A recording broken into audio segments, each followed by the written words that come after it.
do love Spina di Rosula's logo. It was designed by my mother. Have you noticed how it's shaped like a heart?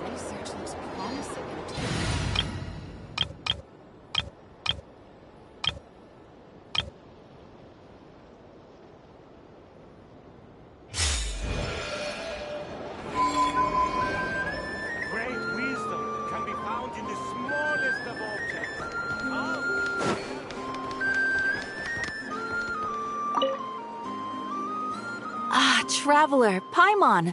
It's been a while. As it happens, there is a letter here for you. One moment. Here. A letter? From who? Dear Diary, I'm Kale.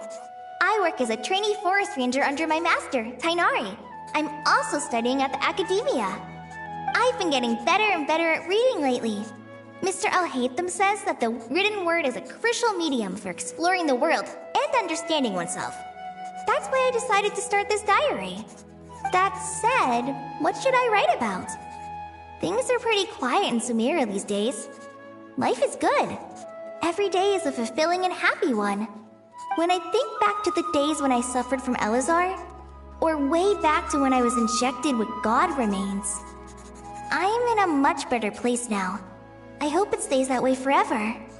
I'll leave it there for now. Master said he'll take me shopping in Sumeru City today, which is great, because I've been meaning to visit the toy seller at the Grand Bazaar for a while now. Kale, time to go. Yes, Master! Huh?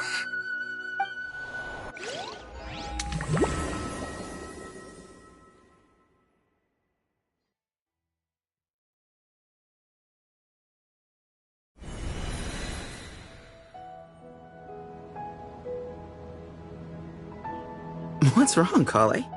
Is there something on my face? No, sorry. I didn't mean to stare. Did Master Tainari send you to pick me up? Master Tainari? What are you talking about? Tainari is the General Mahamatra. He's probably busy arresting criminals in Sumeru City. I mean, if that's what floats your boat, I can introduce you, but... Wait, Master Tainari is the General Mahamatra? But what about Mr. Sino? Sorry? Oh, you mean that guy who just joined the Vahumana Darshan? Rumor has it he's the leader of the Temple of Silence. If that's true, it's pretty impressive. Sounds like you've been getting to know more and more people since you joined the academia. That's great, but don't let your forest ranger duties fall by the wayside, okay? What's going on? Sethos is acting like he's my master, and Master Tainari has taken over Mr. Sino's job. Is this some kind of prank? If so, it's a weird choice of prank. But anyway, Sethos doesn't look like he's joking. What is this all about? Hey, you're zoning out again. I'm gonna buy some tools for the rangers. Why don't you stretch your legs a bit? It's been a while since you last visited the city, right? Wait! He's right. It has been a while since I last visited Sumeru City. Was it always like this? I mean, it feels familiar, yet somehow... something seems different. Is this really Sumeru City?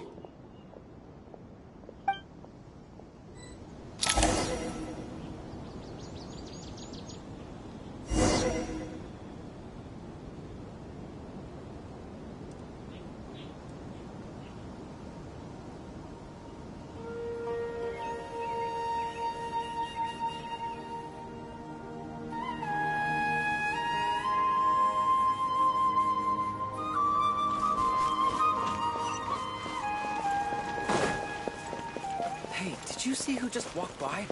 Would you like some fruit? How will I ever save enough money to buy that custom-made... It takes courage to maintain a peaceful life. I heard that the sage disappears without a trace as soon as he gets off work. It's a little... Lord Kave Bay, did you get a chance to review this month's accounts? Any feedback? You mean the version you sent over a few days ago? Yeah, I took a look when I received it. I was thinking that maybe our profit margin is a little excessive. I visited some of our commercial partners last month. Their earnings are very slim. Are you suggesting that we give up some of our profits for them? Well, since we have more than we need, yes. Making money for its own sake is pointless. Don't worry, I've already planned for it, and the numbers look fine. We can adjust the rates starting from next month. Also, about that designer you hired, I've had to revise his proposal 3 times now, but he just doesn't seem to... Let's cut our losses. Pay him his fee and send him on his way. I'd like you to get Layla on this instead. She was Cyrus's student, and she designed the Palace of Alcazarzare. Seems like a much safer choice. Who's sneaking around over there?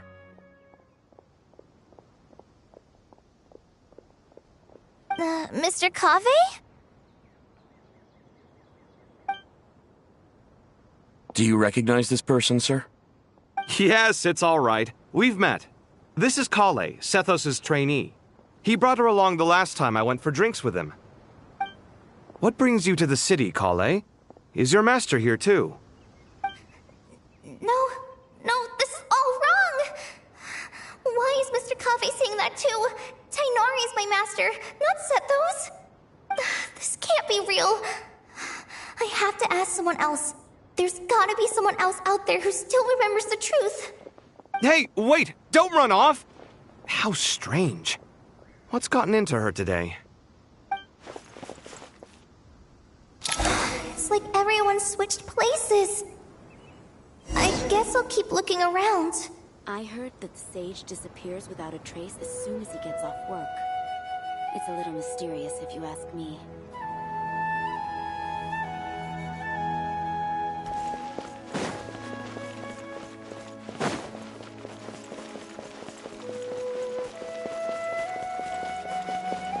Would you like a cup of coffee? Students are under so much pressure. Lots of visitors today, I see. Welcome all. It's been a while. Hey, Rahman. You know that guy who sells face powder on Treasure Street? I haven't seen him around in a while. Any idea what happened to him? Oh, you mean a Hongar? Yeah, he got into a brawl with Shavirme on Treasure Street. He's been banned from setting up shop there for now.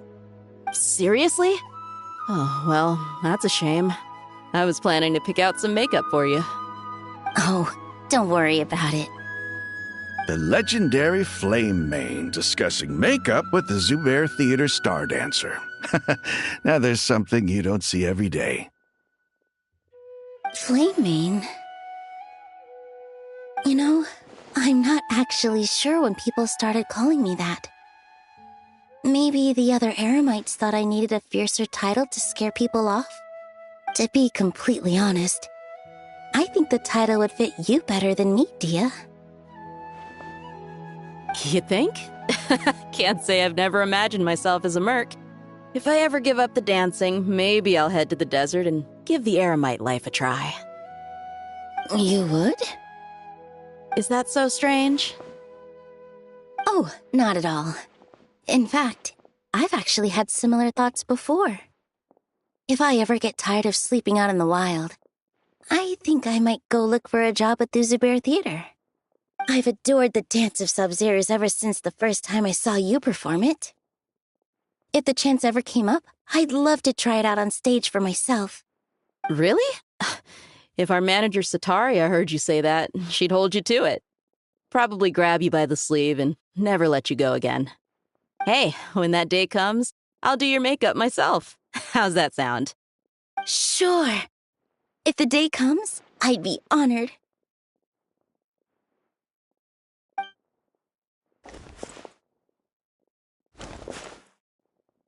Everyone I know, everything I've ever known. Suddenly it's all a jumbled mess. The question is, who's right? Them or me? My head feels so heavy. I can't think straight.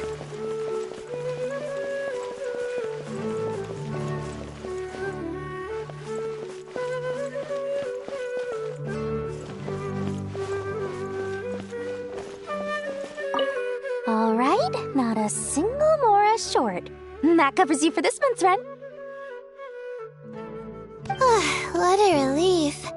I was worried the design fees I received... Known each other long enough for that. Anyway, how are you settling in?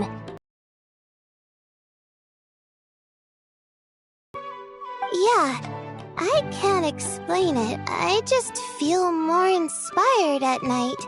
Once I get in the zone, I can race through a whole bunch of drafts, no problem. But what about you? I keep hearing you sighing these days.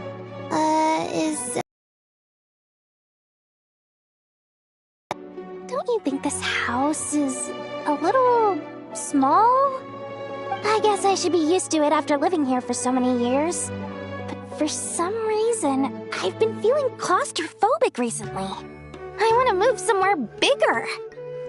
Once I've made enough mora, I'm gonna buy a huge new house. As big as...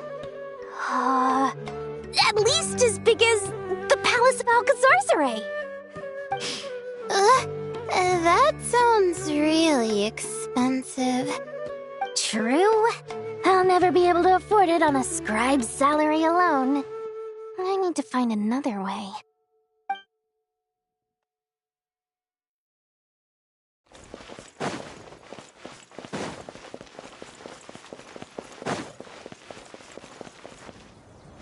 Mahamatra Tainari! We've apprehended the suspect. They say that the fool is prone to blind faith, but the wise man is not immune to it either. Suraj, do you have anything to say in your defense? Tainari, you were the one who turned the sages against me. Just a few words of caution from you was all it took to destroy my research. And now you're trying to stop me again? You should know that mechanical life is the future! We must cast aside our useless flesh and... That's enough. I'm not in the mood to listen to your lunacy. Anyone could tell you how amateur your work is. Karina, Ilias, put him somewhere safely out of the way. Yes, sir. Next on the agenda is... Master? What is it? Wait, did Professor Zahahati send you? She's been encouraging me to take on an apprentice. Might be getting a bit ahead of herself there, though. No, Master! It's me! Kale! Listen to me. Something really weird is going on in Sumeru City. It's like everyone's identities have switched around. You're not the General Mahamatra. You're a Forest Watcher. Just yesterday, we agreed to come to Sumeru City today to go shopping together and... All right, there's no rush. Let's back up a little. Your name is Kale, correct? Although this is our first meeting, you do seem strangely familiar somehow. Is there anything I can help you with? No.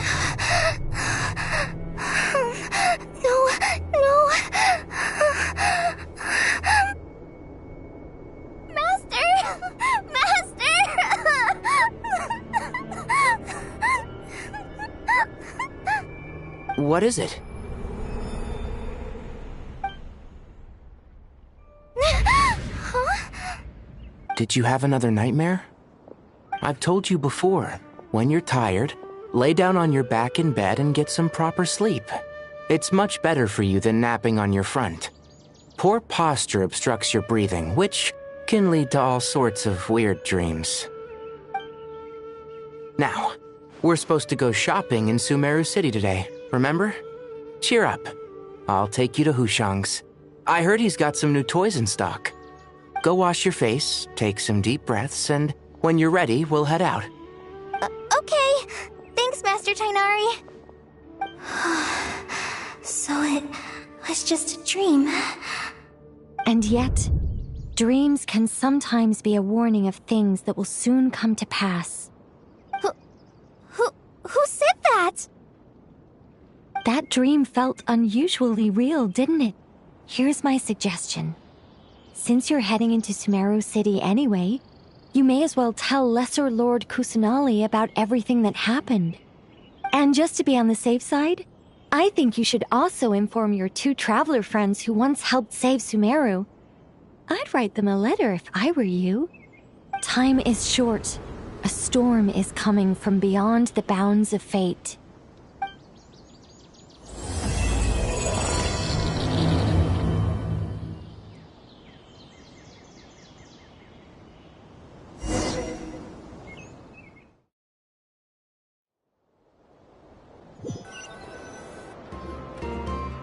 What a strange situation.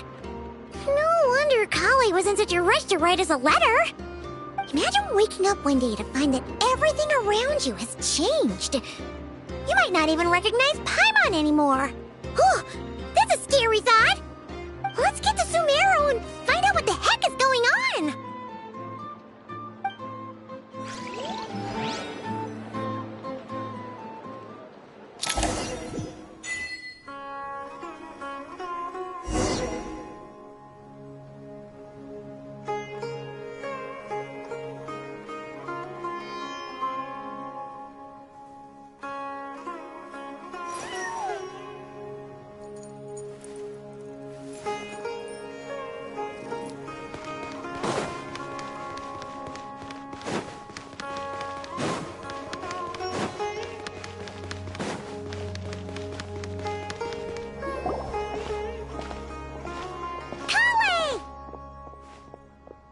Traveler! Paimon!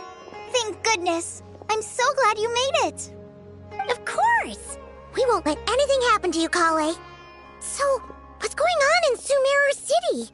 Looks like lots of people are moving or something. Yeah, I was just gonna say. After I wrote my letter, Master and I went to Sumeru City and told the Dendro Archon everything that I experienced, from start to finish.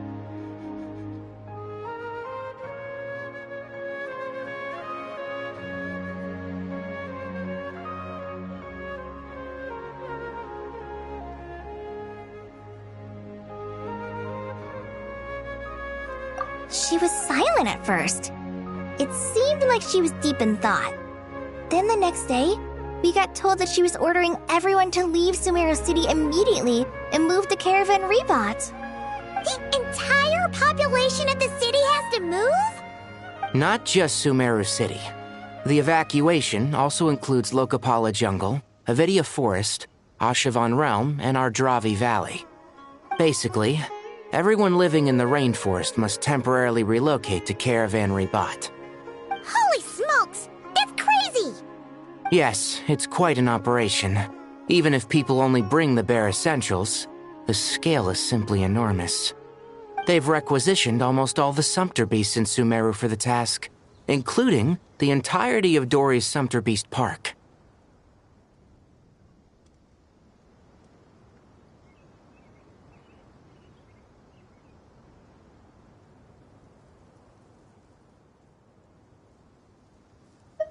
The Dendro Archon said that what Kale experienced was not a dream, but a warning. After our meeting, she immediately summoned the 6 sages to analyze the situation and discuss countermeasures. They concluded that the events seen in the dream are very likely to become a reality, and that an unknown danger is rapidly approaching. Oh, please keep that to yourself. We don't want to cause widespread panic. The official reason they've given is a large-scale renovation of the rainforest ecosystem. People are skeptical, but there haven't been any major incidents. So far, at least. The Dendro Archon seemed really worried when we spoke to her. She said you can go visit her in the Sanctuary of Surasthana when you arrive. She also said she'd hold out until the very end. Tighnari? Kale? You got a minute? I need a hand here. One moment, I'll be right there. As a forest watcher, I've been tasked with assisting with the relocation work. There's a lot to be done, and they need all the help they can get. This will be the final group of evacuees from Sumeru City. While they're away from home, they'll be heavily reliant on outside help. Thank you for coming in our time of need. As you can see, another crisis is upon us. Excuse me, sorry to trouble you, but could you help an old man find his medicine? It's buried somewhere in my luggage. Where's my mom? Where did she go?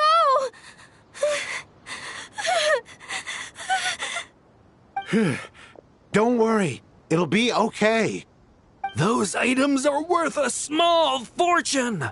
Make sure you store them somewhere safe. You understand? I bet you thought you'd get away with this in the chaos, huh? Guess again.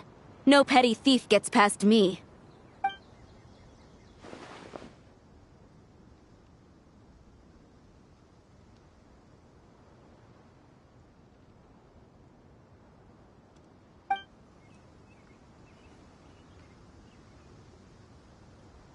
We should go help the evacuees.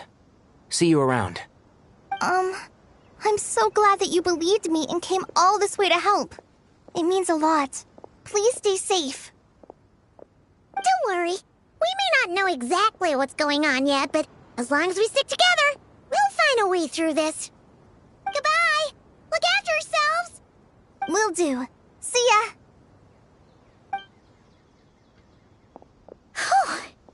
Paimon's not sure how she found the words to comfort Kale because, honestly, she's kind of nervous herself. Let's head to the Sanctuary of Surasana and see Nahida.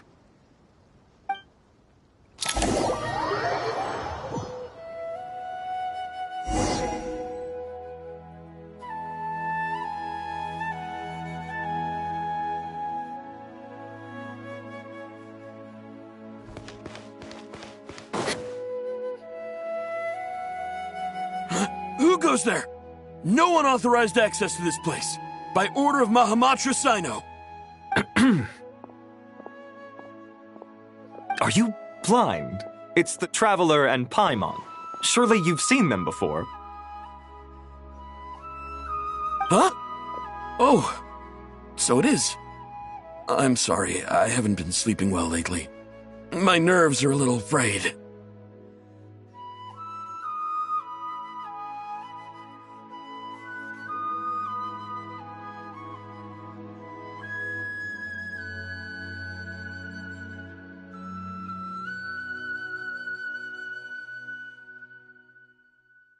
The Dendro Archon is in a very vulnerable state at the moment. Mahamatra Sino is concerned that our enemies might choose this moment to strike, so he's ordered us to strengthen our defenses. Just seeing you two again already puts our minds at ease. Please, enter. I'm sure everyone's expecting you.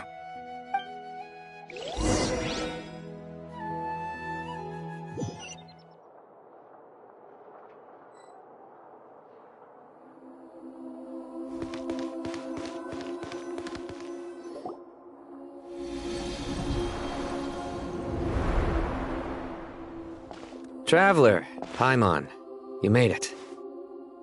Aha! Perfect timing. Reliable helpers like you are just what we need right now. Oh, it's good to see everyone again. Kale gave us a rough idea of what's going on, but we still have a lot of questions. What kind of danger is Sumeru City in exactly? And how come everyone has to move to Caravan Reebot? At this stage, we can't be certain. We're investigating, but no definitive answers yet. I take it that Kale told you about her strange dream? Yeah.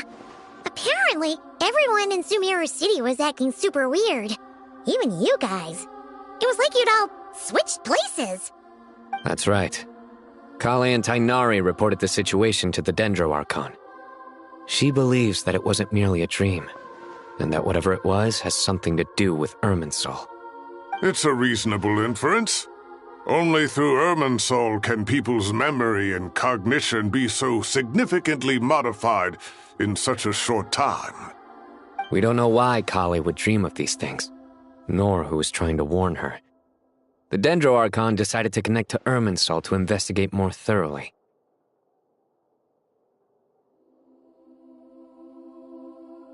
Irminsul is connected directly to the ley lines. The tree serves as a central hub where the ley lines converge, and its core function is to record and store the world's knowledge and memories. But something has gone awry, severely compromising the performance of this core function. Information is bottlenecking inside Irminsul, hampering the ley line's flow. If this continues, new information will languish unrecorded, with existing records thrown into disarray. In short, the souls of the dead will be stranded, while the living have their sense of reality warped. In the long run, Kale's dream could well become a reality. And that's just the beginning. There's no telling what other nightmares could end up coming true.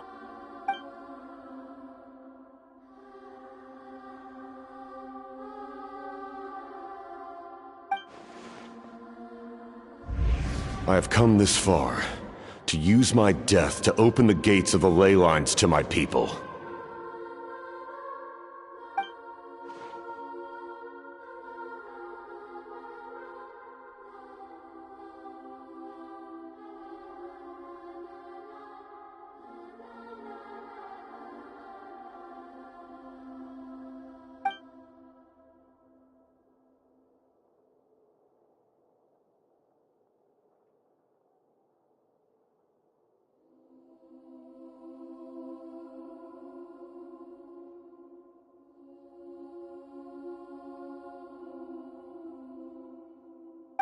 Faced with a growing backlog of information, the Dendro Archon decided to connect herself directly to Irminsul and take over the recording and processing function herself. But it is an almost impossible task. Individual brains aren't equipped to deal with the sheer volume of knowledge and memories involved. All that information flooding in at once would instantly fry any human mind. And for a god, even for a god, the suffering must be unimaginable. The Dendro Archon's power originates from Irminsul. Any issue with the tree itself takes a toll on her to begin with. On top of that, she's subjecting herself to the grueling task of processing all that data. It must be torture for her. And despite all of this, she is somehow finding the strength to investigate the Irminsul situation from within and send us her findings. I finished analyzing the latest data. Looks like our working theory was wrong. There's no signs of Irminsul having been attacked from the outside. So it's internal then? Some sort of disease, perhaps? No. I've spent half my life studying the ley lines. If Irminsul malfunctioned this easily, the world would have met its end long ago.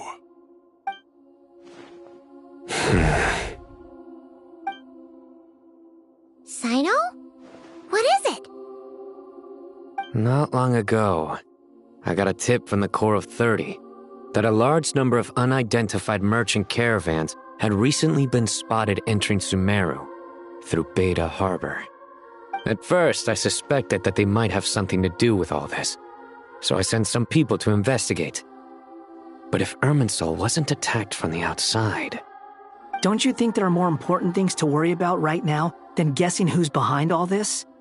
It's been over 12 hours with no new intel. If even the Keeper of Irminsul is this badly affected, you can imagine how bad things are in there.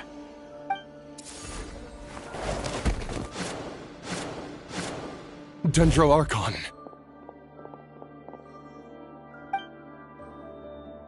Nahida!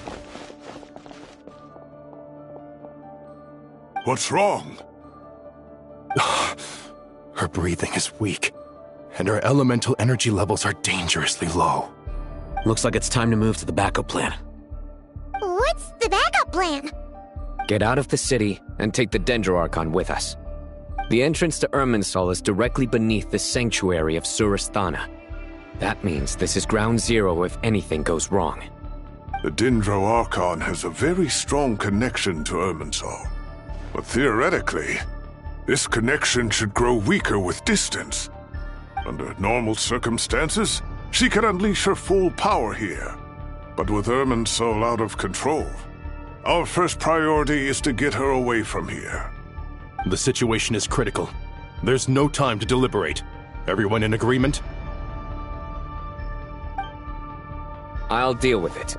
I'll also let the Matra and the Core of 30 know to start evacuating.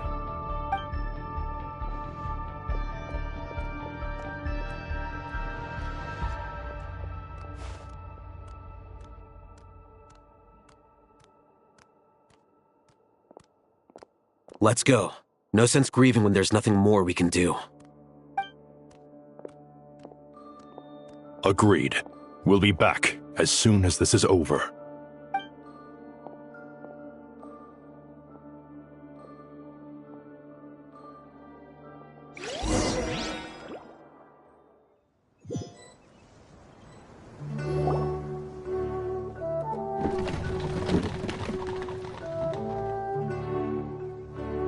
The last group of civilians has been safely evacuated. Dendro Archon's carriage will travel with them. Sino and Hat Guy will protect the convoy.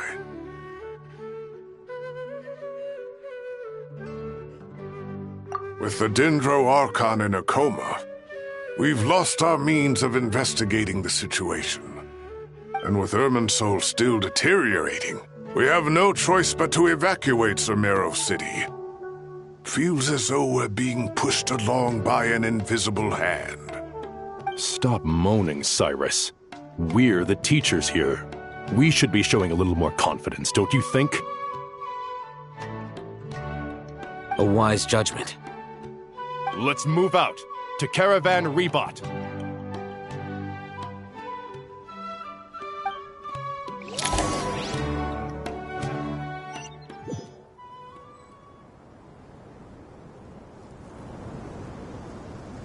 Sir, all units are in position. Good. Everything is going to plan. Interfering with Sumeru City is a necessary step, so do not hesitate. The Irminsul situation will not harm you. We need to speed things up here, too. We don't want to keep our client waiting, do we? No, sir. You have my word. Everything will be completed on schedule. They say that fervent ambition attracts the favor of the gods, and with it, a vision. But we appear to be the exception. So, is our ambition not strong enough? Or does it threaten the very foundations of this world?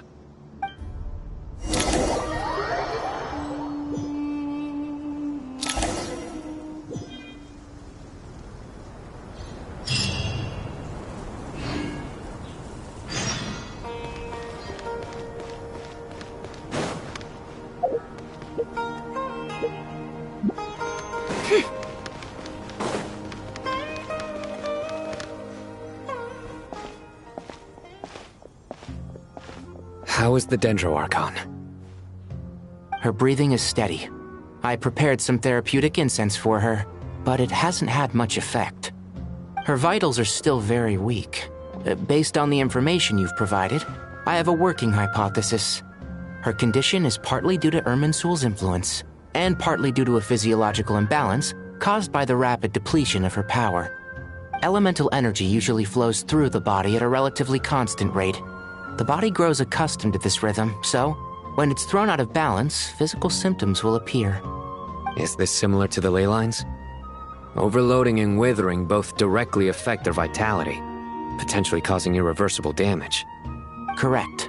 From a biological perspective, if you overexert yourself, you pay the price with your life. The Dendro Archon is not only drained of power, but her life force is at a critically low level. Is there any way to restore her health? I know the ley lines have strong self-healing abilities. As long as any blockages or pollutions are dealt with, they can quickly regain their vitality. But what about people? Well, gods. What's their capacity for self-healing?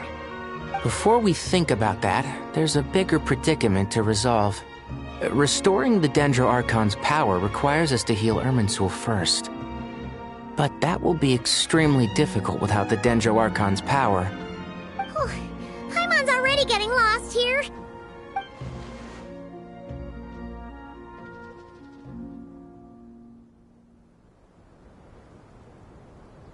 Master Tainari and Sino look so serious. I've not heard Master speak in this tone for a long time. Tainari.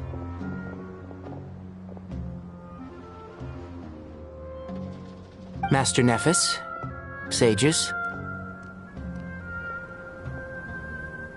Tainari, haven't seen you in ages. Have you gotten taller? Or did your ears get longer? Hopefully the former, Uncle Baladuri. Sino, Where's Professor Cyrus? I thought he'd be with you. He went out into the wild to investigate the situation. He said that the Irminsul anomaly will likely start to affect the real world soon. He shouldn't be trotting around alone at his age. Which way did he go? I'll look for him later. Would someone mind introducing us? Ah yes, of course. Allow me to do the honors. I'm sure we're all familiar with the Traveler and Paimon. They're the heroes who helped foil Azar's conspiracy and save Sumeru. These gentlemen and I are the 6 current sages of the Academia. Balduri and I are part of the Old Guard, while the other 4 took office after Azar and his clique fell from power. We have Sage Alkindi of the Spantamad Darshan, Sage Farnas of Kasharawar, Rataoist Sage Shakir, and finally Harabatot Sage Rusht. Nice to meet you all!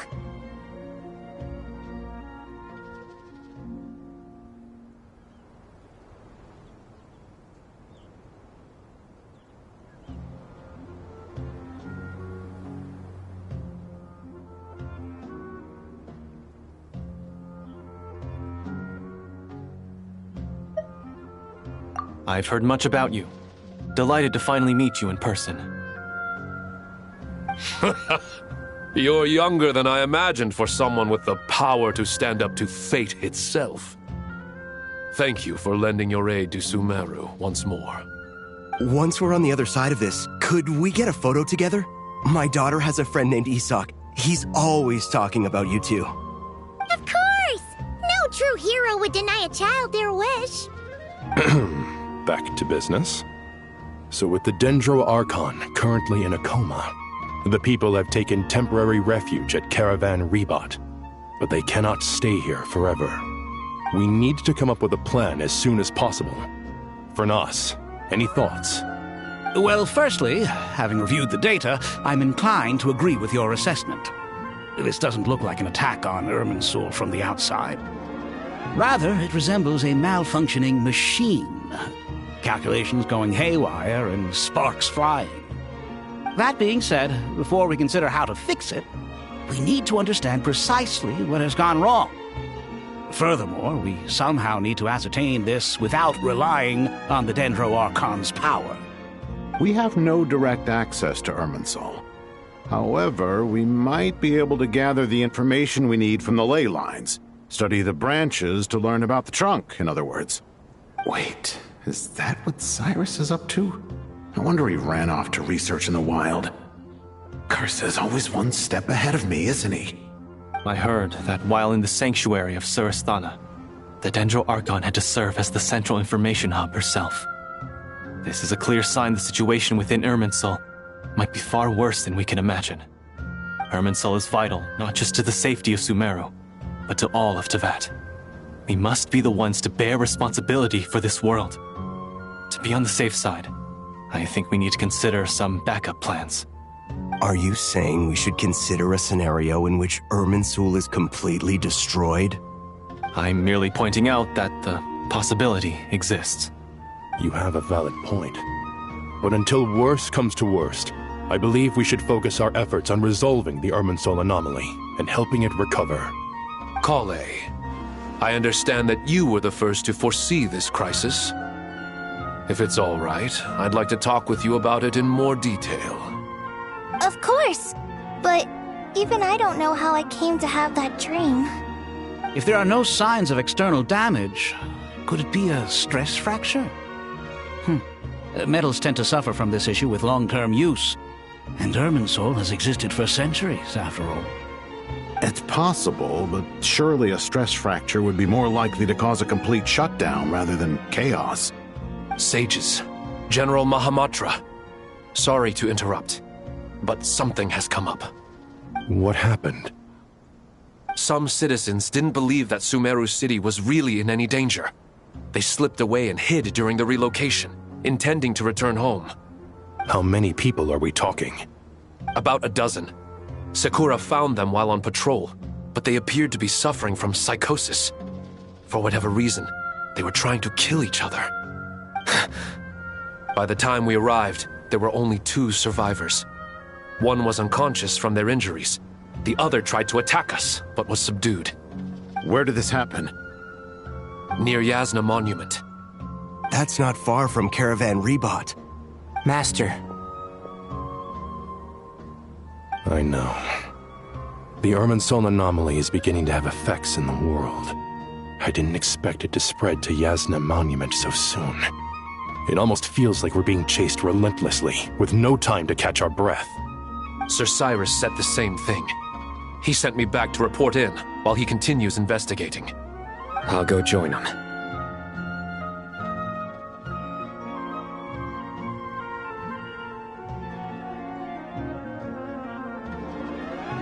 Count me in too. Don't let my age fool you, I can still fend for myself. Very well. Meanwhile, the rest of us will continue discussing our next steps. Get back soon. Take care of yourselves. It's getting dangerous out there.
Please, don't go any further. As you get closer to Sumeru City, there's no knowing what dangers you might encounter. So this is our mentally disturbed man? I'm going to gut you all!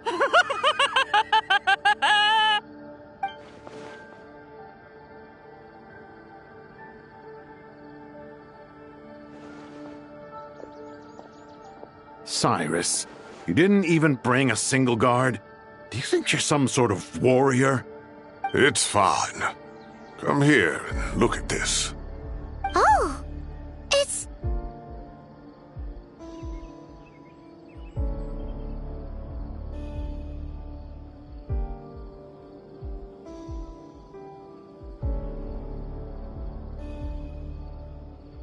That's right. Flowers that bloom from openings in the ley lines, indicating some sort of anomaly. I don't believe I've ever seen a color like this before. Did you discover it nearby? Not just here. Way over there, too. They're everywhere. There's even more in that direction. How did you ascertain the situation further ahead? Didn't you just say that we can't go beyond this point? Yes. This area is relatively safe so far, but if you continue forward, delusions will start afflicting your mind. However, some vision-bearing mercenaries were able to maintain their sanity a little better. They're the ones who brought back news from further afield. Sino, do you remember the class I taught on dissecting ley line blossoms? I do, Professor. I received full marks in that course. Good. After all these years, it's time to put that knowledge into practice. There must be anomalous information hidden within these blossoms. Alkindi, I'll need your help as well. Been a while since we worked on a project together, hasn't it? Sure has. Well, what are we waiting for? Let's get to work. Anything we can do to help?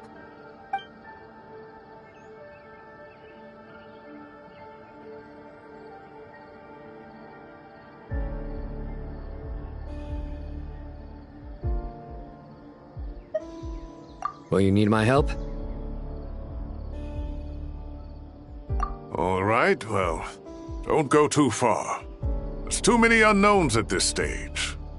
Let's regroup at Caravan Rebot later. Don't worry if you don't show up.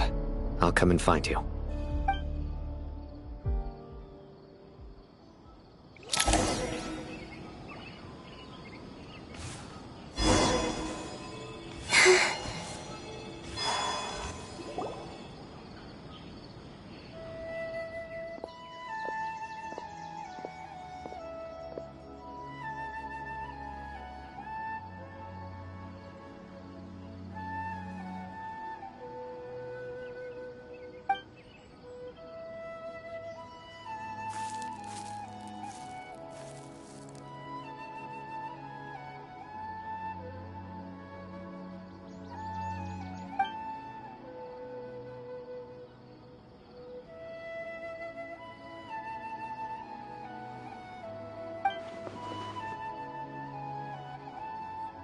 That should be the heart of Oasis.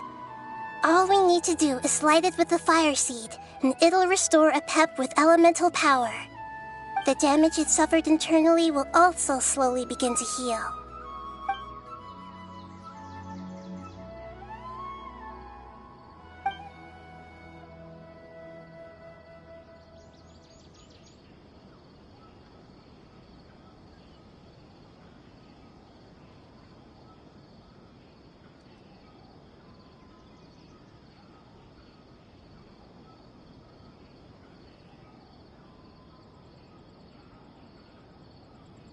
What is it?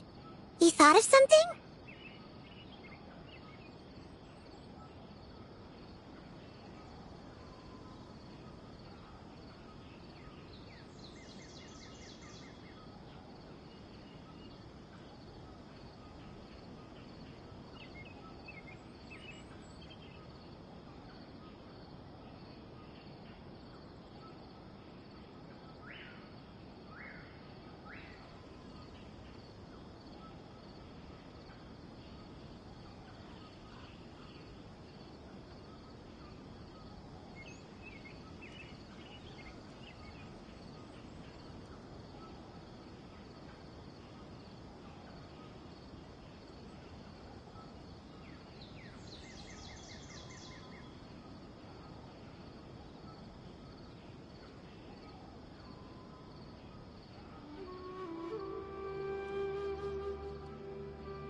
Really?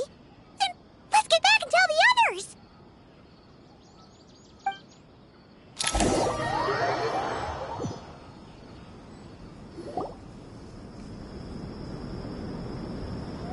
Whew. Glad to see you've returned safe and sound.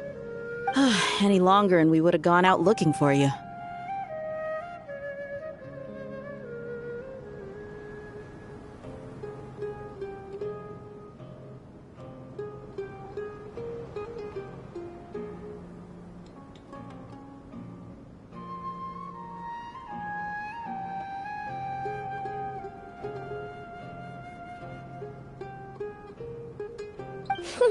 Well, this is a nice surprise.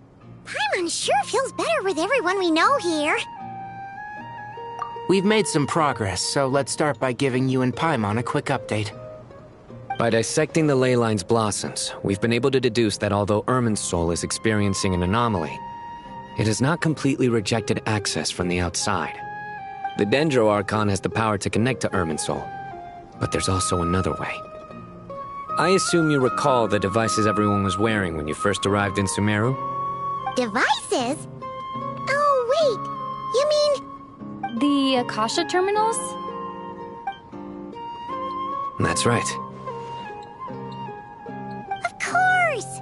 It's been so long, Paimon almost forgot all about the Akasha. Wasn't it shut down, though? Yes, but although the system isn't currently operational, the technological infrastructure is all still there. And it turns out that a certain someone gets so bored at work that he's actually read through every single one of the instruction manuals. No prizes for guessing who that was. If praising others is that embarrassing for you, you can simply spare yourself the ordeal. As much as it pains me to say anything nice about him, there's no denying his intelligence. He rarely forgets anything he's read. The Akasha is exactly what Sumeru needs at this moment. Between us, we should have all the knowledge and expertise we need to get it up and running again. But if I recall correctly, doesn't the Akasha need a Gnosis to function? That's exactly right. The Akasha relies on the Gnosis as a power source, and in its absence, we'll need to find an alternative. To tackle this problem, it looks like we'll be relocating once again. Mainly to the Temple of Silence. Ring any bells? It's the only major institution in Sumeru dedicated to preserving the knowledge of King Deshret's civilization. You might find the answers you're looking for hiding there. I agree. There's a good chance. Master Nephis and the other sages have discussed it. As the chaos from Irminsul continues to spread, Caravan Rebot won't be a safe haven for much longer. We have to move into the desert next. The scholars and sages will head to the Temple of Silence, while the civilian population seeks refuge in Aru village. The Eremites will keep everyone safe during the journey, and Candace will be there to receive us at the village. This leaves us just one thing to worry about. That Dendro Archon. She's very weak. We can't afford to wait until Irminsul is fixed. There has to be another way to help her. Huh. Well, luckily, the Traveler had a eureka moment while we were out investigating. Really? Wow, nice one, Traveler. Let's hear it. What say our Amorta experts? Theoretically, it's feasible. From what you're saying, although elemental life and elemental energy have their differences, the Dendro Archon has explicitly stated that she can imitate the power of the former. In which case, as long as Apep is willing, she should be able to convert her own power into a form that the Archon can use.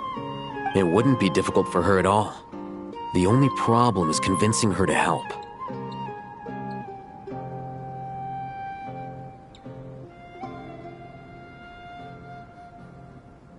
Yeah! Even though she wasn't exactly friendly the last time we met, she didn't refuse to talk with us. When she realizes the danger that Nahida is in, surely she won't turn a blind eye to it. Well, hopefully not. Either way, we're not exactly spoiled for choice here. Hey, it's better than having no options at all. I agree. Without Irminsul's aid, the legendary Dendro Dragon Apep may well be the only living thing in Sumeru who can help our Archon recover her power. There's no time to lose. I'll bring this proposal to Master right away. If he and the other sages agree, we'll split into 3 teams.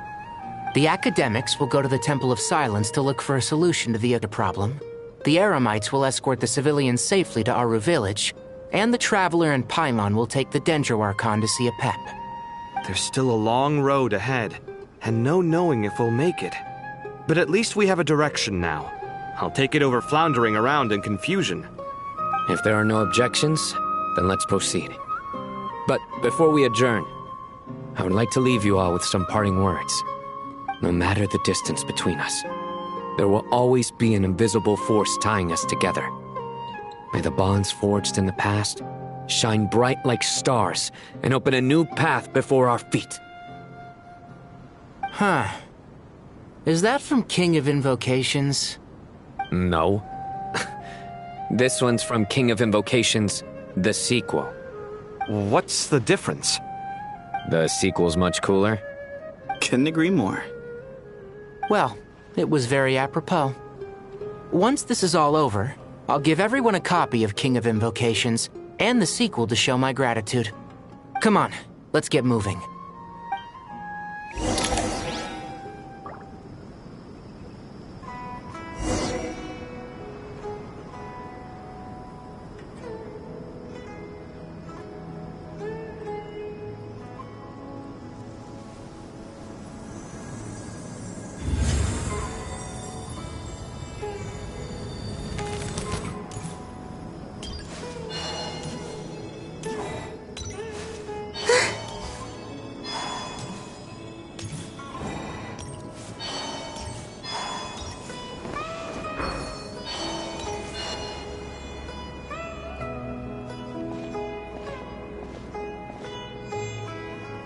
Tighnari has brought me up to speed.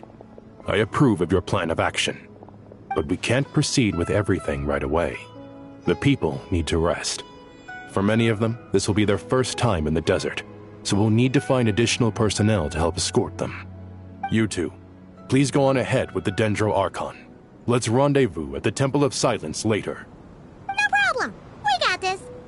Words can't express my gratitude, so let me just say, I hope everything goes smoothly for all of us. Goodbye for now. All right, let's get going. If Paimon remembers correctly, the last time we saw a pep was in... Traveler, Paimon. Could I borrow you guys for a moment? It'll only take a second. Kale, what's the matter? Well, the thing is... Master Tighnari once told me, after you raise a problem, you should think about how to resolve it. But ever since I had that dream, I feel like I haven't been of any help at all. I tried my best to keep up with the conversation, but there was so much new information, I couldn't take it all in. So, I just wanted to ask, do you have any tips for me there? Paimon knows exactly how you feel.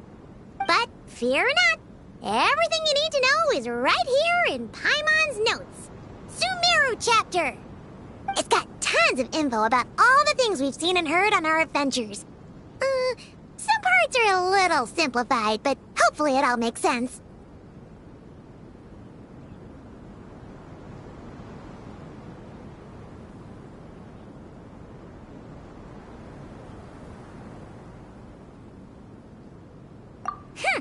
You see? Being the greatest guide in Tibet isn't just a fancy title. It takes a lot of hard work. Paimon doesn't always understand the things you're talking about with other people. Whenever that happens, she notes down the confusing parts and goes over them in her own time. This is perfect. Could I borrow it? Sure. Matter of fact, you can keep it if you want. Paimon has another copy. The spare copy was originally meant for the Traveler. Paimon used to worry that one day she might not need a guide anymore, so she wanted to have a gift for her, in case we ever parted ways. But it doesn't seem so necessary nowadays. We have so many more places to see together. One copy will be enough for both of us. Thank you so much. But still, these are your treasured memories. I think I'll make my own copy and then return the original to you. Anyway, that was all. I won't keep you any longer. Have a safe trip. See you again soon. See ya! Alright, time time to bring Nahida to see a Pep. Let's hope that old grouch is in a negotiating mood.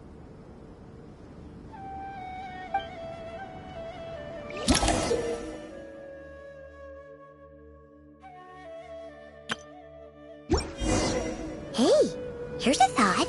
If we brought Nervalette along, do you think he could help us persuade a Pep to help? Actually, never mind. In a Pep's eyes, Nervalette's probably one of those dragons who has grown too close to humankind. They might end up fighting for all we know.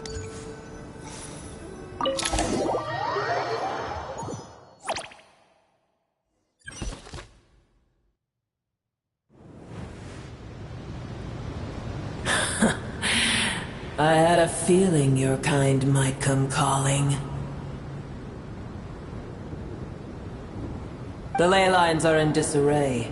Something has gone wrong with Irminsul, yes. Even from a great distance away, I can sense that Sumeru is headed for destruction. You who took our home from us, prepare to watch as your own world is plunged into oblivion. Oh, how the cycle of history comes to...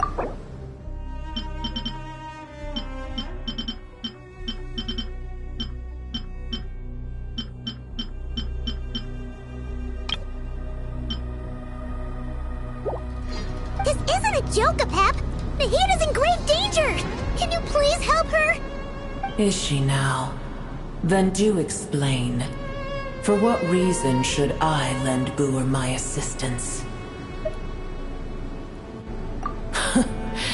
The age of the dragons ended long ago, and the world that replaced it is under the dominion of the heavenly principles. In choosing not to side with your enemies when the heavenly principles' rules began to relax, I have been merciful enough. Do not forget that I have no love for this world you hold so dear. Be not mistaken.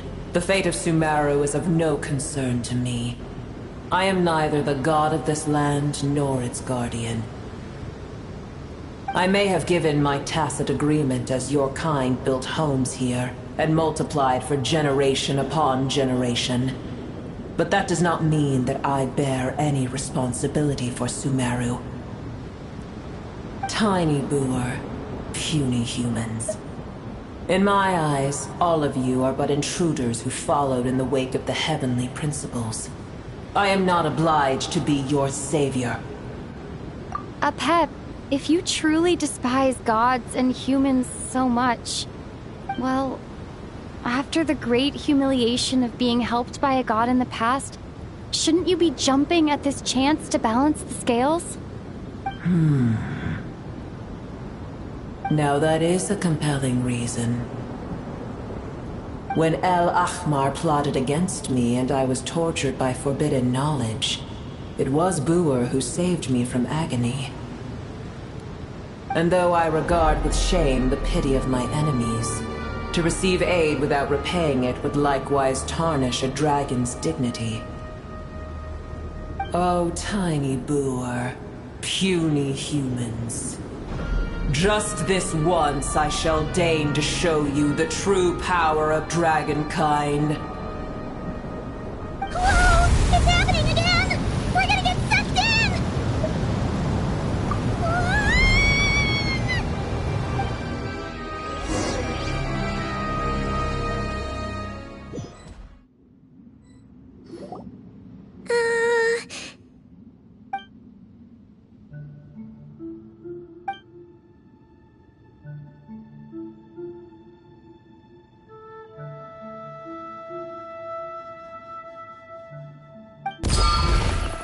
It is done. The heart of Oasis is supplying her with life force as we speak. It shall not be long before she recovers. But I should warn you. Booer's existence is closely intertwined with Irminsul. Unless the issues plaguing it are resolved, she will never completely recover her former strength. Thank you. Spare me your words of gratitude. You may also spare me your feigned concern.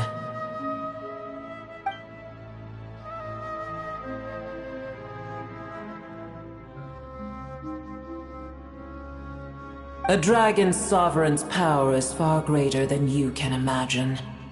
While I was indeed weakened when the heart of Oasis ran dry, providing Tiny Boer with a morsel of my life force shall have little consequence for me.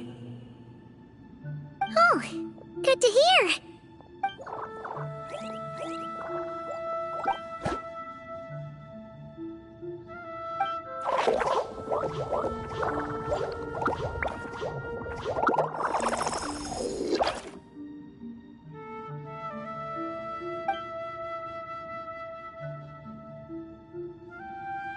Ever held in high favor, I see. Oh, well, you know.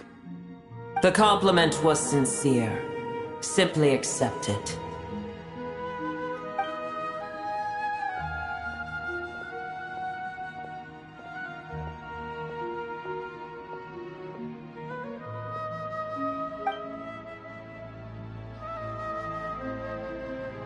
I did once.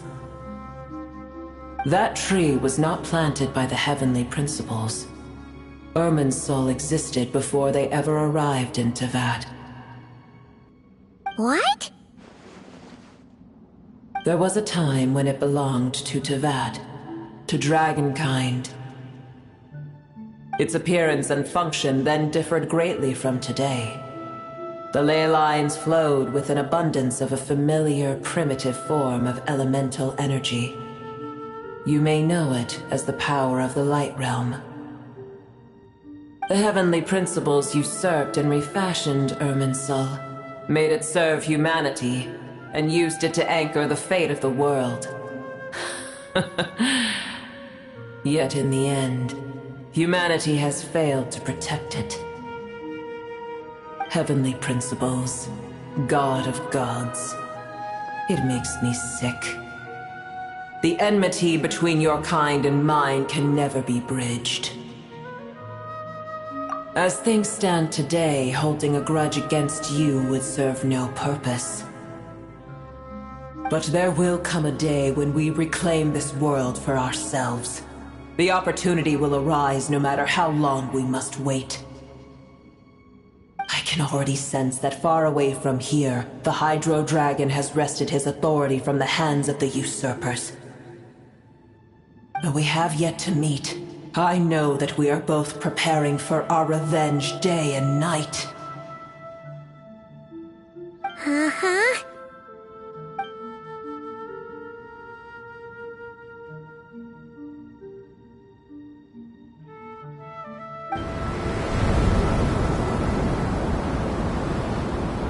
I hear a great disturbance out there. Huh? What is it? Sandstorms come. The Jinn. I see. Another calamity approaches. You both seem restless. Let us part ways here. Boer is safe with me. Once she has recovered, I shall return her to your side. Oh, thanks again. Take care, all right? I told you already I have no need of your feigned concern.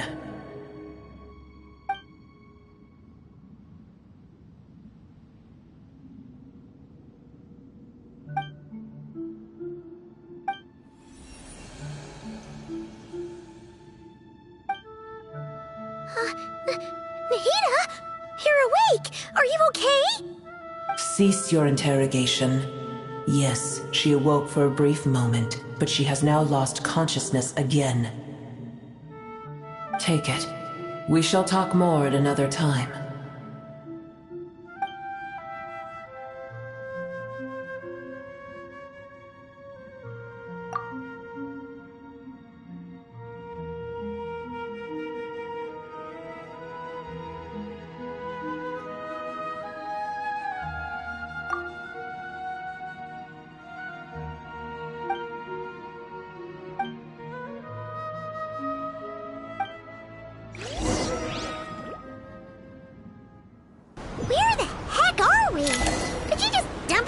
of nowhere? Wait. No, Paimon remembers now. The Temple of Silence is over that way. Come on, let's go find the others.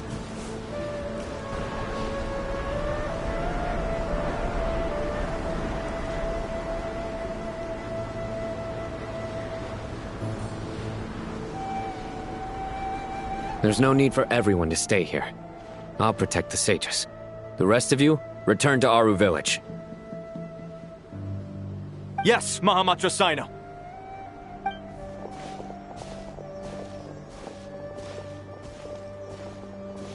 Sino! What's going on? You're back.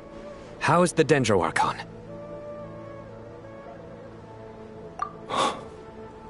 What a relief. It's the Jinn. Countless Jinn have stirred up violent sandstorms across the desert, blocking our path to the Temple of Silence. Tighnari and Kale have returned to Aru Village to help. The Jinn are being highly aggressive, so both the village and the merchant caravans require protection. It's just one thing after another. Where did all of them come from anyway? In all my trips to the desert, I've never seen anything like this before. As I see it, the only possible candidate is Gurabad. Gurabad? Baladuri could explain in more detail if he were here. All I know is a rumor I've heard about from previous trips to the desert. Supposedly, a great number of dormant Jinn lie sealed beneath that city.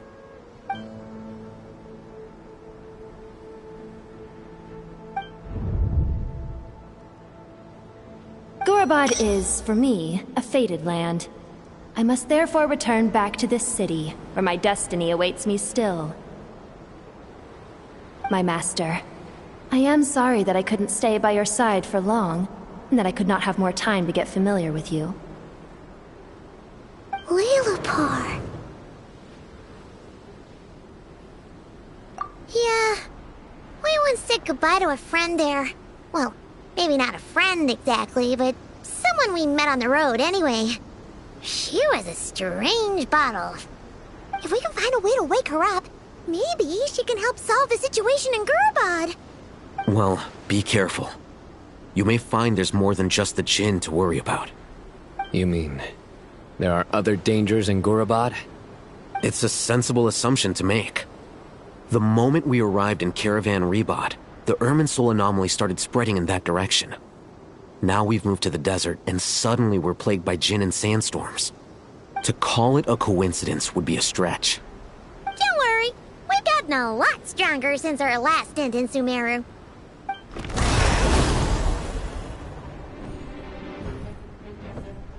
Ah! When did they show up? It appears the monsters native to the desert have been stirred by the Jinn's activity.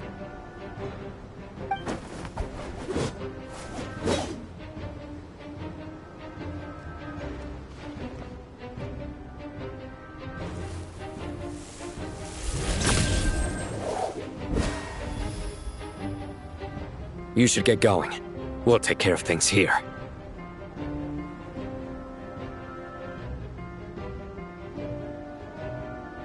You too. Don't do anything too risky. You got it?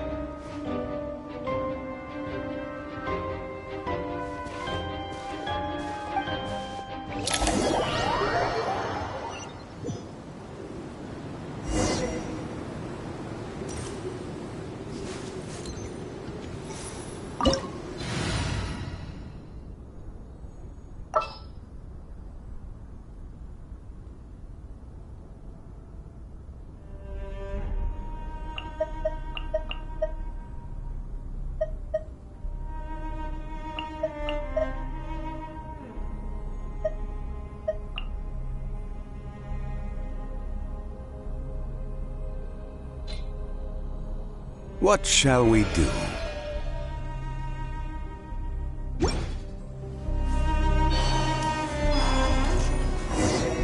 The Jinn are swarming out of Gurabad! Looks like Alhita was right! Let's get inside, see what's going on! Shower me with the... Hiya! Fellow warfare, I guess!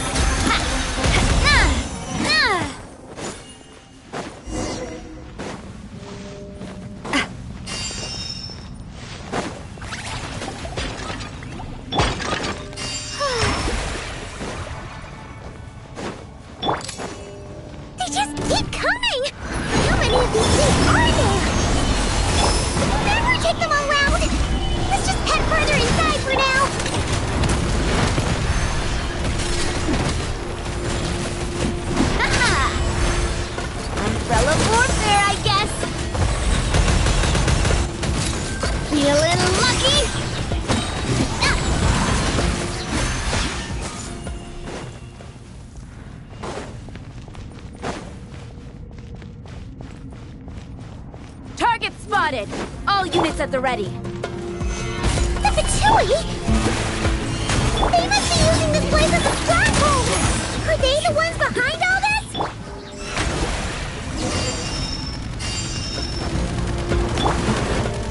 Feeling lucky! Feeling lucky! Ha! Ha!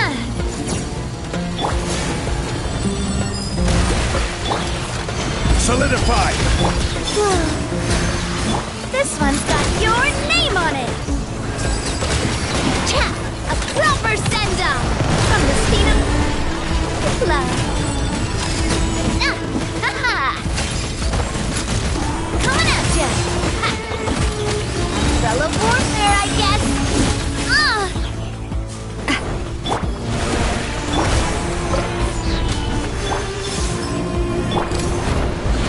Feeling lucky? Hiya! Fighting Jin with one hand and Fatui with the other? This is pure chaos!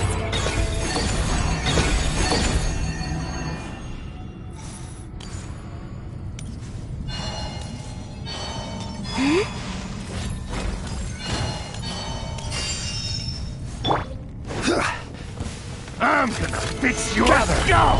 Surge! Couldn't fix it. Watch out!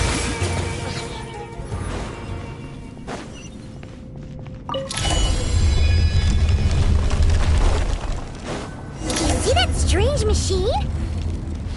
Paimon has a sneaking suspicion that that's the thing wrecking Gurabad and setting all those dangerous Jin free!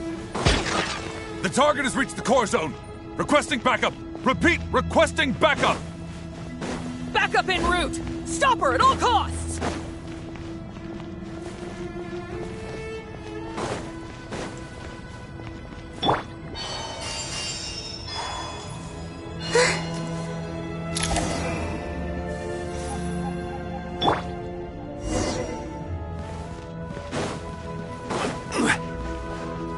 Careful!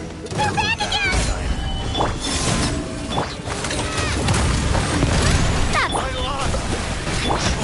Order guide you. Cha! This one's got your... Nice one, Traveler! Let's keep going!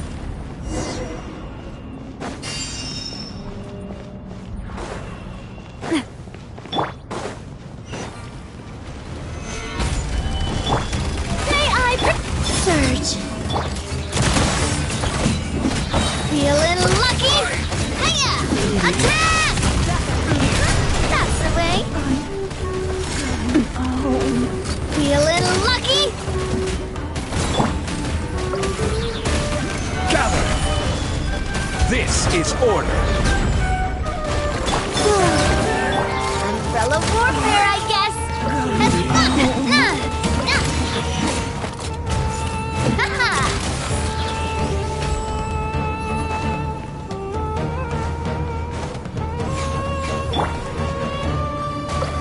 Stabilize.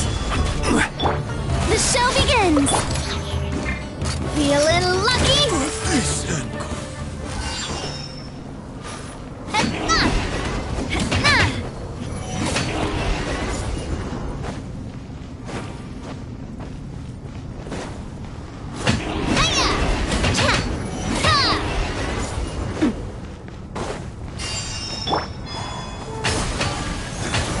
hunk of junk's gone kaput! Now we can finally... It seems my subordinates failed to stop you in your tracks. Apologies, sir. There is no need to apologize. You did well to hold your ground against such a powerful adversary for as long as you did. I must commend your courage and perseverance. So, you're in charge here, huh?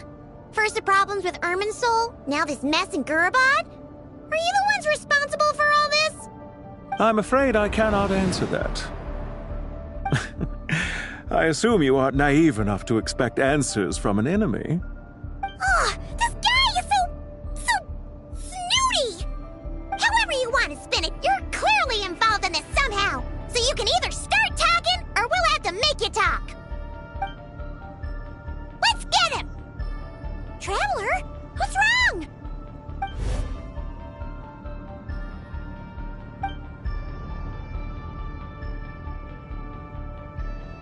You're remarkably calm.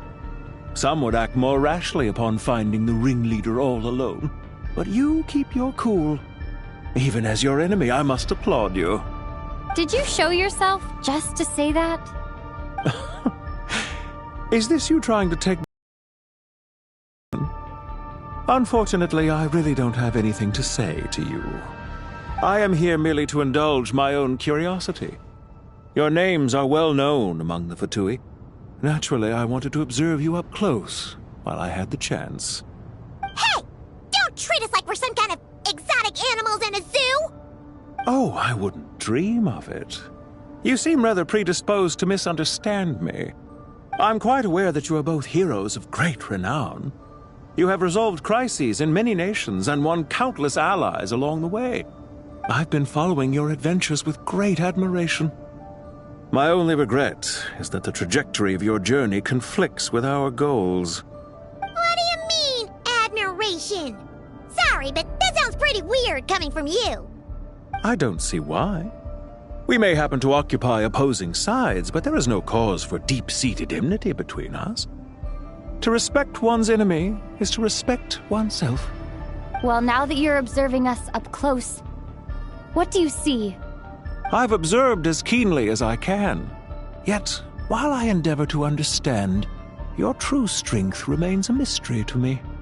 Violence is not my area of expertise either, so, you see, I would much rather converse with you like this than determine a victor with the edge of a blade. Besides, I've heard that even 3 moons in the sky fail to eclipse your brilliance. I know better than to bite off more than I can chew. 3 moons?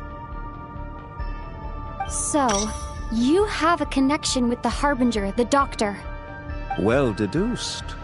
Our commander, Dottore, died in Nodcry, but there are things that do not end with his departure. We must... Look at me. I almost divulged more than I should have. What are you after? Revenge for Dottore? Or are you plotting something else? I've said quite enough, I believe.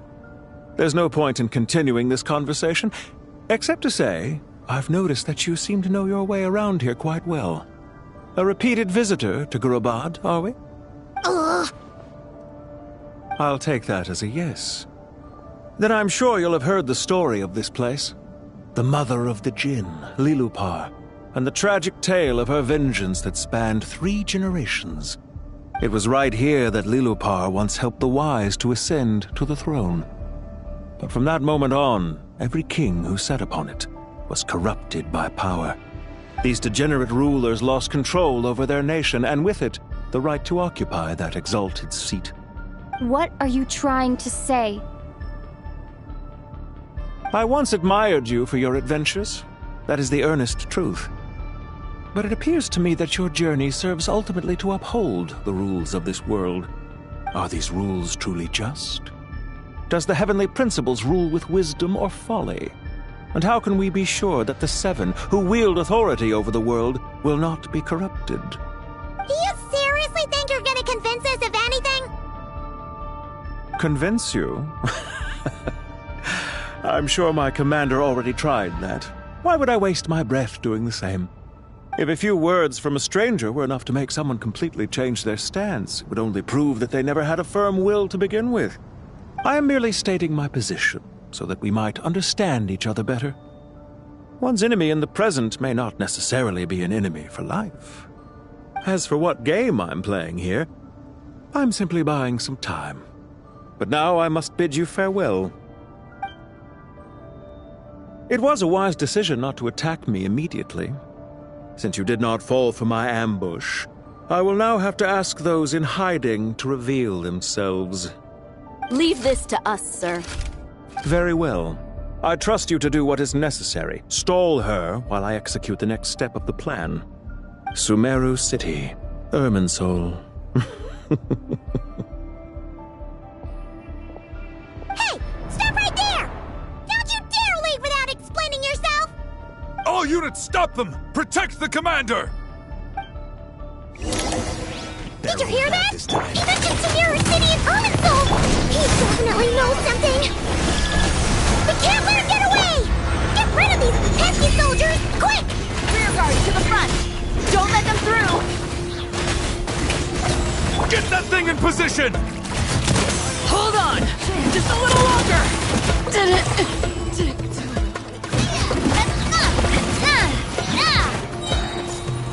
Umbrella warfare, I guess! We finally beat them! That mysterious guy can't have gotten far! Let's catch up with him!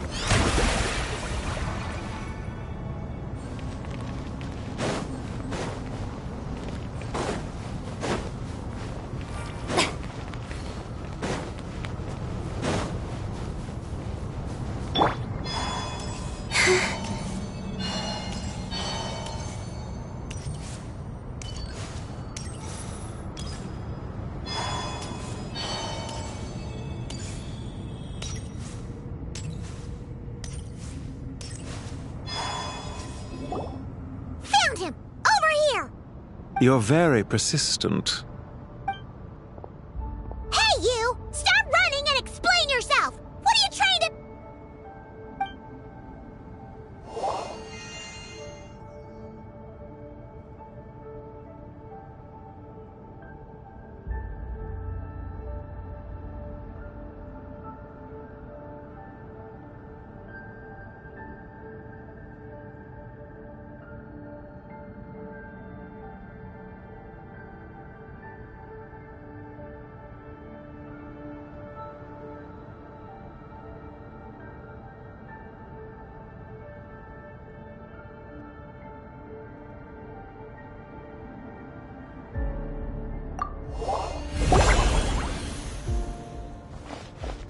What's this?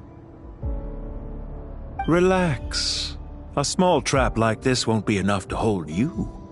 The sandstorms from Gurabad will die down soon enough, but this small window of time was all we needed to launch the next phase of our plan.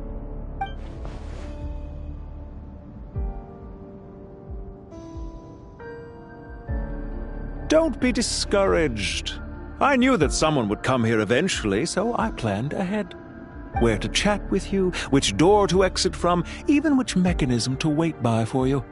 I thought through every detail. You, meanwhile, know nothing of who I am. So far, you've only heard my voice, and for all you know, it may not even be real. But not to worry. This is only our first meeting. It shan't be our last. Just answer me one last question. Why do you continue to follow Dottore? He has conducted countless cruel experiments, even on his subordinates. Follow isn't quite the right word. Let's just say even those you see as villains have their friends, even if they aren't the most sincere of friendships. When any set of rules is established, there will be those who benefit and those who lose out. People will do anything to justify what they have gained or escape from the hardship imposed upon them. Neither he nor I are tolerated by the rules of this world. We were both searching for a new order. Our ideas of the final form that should take may have differed, but our journeys took a shared path. Goodbye, Traveler and Paimon. I wish you a timely escape, albeit not too soon. I will need a little more time to prepare, after all. Hey! Come back! Wait, this dark wall. We've seen these on our adventures before. It swallows people up! Oh, I'm sorry. She shouldn't have jumped the gun!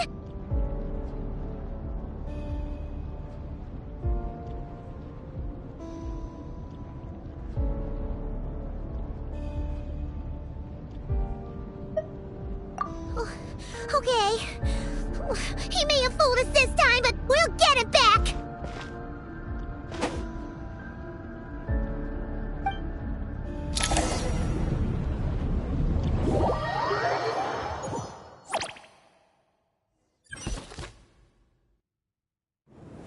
Sino and his team are guarding the north. We'll take this side. There's so many Jinn. We can't let them get into Aru Village. Don't fret. I am well prepared for this situation. Huh. So you have a solution? Perhaps you're unaware that I have a trusty genie partner of my own, Plumpy. If I send her to negotiate with the others, this whole thing will be resolved before you can say Mora. Off you go, Plumpy!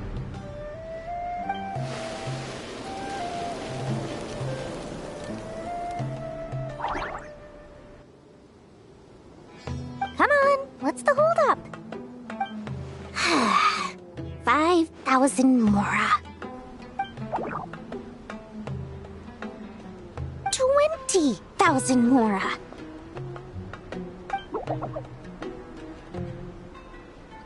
100,000 mora. Final offer. Ah, so she's a hired partner.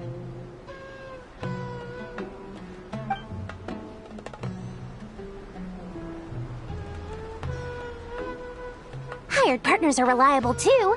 Plumpy here is a highly skilled negotiator. You'll see. Just a few words from her and...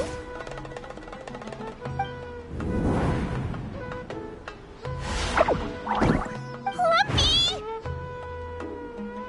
Don't you, Jin, have any respect for the rules? This was supposed to be a negotiation! How dare you treat my messenger like this? You wanna play rough? Two can play at that game!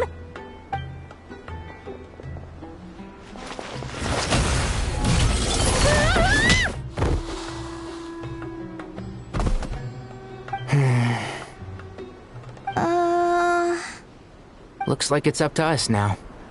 Be careful, Kale. Yes, Master.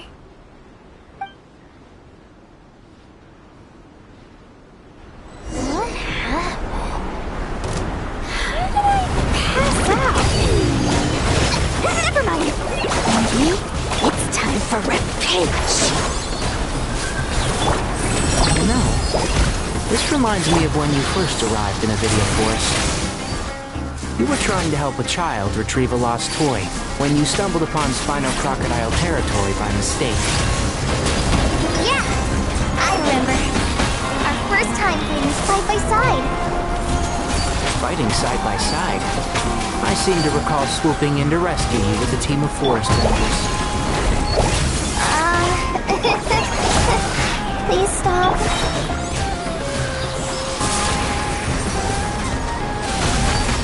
Yeah, keep up. Sir.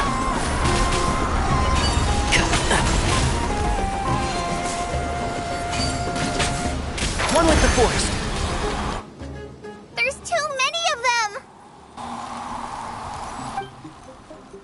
I can't believe I used 12 rare items in one battle! Ugh. I shudder to think how this is going to affect this month's accounts. The sight of that glaring deficit might be more than my poor heart can take.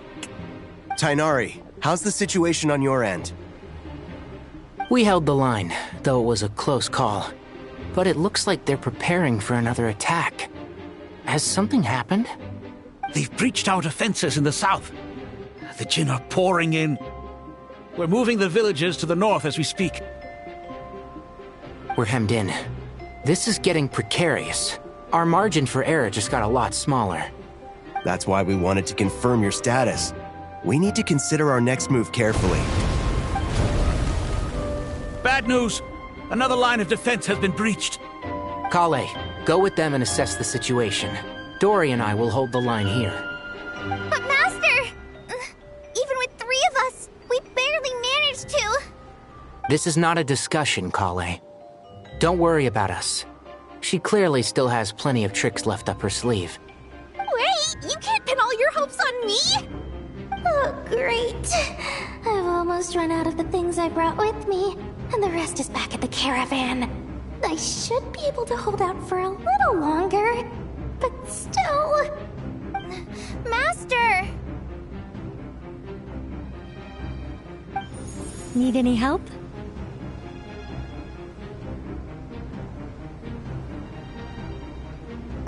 Huh? What is it, Kale? If things continue like this, it won't be long before Aru village is overrun by Jin, and the sandstorms are sure to follow in their wake. I do have a plan, but I can't guarantee it will work.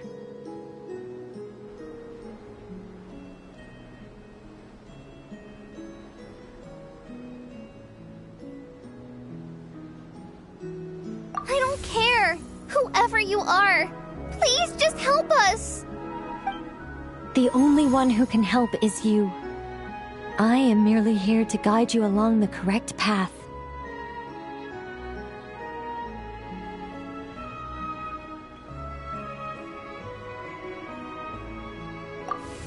I am a spirit created at the beginning. I am a flickering illusion. I am the shimmering light that flows from the eyes of the Creator.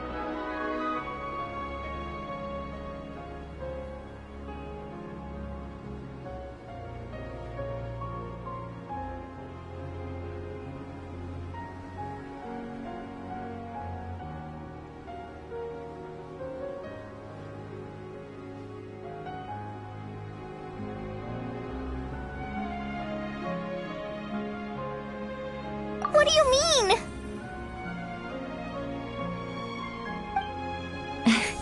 It doesn't matter. You don't need to understand it. Just repeat after me, one line at a time.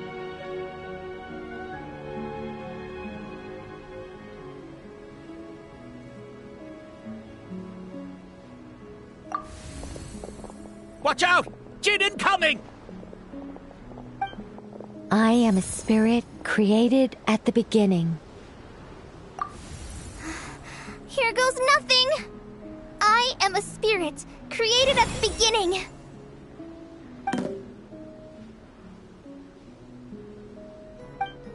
I am a flickering illusion.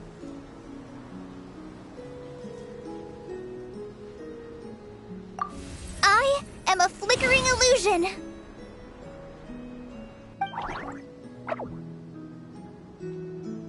What's wrong, Plumpy? I've never seen you so agitated before.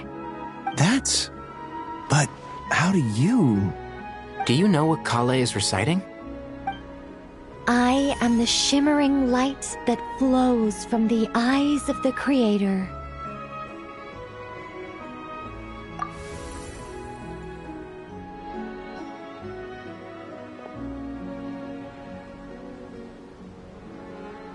I am the shimmering light that flows from the eyes of the Creator!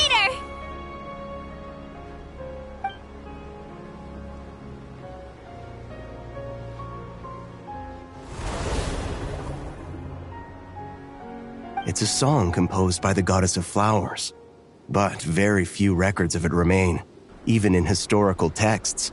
All we have is a few fragments. Is Kale an avid historian? Not to my knowledge. The Jinn have actually quieted down. Although... no, it's more than that. It looks like they're showing... submission. Clearly the songs left by the goddess of flowers have a soothing effect on them. At the very least, they're much calmer now. Really? Let me try.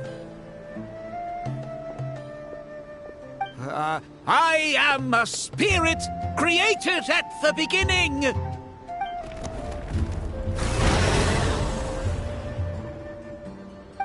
Don't stay away. I'll stop. I'll stop. It seems like the song only works when Kale recites it. But why? Kale.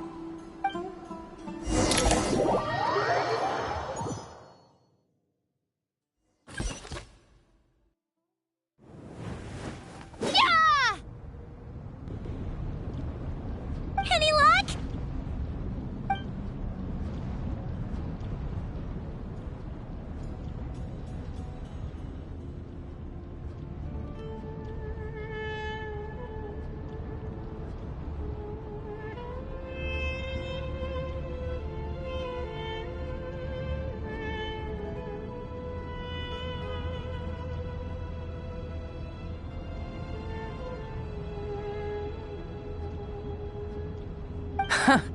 When I heard that loud rumbling in the distance, I thought the shifting sands had bust open the gates to some ancient treasure vault.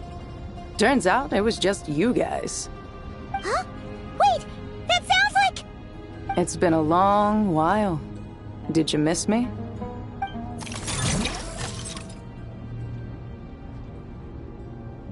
Jet! Ban! Let's save the catching up for later. First, I gotta get you guys out of there. This should be the right mechanism. Ben, can you handle it?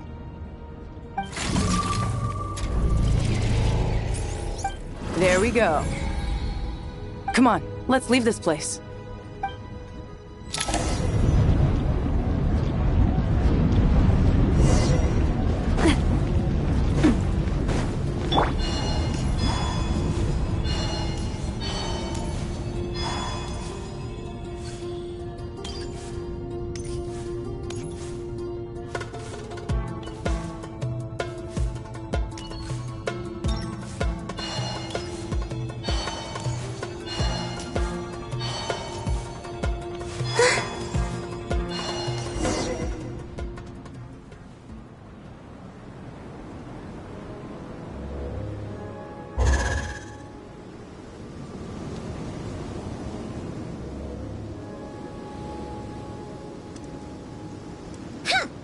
Fatui sure made themselves scarce. It's like they were never here. The Fatui? They came to the desert again? Yep. No idea what they're planning this time. We're being very coy about it. How have you been, Jet? Well, since we last met, I've started my own band of mercs. We've actually made quite a name for ourselves. Oh, yeah. On a slightly different note, I have some good news. I finally took care of Masaira. Not much to write home about. It was just another day. Found his hideout.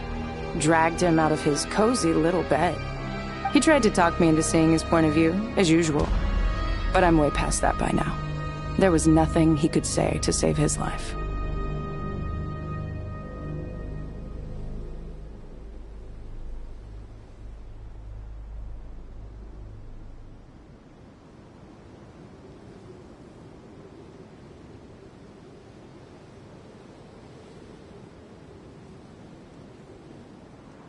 What about you guys? Bet you'd forgotten all about me and Ben, huh? Of course not! We're super duper best friends! Wow. Sounds like I should make time to visit some other nations too. Anyway, what brings you to Gurabad? Oh, right. I almost forgot. We're here to look for Lilupar. That bottle? Seriously? Yeah! We need her power to calm the Jinn and stop the sandstorms. Here's hoping we actually manage to find her, after all the trouble we've been through. Surely, with everything's been going on in Gurabad, she must have woken up, right? Only one way to find out.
Let's see. She should be around here somewhere. Aha!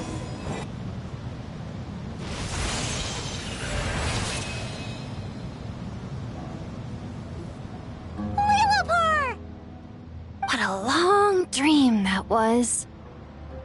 It's been a while, my master. Oh, and you're here too, little wildcat. The four of us back together again. Imagine that. After we last parted ways, I merged with the land beneath Gurabad to suppress the dark calamities stirring in the depths. It rekindled the flame of vengeance within the Jinn, depriving Gurabad of any hope of peace.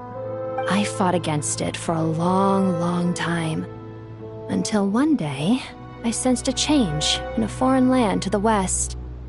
Suddenly, the pitch-black abyss fell silent.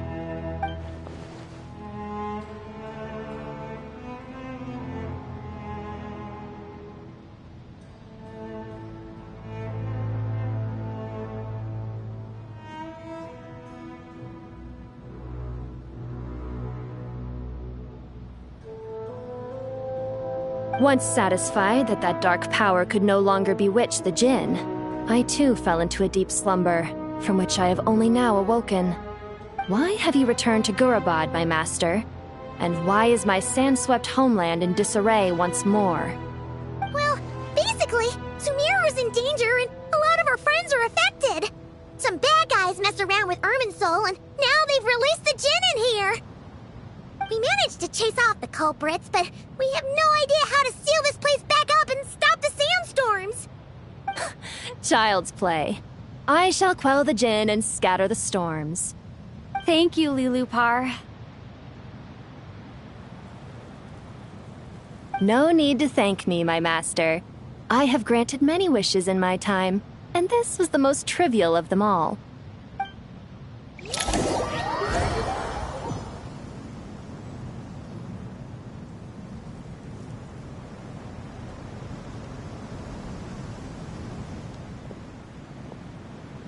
The sandstorm's gone.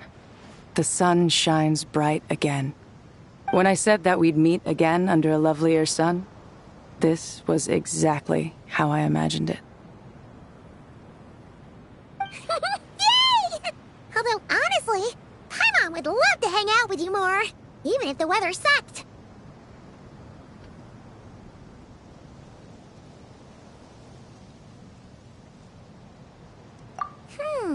Well, there shouldn't be any more Jinn breaking out, right? Are we okay to head back?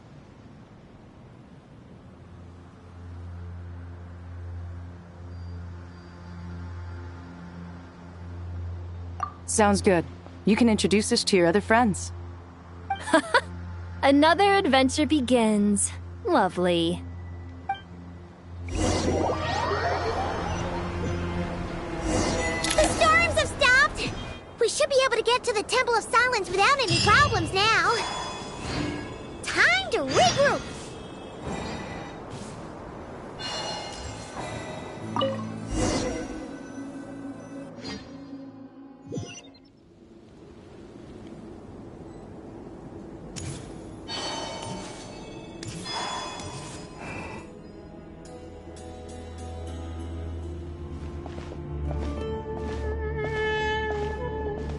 So, this is the Temple of Silence. I've heard the Nagarjanites mention it in passing, but I never imagined it would be this big. It's colossal. I thought the temple moved to the rainforest ages ago. When did they scamper back into the desert? I don't know. This plan sounds a little too risky for my liking. Even in King Deshret's day, this was experimental technology. We have no idea what could happen if we activate it. Well, unless you know of another viable alternative for the Akasha terminal, I'm afraid this is our only option. The plan is sound, and the risks are manageable. However, if we are to proceed, we must act quickly.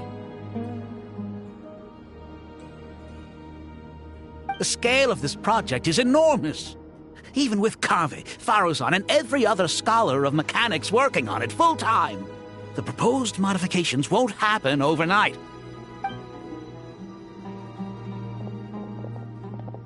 You're back.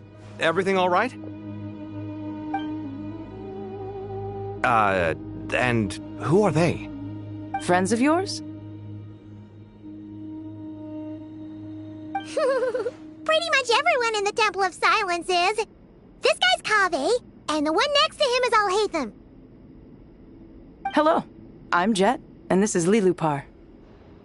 Oh, a famous name from the history books. Pleased to meet you. A friend of a friend is a friend of mine, as they say. Who's they? Huh? Do people not say that? Not in the desert. Friends you can trust, but friends of friends? Gotta keep an eye on them. Still, I do trust the Traveler's judgment. I'm sure you're good people. The sandstorms have calmed down. I take it the Gurabod problem is resolved? What did you find?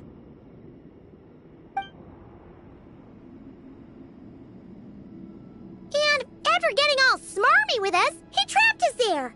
Luckily, Jet used the mechanism outside to free us, and then we got Lilupar to put a stop to the chaos. Wow. Thanks for being there to help them.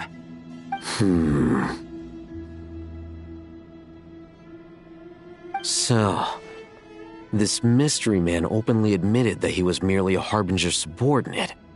Yeah? Is there something weird about that?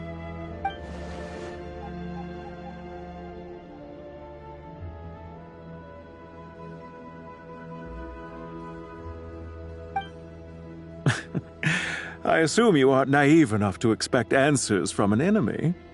Well deduced. Our commander, Dottore, died in Nordcry.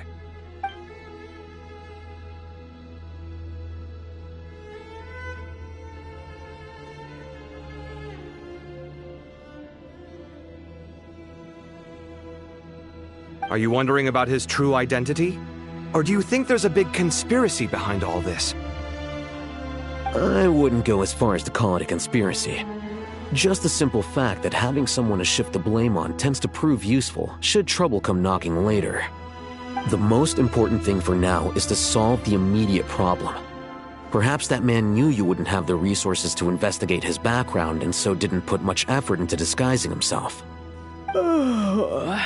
This is all getting a little cryptic for me. I'll let you guys talk while I take a walk with Lilupar. Jet? Aren't you with the Blazing Beasts? What a coincidence. Didn't expect to run into you here. We're mercs. You can run into us anywhere. Who's this with you? So, did you find the solution you were looking for in the Temple of Silence?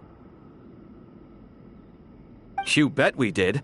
This place is incredible. It has everything. So far, we've discussed a plan and verified its feasibility. Building a new system from scratch is out of the question. So our only option is to modify the Akasha using certain resources we hope to find in the mausoleum of King Deshret.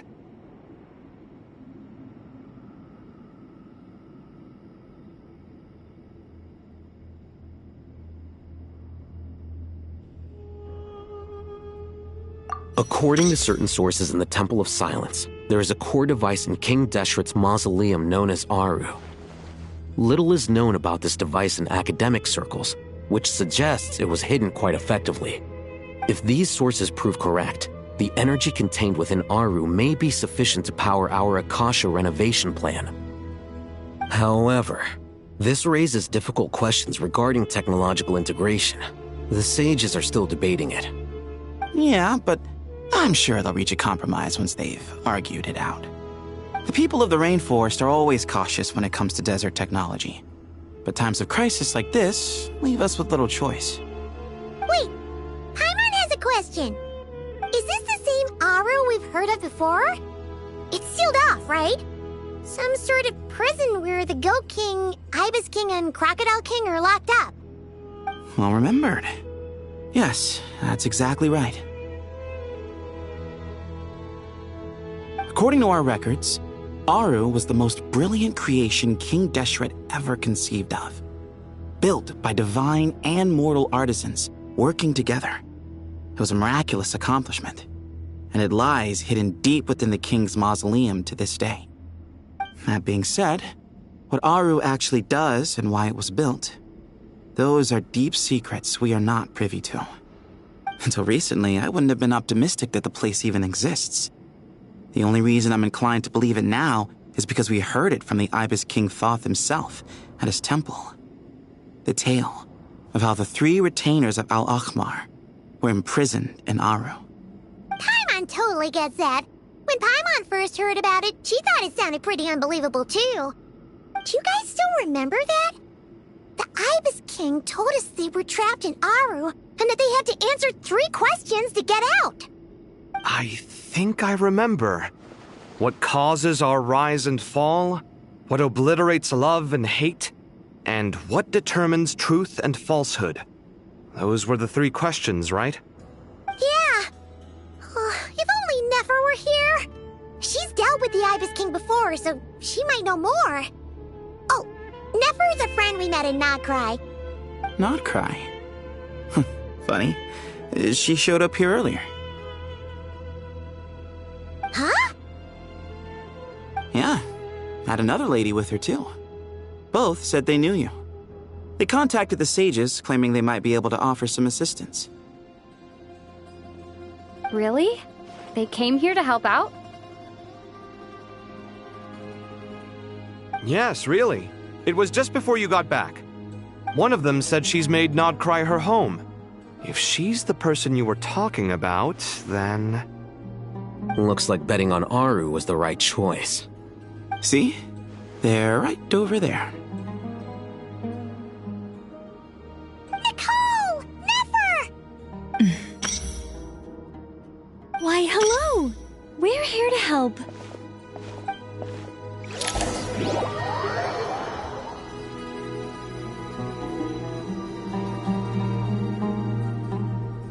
It's a good thing we left early. We almost got locked out. Locked out? What do you mean? Oh, you haven't heard? An invisible barrier has appeared around Sumeru's borders, cutting off all travel in and out. No one can leave and no one can enter. Sumeru has become a lonely island. Are the Fatui behind this too? Actually, no. This has nothing to do with them. I suspect it's a defense mechanism within Irminsul itself. Irminsul is the source of Tevat's ley lines, after all, and Sumeru is the nation closest to it.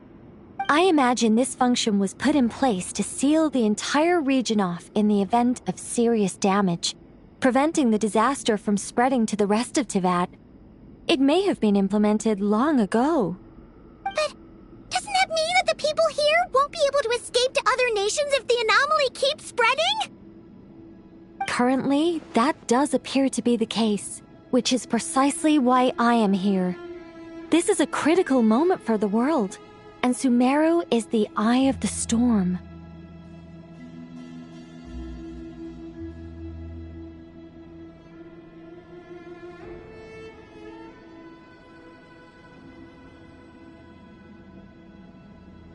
Paimon's surprised you managed to convince her to come back to Sumeru.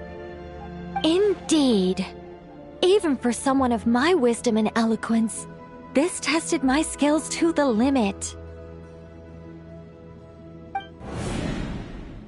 And why should it concern me that Sumeru's in trouble? Surely you don't think I still have feelings for that place? Judging by your tone, I suppose you don't. Sounds like you don't know much about my past. And here I thought you knew everything. All I know is that the Ibis King is the source of your power. He was quite a prominent moon envoy once upon a time, so I do know a thing or two about him. As for your past, I have ways to learn the full story if I wish to.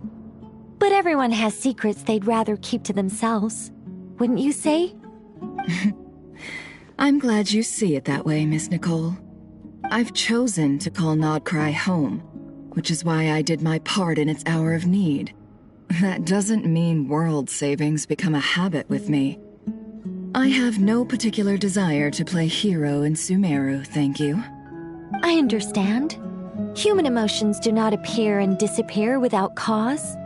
There is always a reason to be found behind both salvation and destruction. Still, if time has taught me anything, it's that human emotions are often complex and in conflict. That's why people change their minds about things all the time. But that's where we angels come in. Our duty, ultimately, is to guide people towards their deepest, truest desires and help bring them to fruition. So I wish to hear about your past, because I do not believe you are motivated by hatred alone. And if we still arrive at different conclusions in the end, that's okay.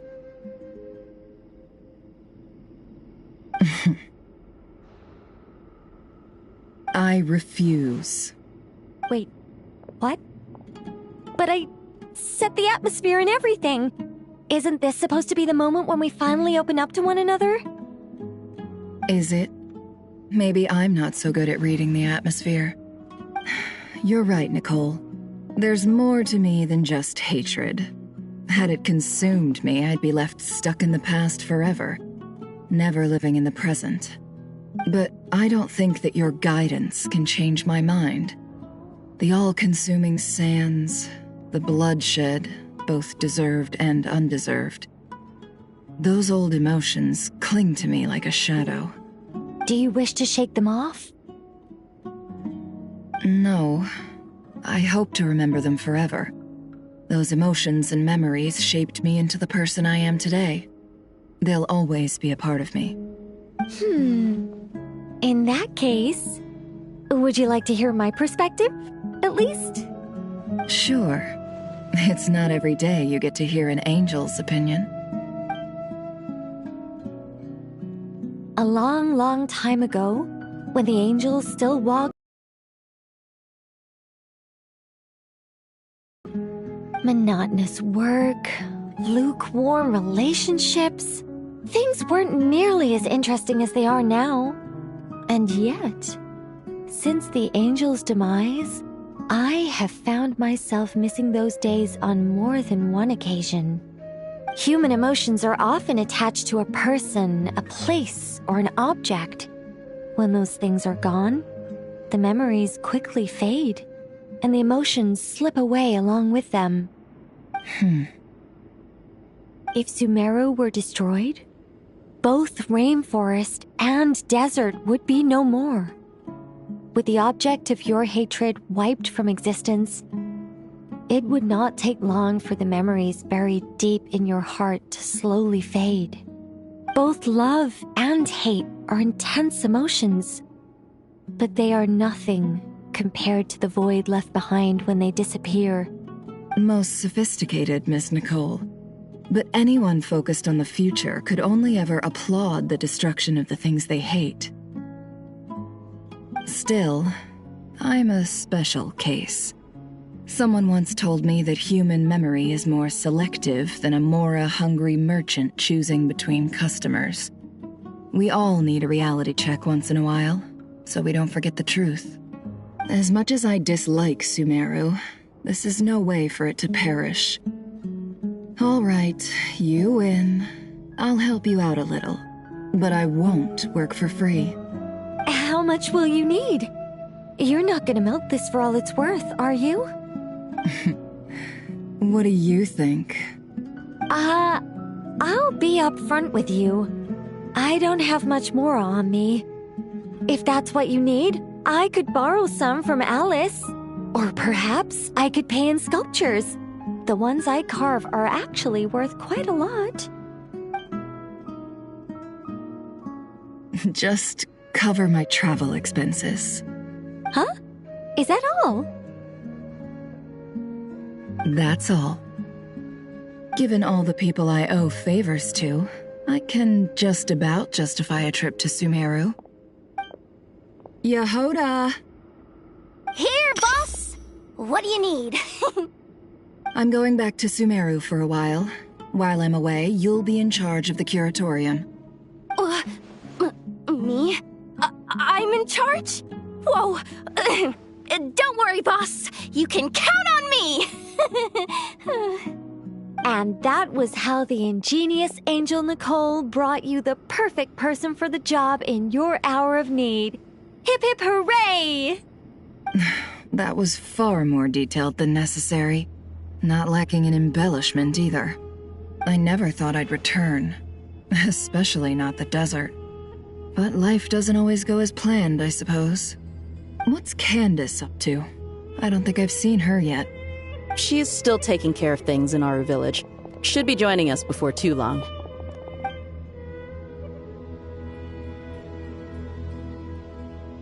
Oh, and sorry. Hope we're not interrupting anything.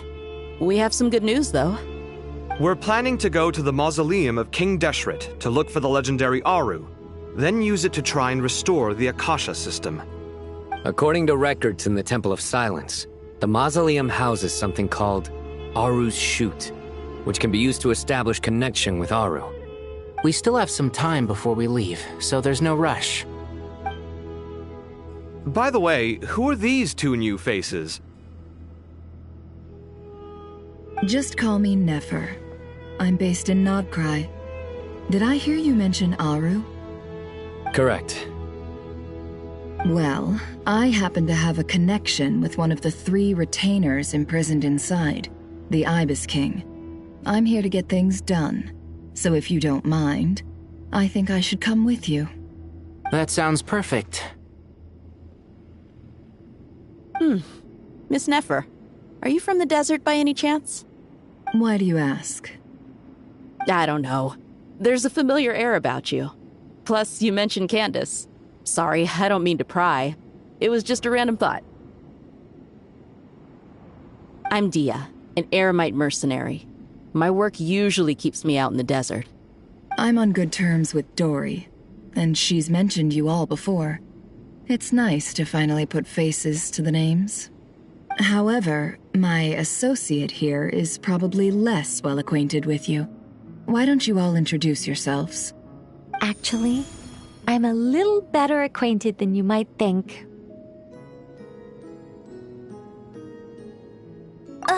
Huh? Huh. Are my eyes playing tricks on me? It looked like you spoke without moving your mouth. Ventriloquism. I have heard tell of it before. What is it, Kale? It's you! You're the voice who's been speaking in my head, aren't you? You encouraged me to report my dreams to the Dendro Archon, and got me to recite that magic prayer. Mm-hmm. I have many titles, but let's go with the most pertinent one. I am Nicole Rain, an angel who has lived since ancient times. An angel? Sounds like a big deal, but, what exactly is an angel? Oh, Well, we're a rather long-living race of beings. Not gods, technically, but we can still tell you a lot of stories from ancient history. Yep, and she's also an amazing sculptor. You could say she's a real creative type. Well, ma'am, if both the Traveler and Paimon give you rave reviews, you must be pretty impressive. Oh, please don't call me ma'am. I find it so awkward when people get too formal with me. Just relax and be yourselves. No need to be nervous. Miss Nicole, if it's okay, could I ask you a few questions? Yes, you may. I can see your heart is filled with confusion, and you are desperate for answers. I also know which questions you want to ask me. Why did you dream of Sumeru City in disarray? Why did those verses soothe the Jinn only when recited by you? I can guide you to the truth, but it involves a personal secret of yours. I'd prefer to speak with you alone, if possible.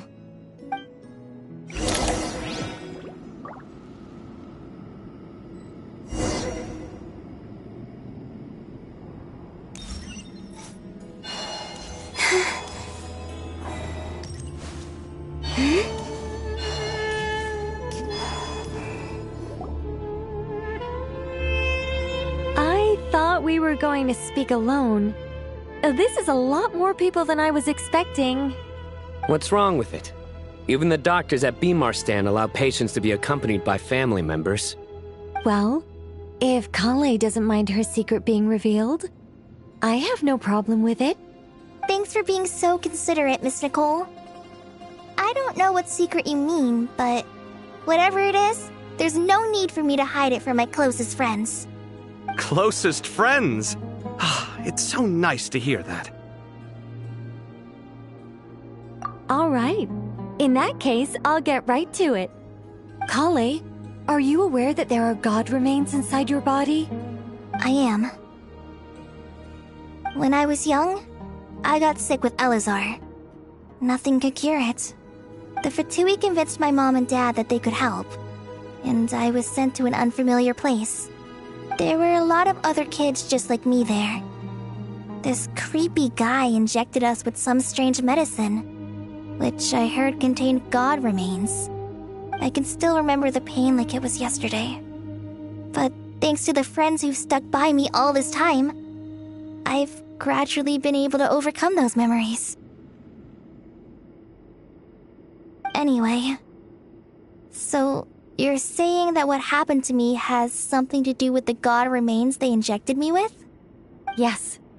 Those were the remains of Nabu Malikata, the goddess of flowers. What? Huh. Fascinating. You don't seem surprised like the rest of us. Why? The possibility crossed my mind when Kale recited the Goddess of Flowers song and calmed the Jinn. You made Paimon jump! What are you doing here, Lilupar? I was merely passing through when I heard the name of the Goddess of Flowers. Be assured that I share your surprise. You, with the hat. Are you certain? I sense no trace of the Lord of Flowers within her. Well, it is a very small fragment. Unless special methods are used to manifest its power, even her closest acquaintances would find it near impossible to detect.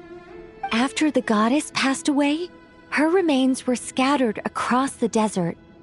King Deshret gathered all the pieces he could find and buried them in the Eternal Oasis.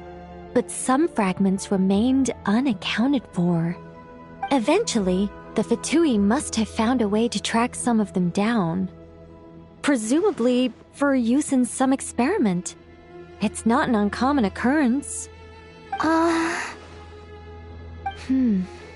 You're more shaken than I thought. In one sense, you've been extraordinarily lucky. So many people who yearn for this kind of power never attain it, yet you have coexisted with her all this time without even realizing it. I don't know what to say. I'm glad that I could help everyone with this power, really. But knowing that a fragment of the Goddess of Flowers is inside my body is... it's a strange feeling. Well, people value their autonomy very highly. Even a well-intentioned intruder can shake one's sense of self. I understand how you feel, Kale. But once you get used to it, you'll find it's nothing to be concerned about. Huh. I guess you, of all people, have a good reason to speak on this. 2 good reasons, in fact. Incidentally, 3 is the maximum number of Hermanubis' Ba fragments that I could bear. Let me guess. Because 2's company, but 3's a crowd? Thanks for helping to explain the joke, Tainari. Not my intention. Goddess preserve me. I should take my leave. This boy in his wolf's head hat speaks much too differently from the Hermanubis I remember.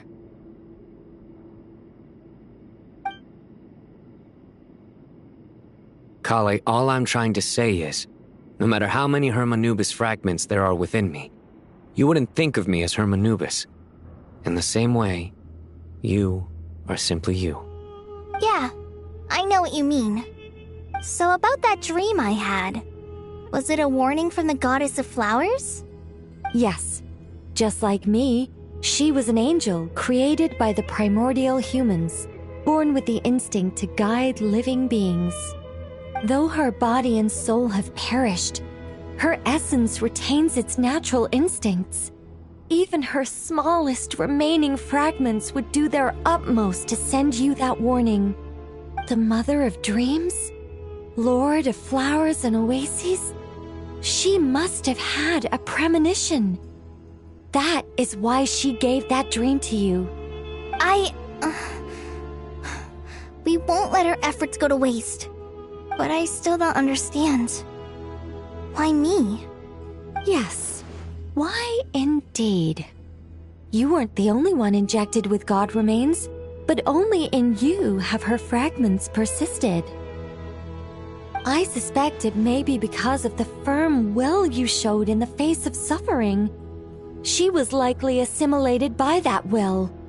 Of course, this doesn't mean you have to shoulder any extra responsibility.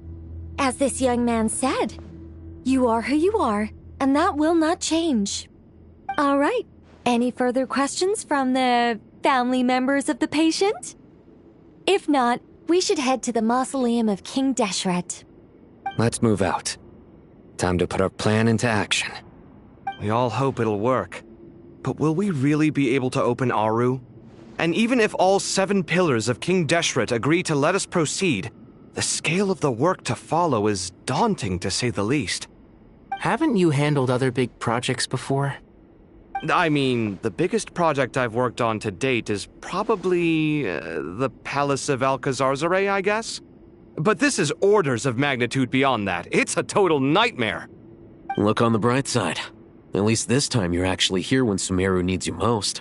You won't have to come asking me for details after the fact. Mock me all you want. But now that I'm here, things will be resolved far more quickly and smoothly than last time. Kave's self-doubt disappeared in an instant. Like magic. Well, this confidence is most gladdening. Now, go and pack your things. We'll head to the mausoleum as soon as you're ready.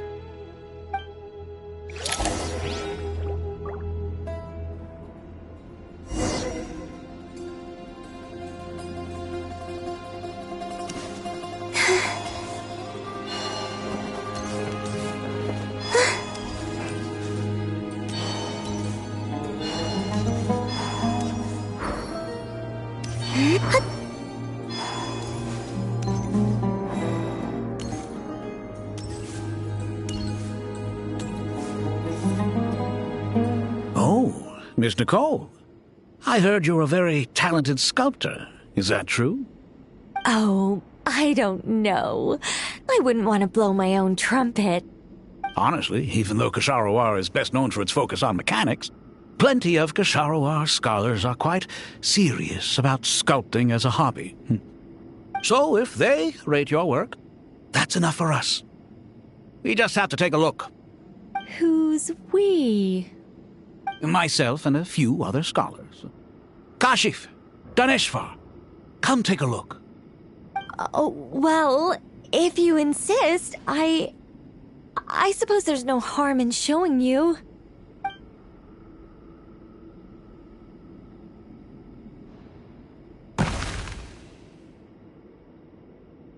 Whoa! Where did that come from? Look at the level of detail. It's so lifelike.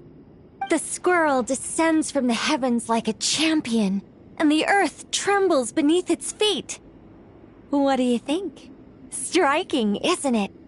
Kaveh? Kaveh, come here for a sec. Oh, and Madame Faruzan, didn't you used to study in our darshan? Come take a look. All right, but hang on a moment. I have to finish reviewing this proposal first. You called? What is it, youngster? This squirrel statue. Isn't it cute? Oh, a squirrel. I wouldn't say cute per se. The realism is what stands out to me. Were you trying to carve a statue of a hero, young lady? Oh, a hero? I suppose so. Actually, I didn't really have a specific theme in mind. I just started working on it, and this is how it turned out. I see. Well, do you tend to read novels about heroes in your spare time? As a matter of fact, I do quite enjoy those. Everyone loves a good tale of daring do, right? Then perhaps the statue represents the heroic tale you long to see deep down inside. Also on the subject of heroism, I feel that if the subject posed with a finger raised towards the heavens, it would lend a greater gravitas to the overall image. I'm sure some would call it cliché or old-fashioned, but not me. I think it would be a perfect fit. It has a certain classical beauty about it. Kaveh! Sorry, Madame Faruzan, I'm a little busy right now. Don't wait up for me. What a pity. That young man has excellent aesthetic tastes. I was hoping to ask him for his opinion. What a genius idea! Why didn't I think of that? Classical beauty is a great direction to explore. That's it. Once I get back, I'm going to sculpt a heroic squirrel pointing its finger towards the sky. Precisely. A declaration of victory. You understand my vision. Then place the two statues face to face. Yes! That's exactly what I was thinking! It'll be a masterpiece, Miss... I'm sorry, I didn't catch your name. Just call me Nicole. Madam... Faruzan? Was it? What? Oh, no. That wouldn't be right. Why ever not? Madam is a state of mind cultivated from within. Anyone may call me Madam if they so desire. My dear Miss Nicole, once we make it through these trying times, should we have the pleasure of meeting again, I shall look forward to seeing your new work. In this day of age, it's rare to find people with an appreciation for classical aesthetics. Meeting you was truly a pleasant surprise. Honestly, I feel the same way. It's been a long time since I met anyone interested in this style of statue. Clearly, they don't call you Madam for nothing. Also, I have to say, you're a very good judge of character. Because when I think about it, I really am someone who likes stories about heroes. That must be why I've quietly kept watch over generation after generation of them. Sorry, keeping watch over heroes? What exactly do you do for a living? Oh, never mind that. Let's not tell Madame Faruzan about Miss Nicole's true identity for now. Good idea. Let's limit the conversation to aesthetics.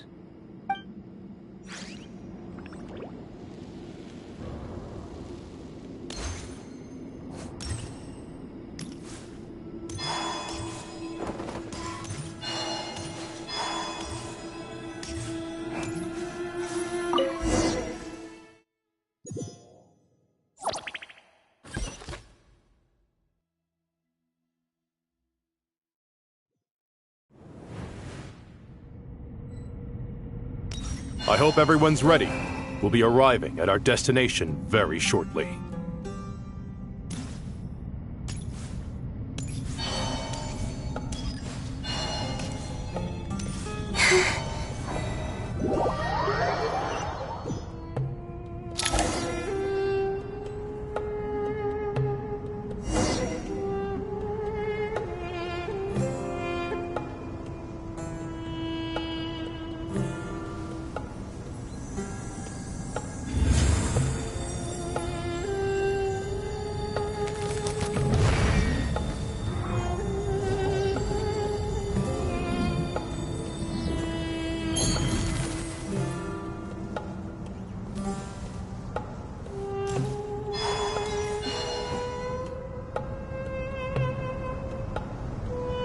Why, we've not seen so many visitors ever, really.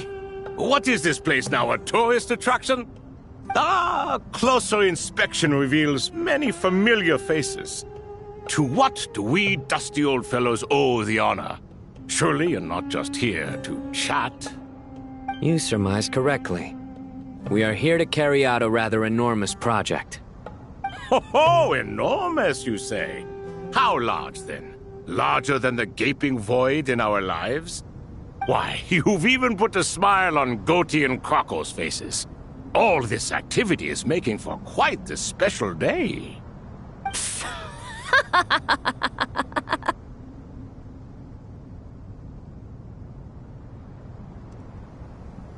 I know that laugh. Lilipar? What on earth are you doing here?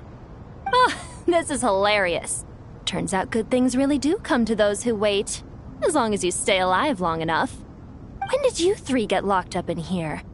And still you act all high and mighty, putting on a show for the younglings. Truly hysterical. Why, you... Yes, I know. No need to shout. You're right, Lilipar.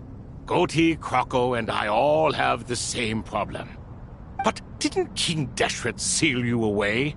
How did you break free, and how did you get in here? Who knows? Perhaps you can ask my master one day, should you ever get the chance.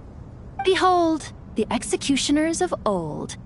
Some have turned into fragments residing in human bodies, and others are imprisoned eternally, leaving not a single shard behind. It's almost tragic, watching lowly prisoners like you act all self-important.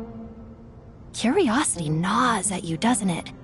Your interest in the outside world threatens to burst you at the seams. I'm starting to take a liking to this magic bottle lady. Time is of the essence. Let's get down to business. We come to you, O three ancient lords, to request your assistance on behalf of the Academia. If we can help you regain your freedom, then please consider lending us your aid. As for precisely what we need your help with, it's a long story. So, to demonstrate our sincerity, we are prepared to first resolve the problems that plague the three of you. All right, stop arguing, Croco. And Goatee, don't you start. What's the harm in letting her speak? It's not worth getting so angry about. Forget about her. The three questions are the crucial thing here. But do you really have a way to answer them? You once answered the final question, Nefer, but the seal did not open. Unless, with the passage of time, you have found a new answer? You could say so.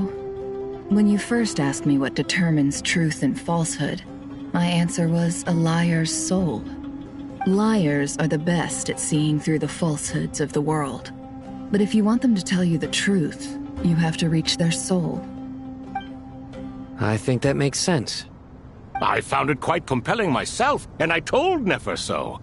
Unfortunately, it brought us no closer to liberation.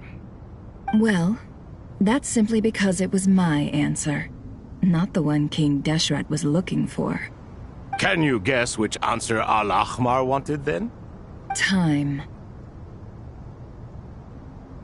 And that's not only the answer to the final question, it's the answer to all three of them.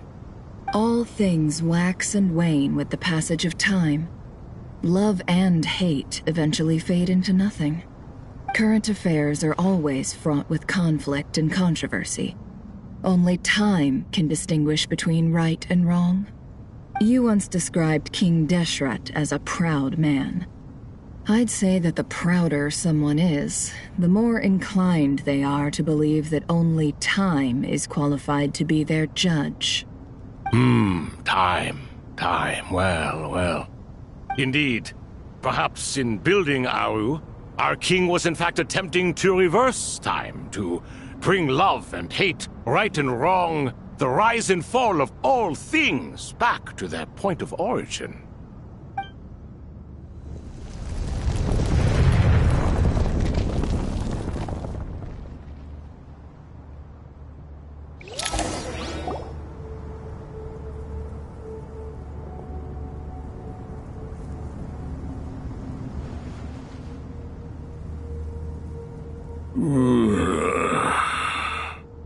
This is the most eventful day I have experienced in a long time.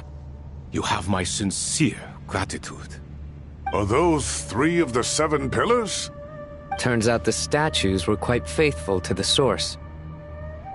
You three seem to be in good spirits. Prison can help a person grow and learn to cherish what they have. Nevertheless, after everything you've done for me, I sincerely hope you never have to experience it for yourself. Hello, Nefer. It's good to see you, Thoth, the Ibis King. Nice. Definitely puts my mind at ease, seeing you two getting along so well. Should we maybe introduce ourselves, or... Sure. I'm Sethos, the current leader of the Temple of Silence. This is General Mahamatra Sino, and this is the former Spantamad sage, Cyrus. But I'm guessing none of that means a whole lot to you. Everything is equally new to us, in truth. We've been gone from this mortal world for longer than you can imagine. Let's hold off on the introductions for now. We can always ask Nefer about you later. It'll give me something to talk about with my chosen disciple. You're like a helpless parrot. Gods and people of yore are not necessarily welcome in today's world. Self-awareness is one of my finest qualities. I thought I ought to share its fruits with you two.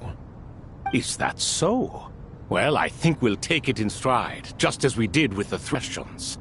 Let's not forget, it was my persistence that won you both your freedom. Fair point. I have to applaud your persistence. And I must praise you for your wisdom. Now, state your wishes, young ones. I'm sorry? Why, your tremendous accomplishments deserve a reward, do they not? You must let us do something for you in return. General Mahamatra, what do you think? I won't beat around the bush. Sumeru is facing a crisis the likes of which have never been seen before. And we need your help. Every calamity throughout the ages has been to us in one way or another, whether we were its cause or consequence. Whatever is wrong with Irminsul, it severely affected the Dendro Archon. She fell into a coma, and is currently receiving treatment from the Dendro Dragon. The Dendro Dragon? I'm sorry, the Dendro Dragon is helping to heal the Dendro Archon? Not a pep, surely. Not vicious, cruel a pep who possesses no virtues aside from her basic instincts. Ah, good heavens. Oh, I shudder to think what could have caused Lesser Lord Kusanali to suffer such a plight. Still, why would the Dendro Dragon lend you her aid? She has always held nothing but contempt for the Archons. I suppose she and Kusanali must have some history. You can help us make history, too. A smooth talker. Well said, lad. Currently, no one can connect to Irminsul. We hope that by opening up Aru and making some modifications to it, we can use its technology to our advantage. Unfortunately, Aru is an imperfect creation. King Deshret never managed to realize his full vision before his death. Much remains to be done if it is to be pitted against Irminsul itself. Besides, I hear your reasons, but to give Aru up over such would be... The archaeological records clearly indicate that although Aru's construction took a long time, it was not beyond human means to achieve. Modern technology should solve the efficiency issues. We have no choice but to go all in on this. This is by no means a threat.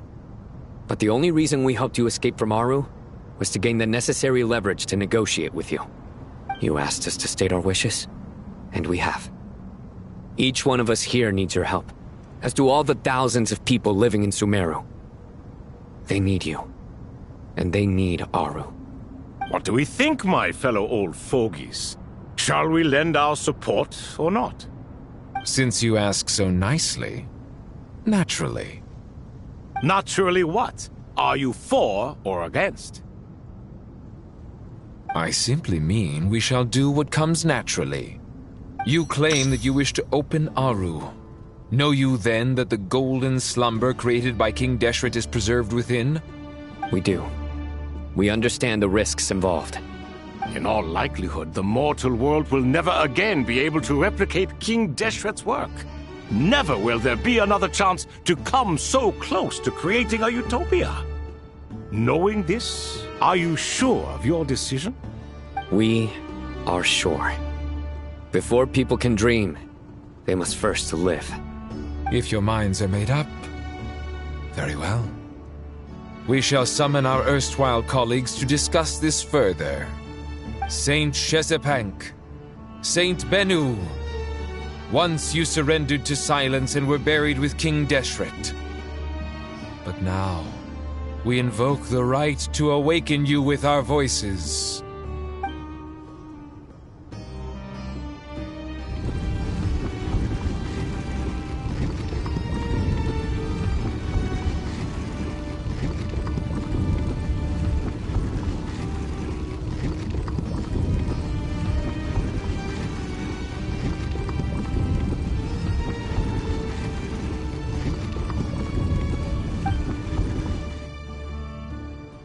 Saint Bennu, responding to your call.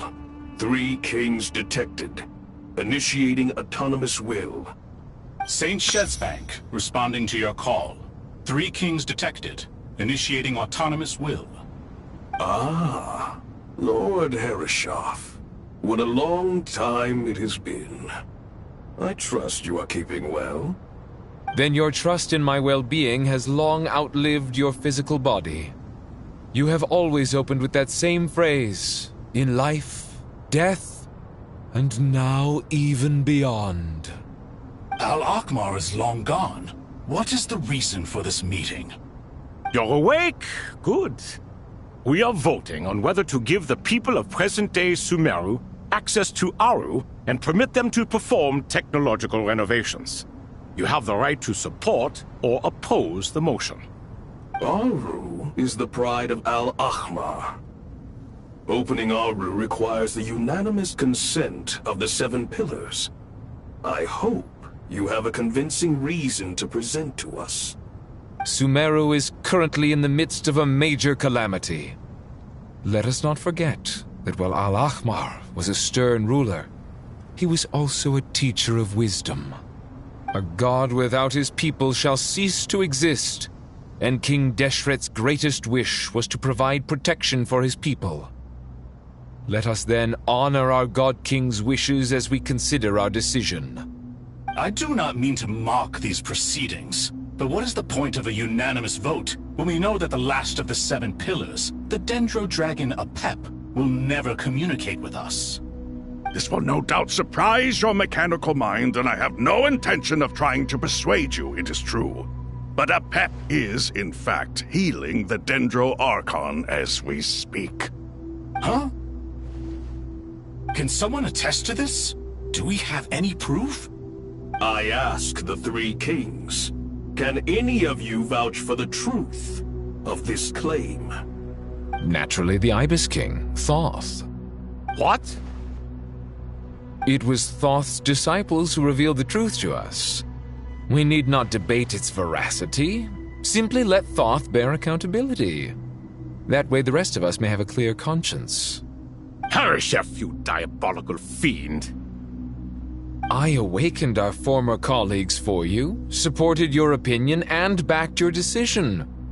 What sort of fiend would do that? I miss the days when Hermanubis was still around. At times like this, he would offer to take accountability. What are you trying to say? Is my word worth less to you than Hermanubis's? Hypocrite though you are, Lord Thoth, you are humorous in equal measure. How could we bear not to associate with a character such as you? I, Saint Shezpank, approve the Goat King's proposal. Since King Deshret is no more, we shall receive no reprimand for acting beyond our remit.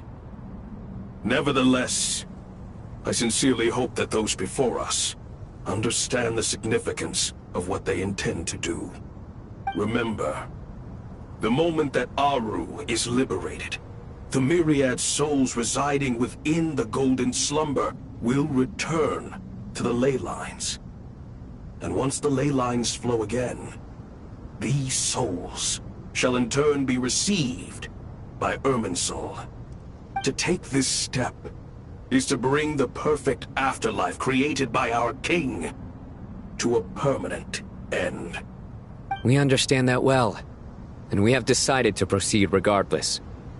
Furthermore, the contemporary human perspective would contend that confining souls in this way is no act of benevolence. The deceased have a right to rest in peace. King Deshret's creation is clearly a place of rest and peace. It is just that many do not see it this way. But no matter. Saint Binu approves. Hermanubis' representative and the Dendro Dragon Apep made their choice ahead of time, while the Goat King, Ibis King, and Crocodile King have also granted permission to liberate Aru.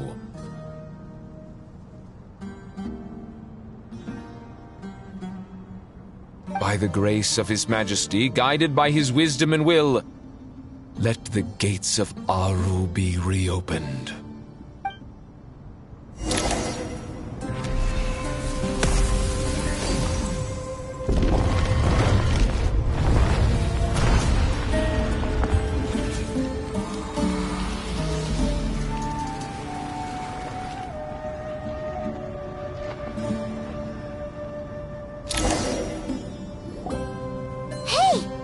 Look at that!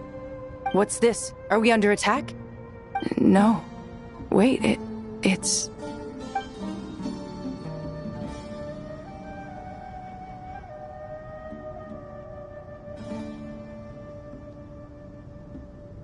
Here you are. Through the sands of time. I see you.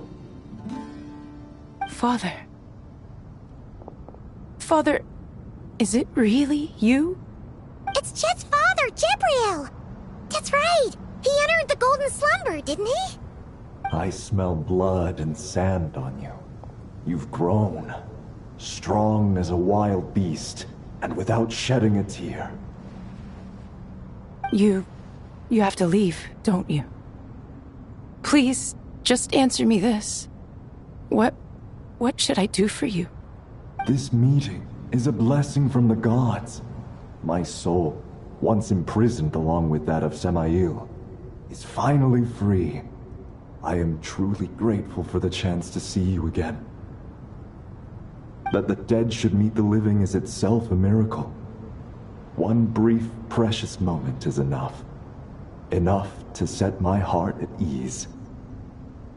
Do not weep for me, Jet. I know you will accomplish many great things in your life. You will go further and climb higher than I ever did. All I ask is that you take good care of yourself.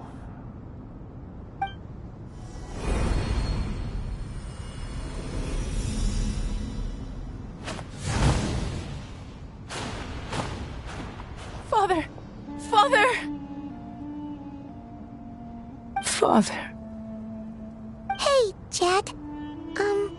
Do you want something to eat? Maybe it'll help you feel better. I'm fine. Thanks, Paimon. It was just a little sudden. The chance to see my father again meant the world to me. He was trapped in the Golden Slumber for our sake. And now, after all this time, he can finally rest in peace. I'm glad. It's a huge relief. You've grown strong, Jet. More than enough to fend for yourself. Yeah. I'll leave the past in my memory where it belongs. My family, the good times and the bad. Goodbye, Father.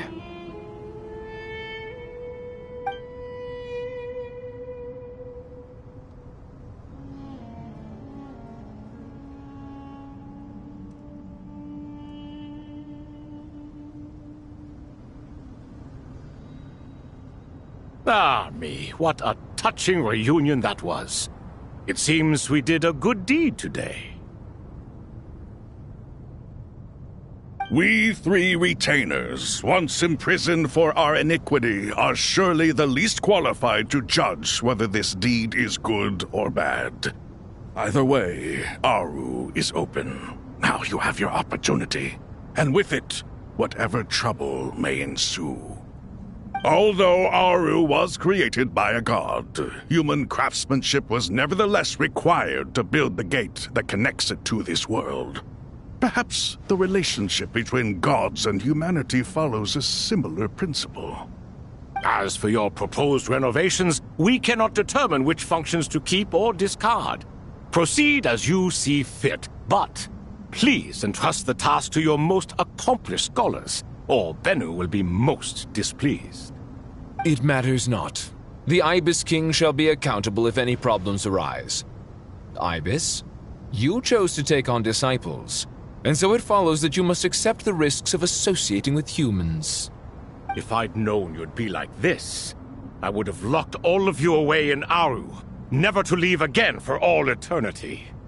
All of us? What does this have to do with me? Vilify me no further.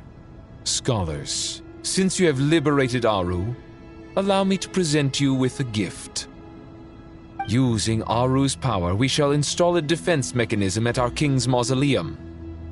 You must be guarded even against Irminsul itself. This shall afford you some convenience. Unseen and unheard. From this moment forth, none may by sight or hearing perceive anything said or done within the mausoleum. Amazing. And all this is achieved just with the power of Aru? With technology from the heavens, the possibilities are endless. Just because King Deshret did not use it for this purpose does not mean that it cannot be done. So, marvel away. This is the reward you have earned. All right. Well, that resolves the issue of confidentiality. What about the technical side? Do we have the manpower? Why, yes. I've already contacted them. They'll be here soon.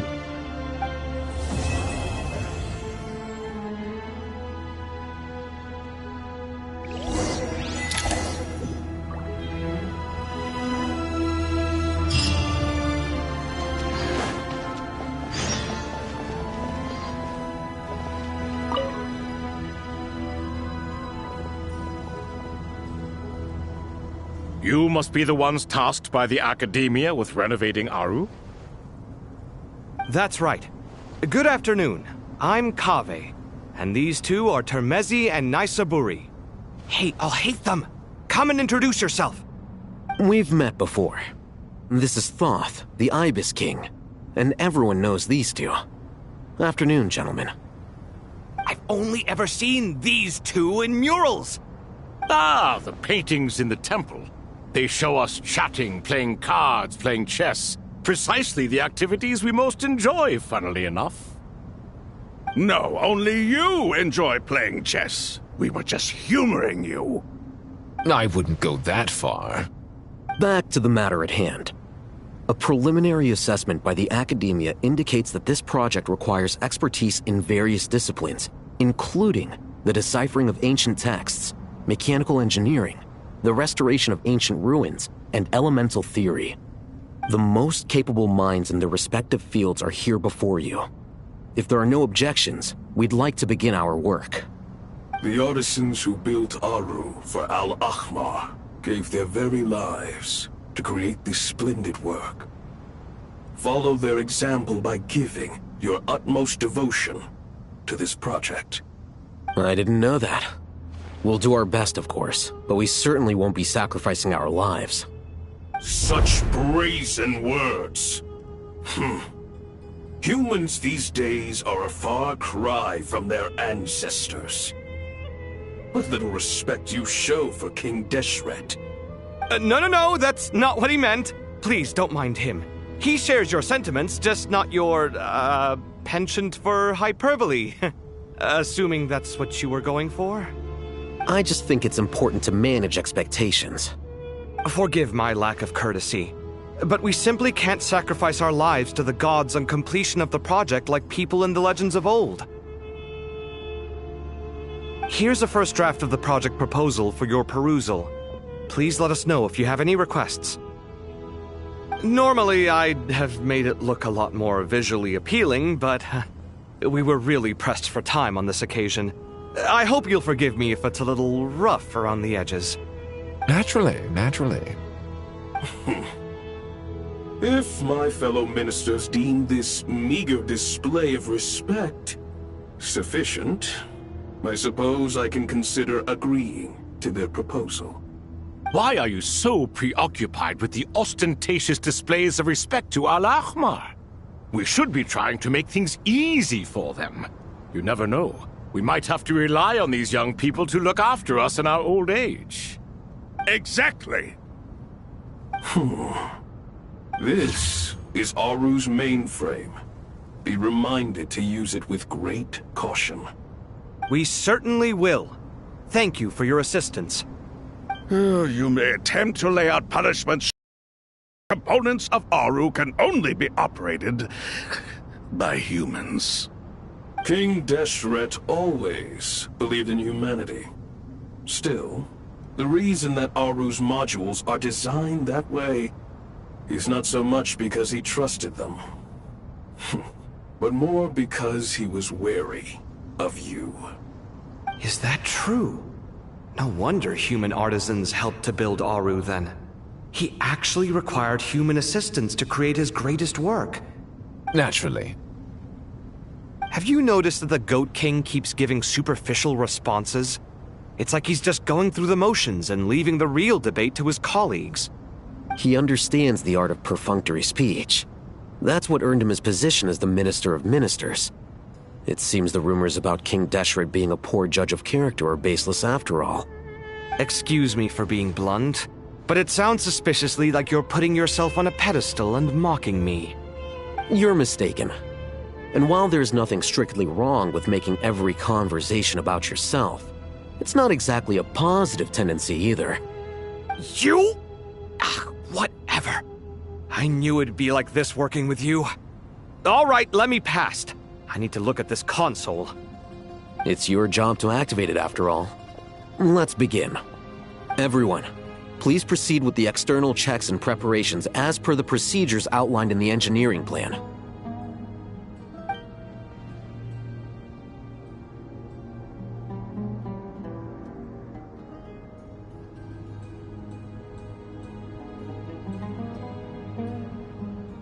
Hello there, youngsters. Whoa, the Ibis King came to life. What do you mean, came to life? I've been alive the whole time.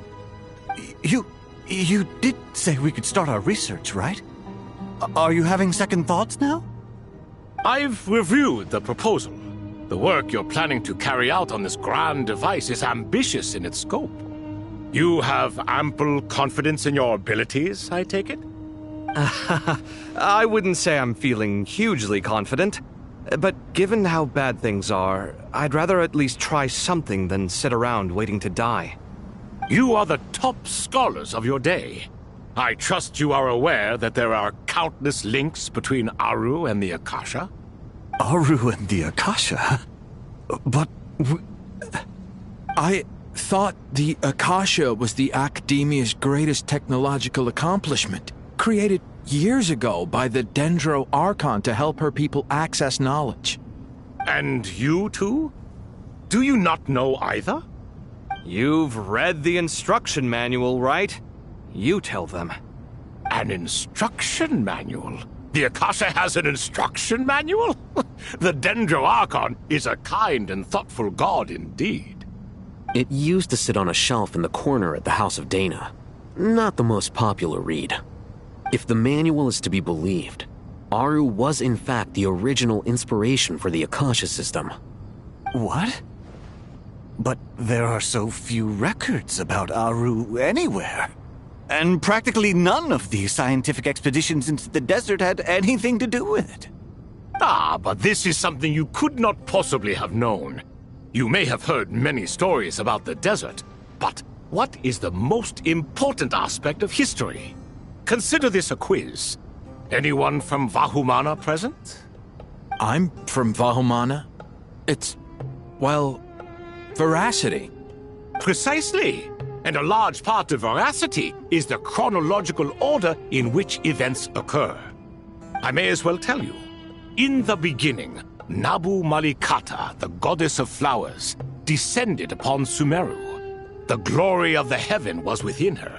She brought life, oases, and knowledge to this land. Then she created the Jinn, enlightened them, and ordered them to serve her. Two other gods also walked upon this land where wisdom flowed in abundance, and the three met beneath the great green trees. It was the first and greatest alliance. We should speak with reverence of this covenant between the three, which transcended both time and life. For they promised that in Sumeru, wisdom would be shared with all. All the great changes in Sumeru's history began with the goddess of flowers. For King Deshret's sake, she pried into the secrets of Celestia, and for this was burned to ashes by the flames of wrath. So grieved was King Deshret by her passing that he lost all interest in state affairs and devoted himself instead to the knowledge that she had brought back. It was after learning of the technology from that floating island in the sky that he first conceived of Aru. And so, the Akasha was inspired by Aru, while the basis for Aru itself came from Celestia's technology. Well, if the two share a common technological origin, then connecting one system to the other is an entirely feasible idea. Unbelievable. Have you no reverence at all for celestial technology? No, I do, but there's no time for that. The schedule is too tight. Blame it on the deadline. Perhaps you could try coming up with our cutoff dates. You know what it's like having to turn around 5 different drafts in one day? I wouldn't wish it on my worst enemy. Yeah, also, Sir Ibis, King, you don't plan on getting directly involved at all, do you? Yes, well, you strike us more as having come to give a popular science lecture. Or, wait, does this count as more of a first-hand witness statement? Neither. Anyway, this sounds like far too much work for me. Still, if Aru is so powerful, why didn't King Deshret use it for more ambitious ends? Because it was never fully completed. King Deshret had grand plans, but he perished before they could come to fruition. In the beginning, his wish was to create something that could rival the very world itself. The Lord of Flowers sacrificed everything for that ambition. What he desired, she bestowed, and thus was knowledge brought into the world. Her courage and sacrifice had to be honored with the most splendid of monuments, or King Deshret would surely have deemed it a grave injustice. And that monument, built from knowledge and technology, etched with a sacrificial and courageous love, even in its unfinished form, it deserves to be treasured. At that time, King Deshret said the following to the Lord of Dendro. Since we share an eternal covenant, I shall never be your enemy. Hence, the fruit of wisdom from the heavens is not to be devoured. Remember, it is not that I lack the power to become the enemy of wisdom. Yet you and she have taught me much and shown me kindness. For this, I cherish you both. In the end, Aru was only used to store a portion of the souls. It was but a primitive form of the masterwork the king had envisaged. His final hope for Aru was to return to the past, when she yet lived. So the point you're making is, King Deshret was both powerful and ambitious, and he only ceased his imperious ways out of affection for the Goddess of Flowers and the Dendro Archon. You could see this as an act of mercy, but you could also see it as the sentiments that lay between these 3 gods placing constraints on him. This was, after all, the foundation of the alliance between them. This explains why Aru was both a prison and a monument, and why the answer to the 3 questions was time. You have to be careful who you get involved with, or you invite all manner of misfortune. This is as true for gods as it is for humans. Love is the same. It is both a prison and a monument. All right, let us pause the story here for now. Seeing as you've been so diligent, I'll offer a little help. Who's in charge again? Is it you two? Ah, yes, me and him. Now then, close your eyes. Wisdom hides in the space between the tangible and the intangible. It is to convey the incommunicable through the simplest of mediums. By the power of King Deshret, I shall grant you a glimpse into the unseen secrets that lie at the threshold of existence.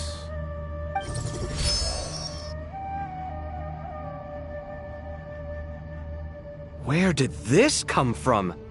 Is it a new mechanism? It looks more like some form of externalized information. You've rendered it visible?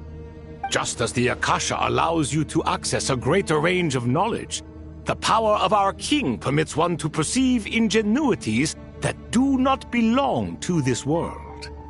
This is no ordinary mechanism. It reflects the internal structure of Aru.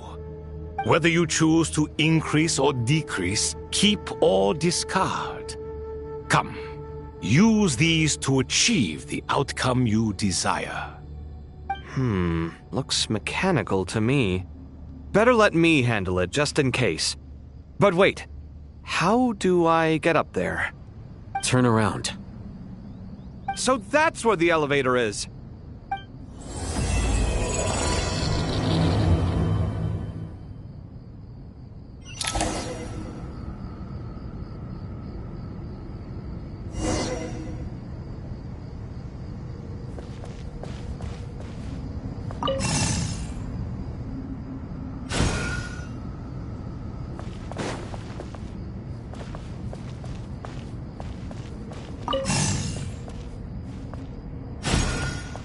Scanning.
Obelisks were used to record important information in the ancient desert civilization. Hey, Alhaitham, there's some writing here I'll need you to decipher. I've sent it to your screen. Do you see it? Got it. It's a little blurry, but I should manage. Take a look and tell me what it says. Oh, and I'll send any other similar text directly to you from now on. Let's start with this one. It's a variant of an older script. Herein lie verses written for the Yellow Sands. Looks like cultural information from the age of King Deshret. If so, I suggest you delete it. Words thrown together merely for fun. I had no idea Aru kept a record of this. Well, as long as you're certain that this is strictly private information, that's fine. It is unimportant. All right, well, I guess I'll start now.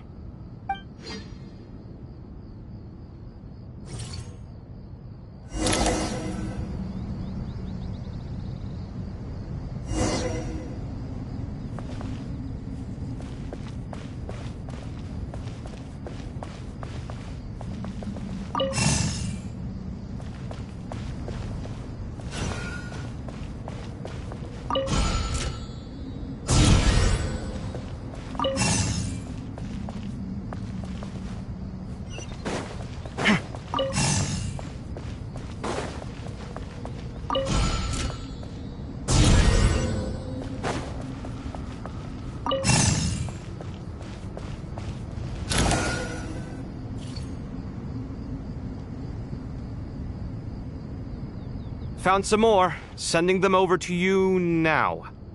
These are all reports about the Gurabad conflict. Can we delete them? I'd say so. Most of this information has already been archived anyway. What if there are details in there that Vahumana missed? What are we supposed to do if they come after us in the future? They'll just have to live with it. If we don't resolve these issues now, there won't even be an academia in the future, let alone a Vahumana Darshan. Yeah, you're right. Okay, done. There's some other similar monuments nearby.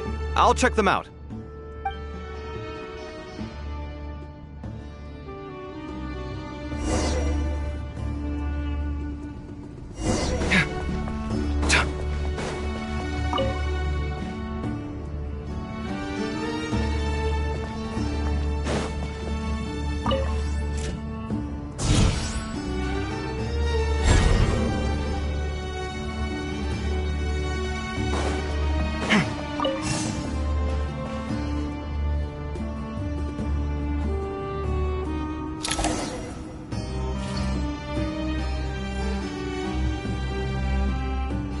Another monument.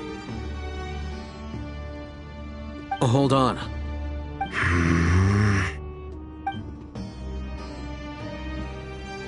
You're still reading it? How long is it? It records the development and governance of the Oasis civilization. Most of it concerns the Jinn, but it also contains records left by the artisans who built Aru. Is it important? Some of it. There was no way for me to read the whole thing in its entirety, so I had to rely on my intuition to pick the parts worth keeping. What about the artisans' records? What do they mention? They're speculations, mostly. For instance, they were wondering how to protect themselves if King Deshret decided to silence them after the construction of Aru was complete. Sounds like pure mythology to me. Surely that kind of thing didn't really happen. The records do emphasize that this was merely their conjecture based on various myths. Still, the artisans did leave details of their plans to survive, including blueprints for their escape route. Even that got recorded? Okay, well, I'll make a copy of this first before I delete it. Is that truly necessary? You won't be needing those. No, the blueprints are important. I want to keep them as a memento.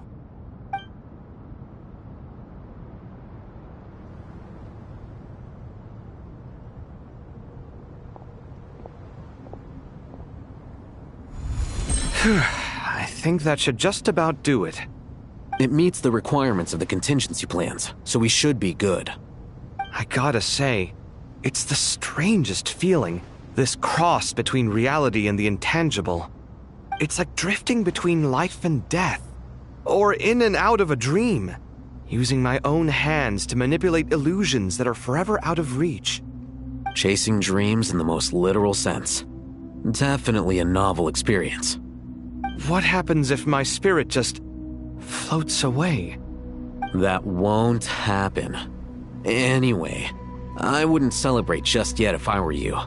There's likely to be a phase 2 of this project. All right. I'd better keep my wits about me then.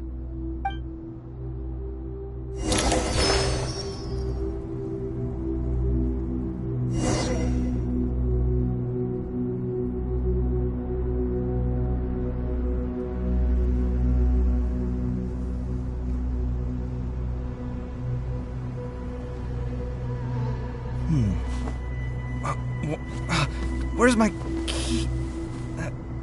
Not again.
Traveler from afar, do you worry for the fate of Sumeru as well? Whoa! It's Sobek the Crocodile King! Greetings, Crocodile King. Please be at ease. I'm just here to chat with you about Lesser Lord Kusanali. Sounds like you really care about her. Yes, although to be exact, it is a mixture of both concern and curiosity that I feel. Speaking of Nahida, Paimon was wondering how she's doing. Wait a moment.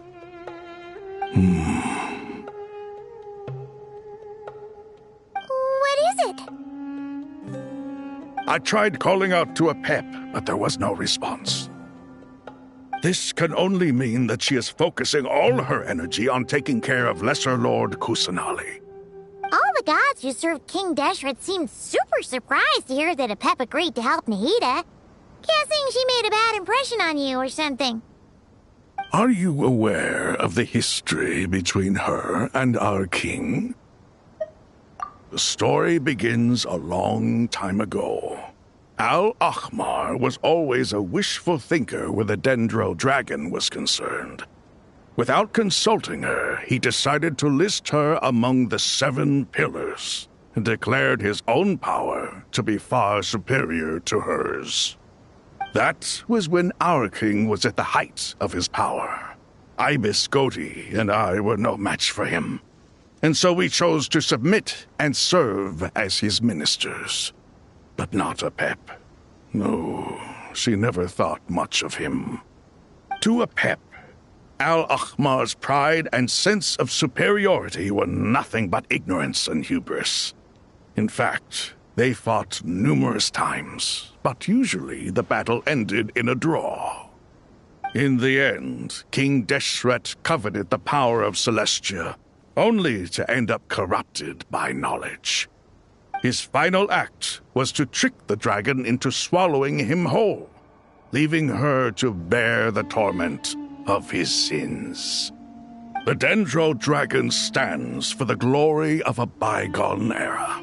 She hated Al-Ahmar and what he represented. All the gods, all the power they wielded. And so, her willingness to help the Dendro Archon through this crisis comes as a great surprise indeed. It makes one wonder whether, perhaps, the Dendro Archon assisted her in the past. Yep, Nahida did her a huge favor.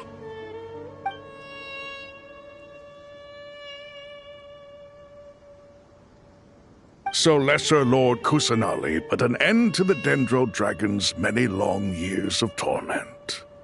As much as she loathes the 7, Apep knows kindness when she sees it. No wonder she was willing to make an exception. Yeah, that's the sense we got from dealing with her too. She is not incapable of coexisting with other living things. Rather, she actively chooses to avoid coexistence. And this despite the fact that she symbolizes life itself. How ironic.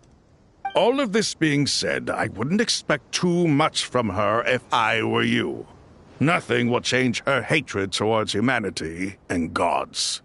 We'll keep that in mind. Anyway, how much longer do you think Nahida needs to stay with Apep? For all we know, the Fatui might still be in the desert. Just to be on the safe side, why don't we grab anyone who isn't busy right now and go look for her? I'm alright, Paimon. Huh? Was that Nahida's voice? It seems the treatment was effective. Since when do my deeds require your evaluation? Ah! Here will do just fine. I had no intention of taking you any further. One ought not expect greater generosity than they have earned. You always hide your kindness away like an oasis within a sandstorm. Only those who make it through the swirling winds can know just how beautiful that oasis is, and how much hope it brings. You dare appraise my being? No, I'm expressing my gratitude. I want to thank you for sharing your precious life force with me.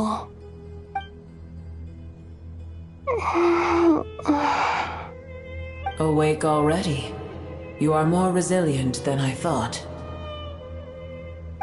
Pep. I feel much better. Thank you. Gods and their gratitude mean little to me. I would rather you give me your assurance that the situation with Irminsul and Sumero's ley lines will be competently managed. If I suffer any ill effects from the ley lines, you, as the god of this land, will be held responsible. And you would not enjoy being held to account by me.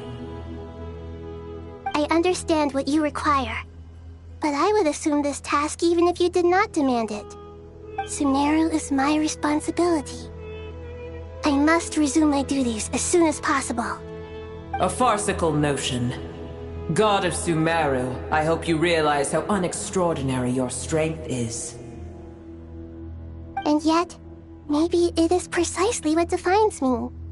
A god of wisdom is not meant to rule by force. Then hold steady. We go forth. Well, I'll be.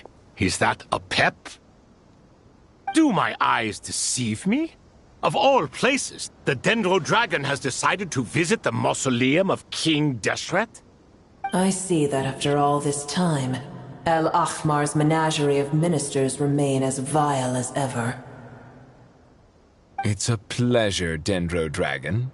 Had you arrived but a little sooner, you might have attended a meeting of the Seven Pillars. What a nauseating thought. You are not the first insects I have had the displeasure of dealing with today. A swarm of them tugged on my tail on my way over. Goodness knows what hovels they crawled from. Why do all the creatures of this world remain so lowly after all this time? What did you do with them? I cast them away. What would you have me do? Keep them as trinkets? Boer, this is where we shall part ways. To be clear, I do not wish to see you or anyone else here ever again, unless absolutely necessary. Then I wish you peace as you return to your dwelling place. It matters not to me. Simply refrain from bothering me again.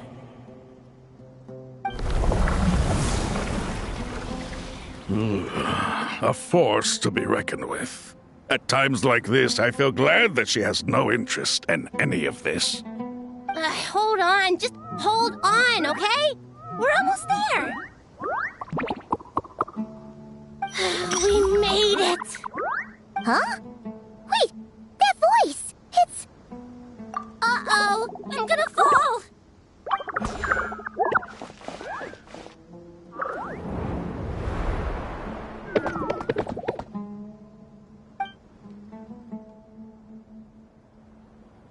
Well, that's a relief.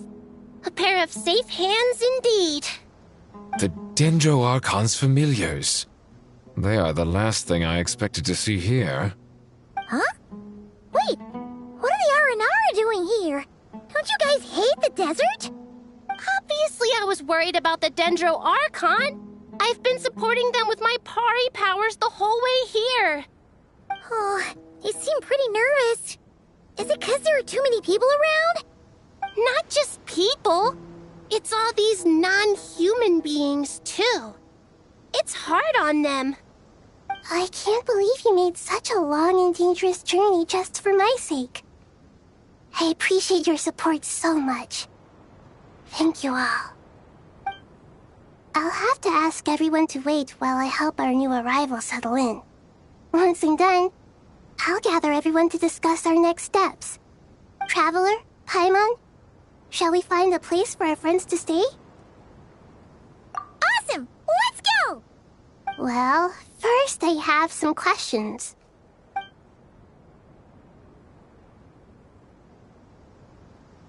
Okay, I think that covers everything.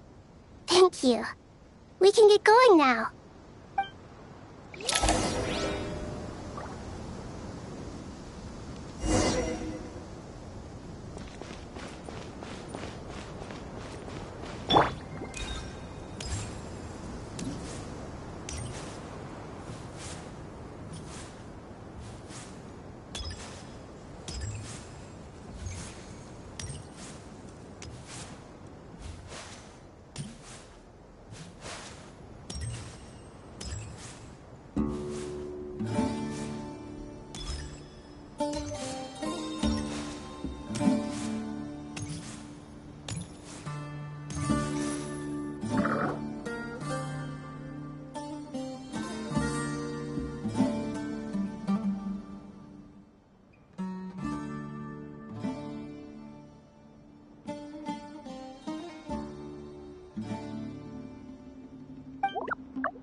everyone. It's only us.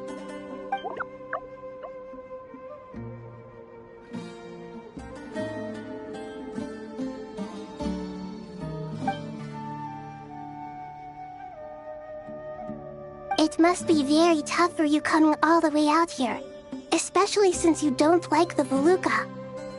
Is everyone back in Vanarana doing well?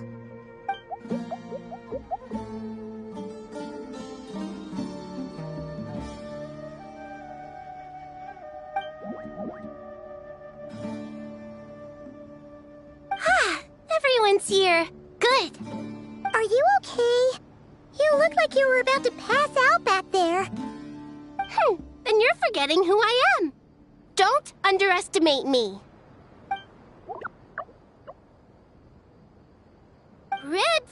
Oh, excuse me! Are you comparing me to Paimon?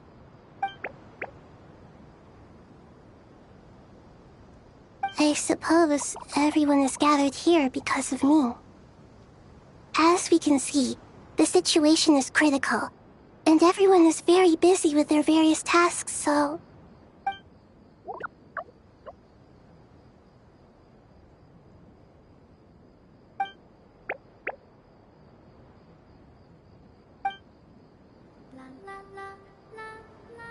I can't thank you enough.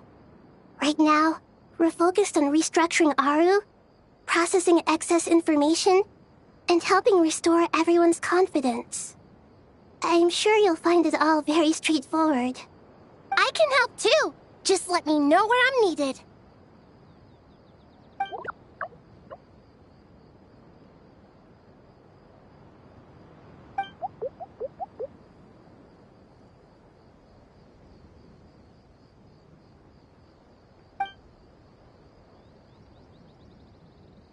Up to no good?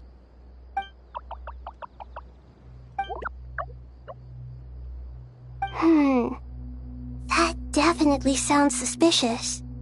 Traveler, Paimon, I have other work to attend to here that needs to take priority. Could I trouble you to investigate the situation Arabalika spoke of? No problem. Leave it to us. Thank you. I'm counting on you.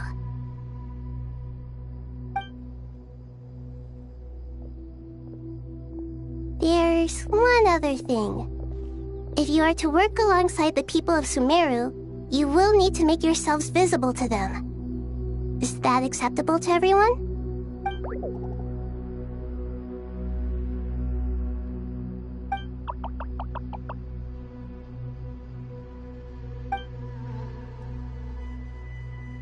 There's nothing to fear. No one here will hurt you. But if you do feel afraid, don't worry. Just call my name, and I'll be there. Very well. Now, I shall bestow a small blessing upon you all. Whenever people see you and interact with you, from the moment their gaze meets yours, they will experience the most beautiful of dreams.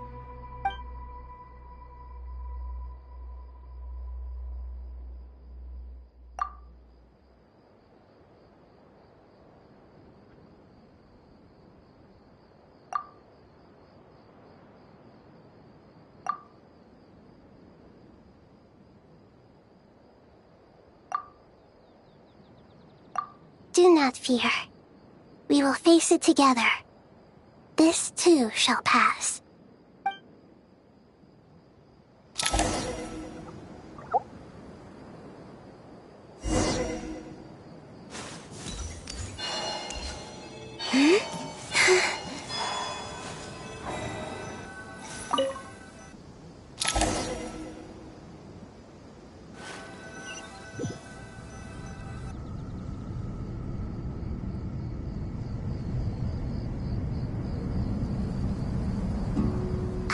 Everyone's here. Wonderful. Dendro Archon, you're back. Are you recovering all right? You mustn't push yourself too hard. I'm doing very well. Thank you for your concern.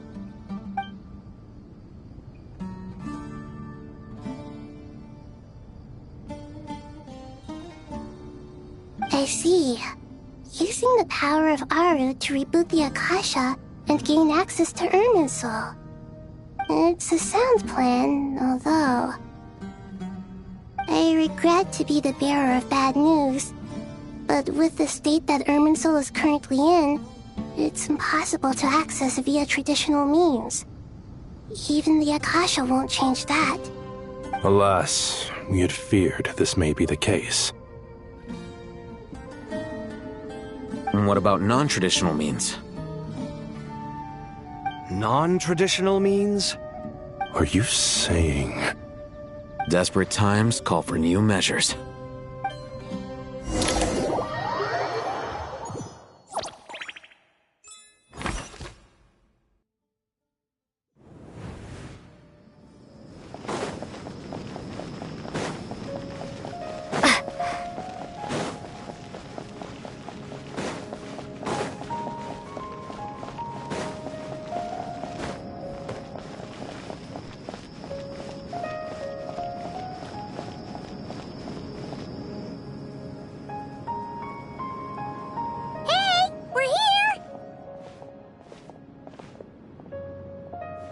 Ah, it's you. Is there a situation?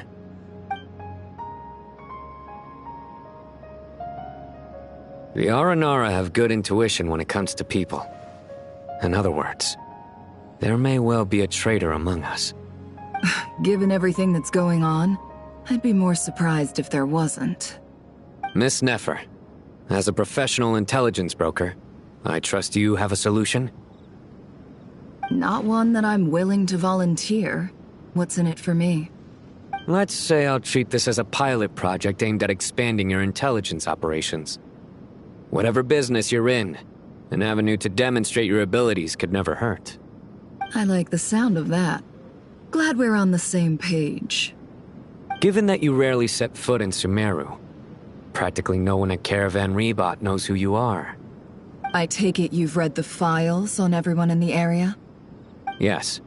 I also skimmed the list of evacuees, and am more or less up to date on where everyone stands. Any initial suspects? Limiting the scopes to males whose recent activity could be viewed as suspicious.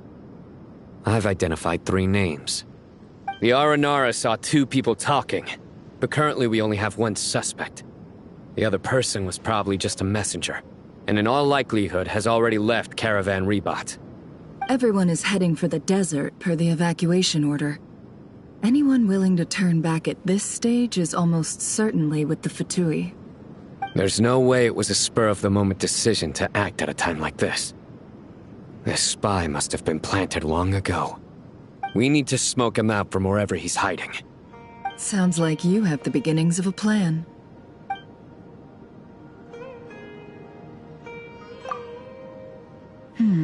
I see. Your suspicions are well-founded. I'd be watching him too if I were you. So far, we still lack solid evidence that he's been bribed. He hasn't made any recent purchases that would indicate he came into some cash. Then let's get closer to him to confirm before we make our move. I can handle it. I'm not based in Sumeru, so barely anyone at Caravan Rebot knows who I am. And you're certain you've never encountered this person in Nodcry? I'm certain. Besides, it's extremely rare for me to have had any direct contact with Sumeru mercenaries besides Jet. There's no way he could have seen my face before. Sino, stay out of sight and wait for my signal. If he raises any red flags, I'll bring him toward the main road. Understood. I'll take it from there. Excellent. Well, it's a pleasure working with you.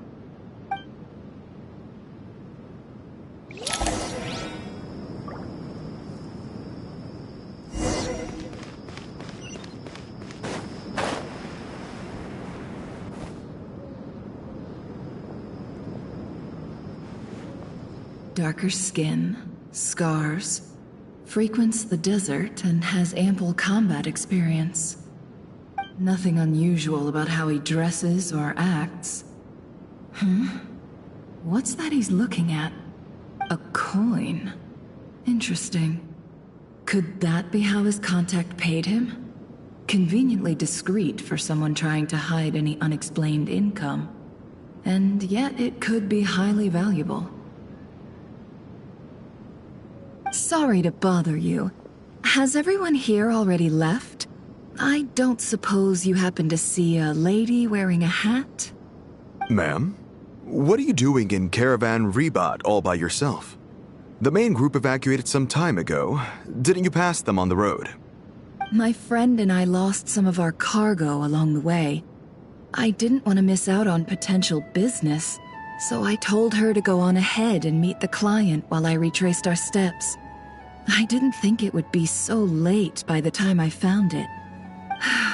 And then there was a terrible sandstorm.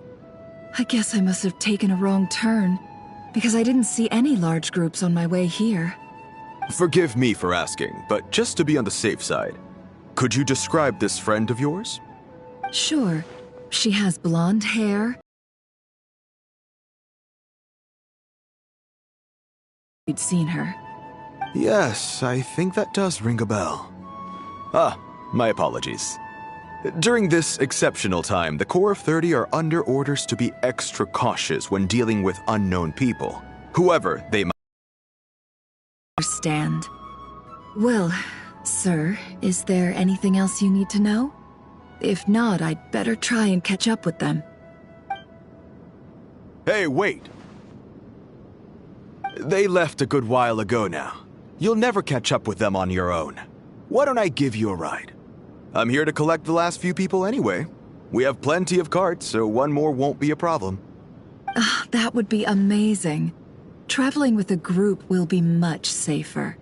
I'll have to pay you for your trouble. Hey, let's not worry about the money for now. Wait here a moment. Once I'm done packing up, I'll take you to join the rest of the group. All right, thanks. Let me know if you need a hand carrying anything. No need for that. I'm strong enough for both of us. Okay. Well, I wish there was some way I could repay you. Guess it's my lucky day, running into someone who knows what they're doing here. You might have just saved my life, you know? You're not wrong there. I mean, what kind of cargo is so important that it's worth risking your life to get back? I hope for your sake that it's priceless. Actually, I suppose I can tell you, since you've been such a big help. But be sure to keep it to yourself, or we could both be in big trouble. Oh, really? Sounds mysterious. We're in the antiques business. You understand? Some of our goods aren't acquired through the most legitimate means. We have to be very discreet when we're selling them. That's why I had to go looking for the missing cargo alone. Ah, no wonder. Well, ma'am, in that case, it turns out that maybe there is something you could do for me. I'm all ears. But to be clear, our commission isn't cheap. Think carefully before you ask. We don't want to ruin our relationship before we even hit the road. I'm sure that won't be a problem. My issue is, I have something that's a little difficult to sell on as well. Take a look at this.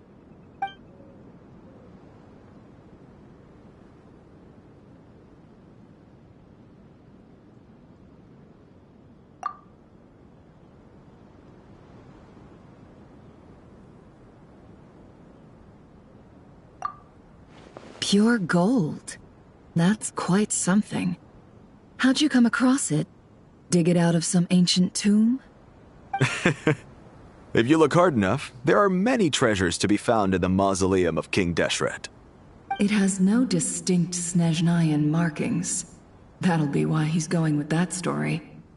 And he clearly doesn't want to arouse suspicion, so he's on the lookout for an opportunity to make a quiet trade.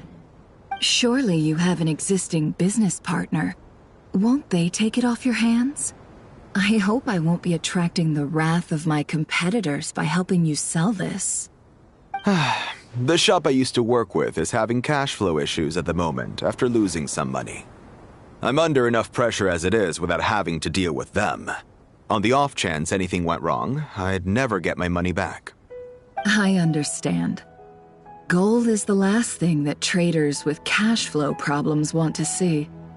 Well, In that case, I think we can work something out. As it happens, I'm just about done packing. Shall we make a move? Sure. Let's walk and talk. This evacuation was a huge operation. They needed a few people to stay behind and tie up loose ends. And I ended up being one of them. You're lucky you ran into us in time. I certainly am. I don't know how this happened. One thing led to another, and look how it ended up. I just hope our client doesn't get spooked and cancel their order. Fingers crossed. But either way, life goes on, and we all have to make a living somehow.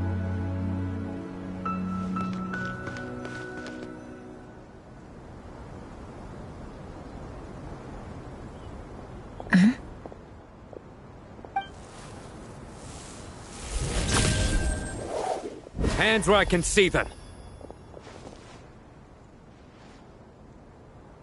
General Mahamatra! No, wait! What are you doing?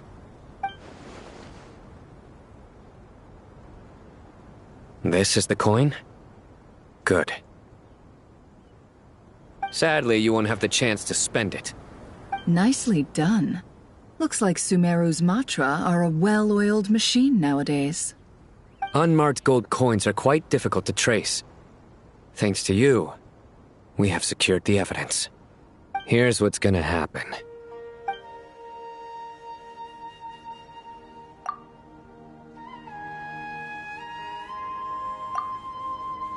Southeast from here, leeward side of the hill. That's where he's meeting his contact. Great work. Candace tells me your interrogation skills are highly effective. Hers are quickly catching up. She's improved a lot in recent years. Looks like it's over to you for the next step. Because I'm quickest on my feet? Because you know how to trail a target.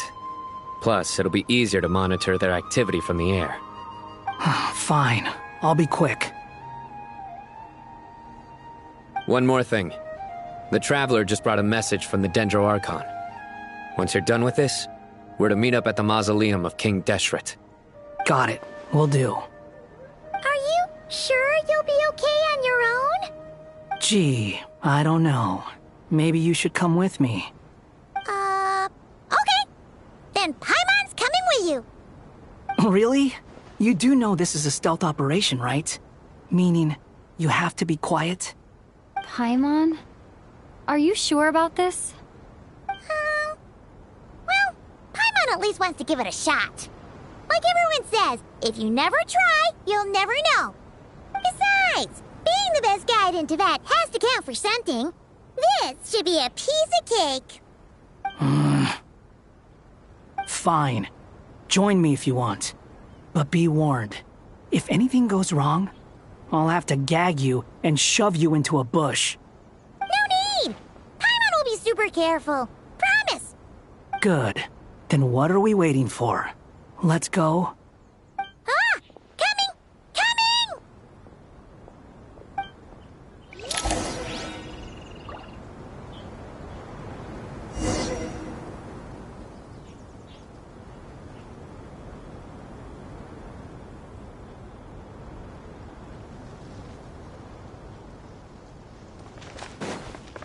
The wind rises.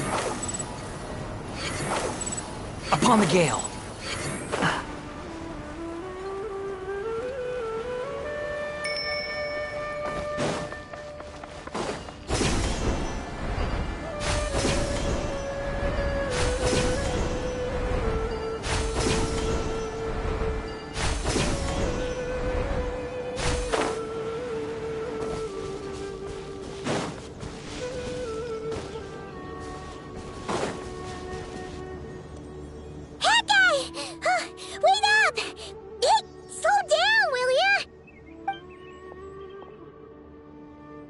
We're here. Now, we wait. Okay, yeah, cool. Cool. What's on your mind, Paimon? Huh? Oh, nothing? I thought all you cared about besides being a guide was food and sleep. Why the sudden urge to go on a dangerous mission? What's that supposed to mean? Paimon's been on plenty of dangerous missions before. But never on your own. You hardly ever leave the Traveler's side. Just saying.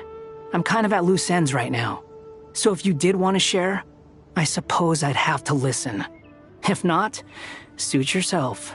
Makes no difference to me. Hat guy? Do you think Paimon is useless? What? Where's that coming from? When we were in Notcry, Paimon suddenly realized something. Even though Paimon's with the Traveler every single day, whenever we face real danger, she can't do anything to help. Paimon doesn't get like this very often. She just got really scared when the Traveler got kidnapped that time. What if she never came back? What would Paimon do then? And the more Paimon thought about it, the more useless she felt. But Paimon doesn't want to be a burden.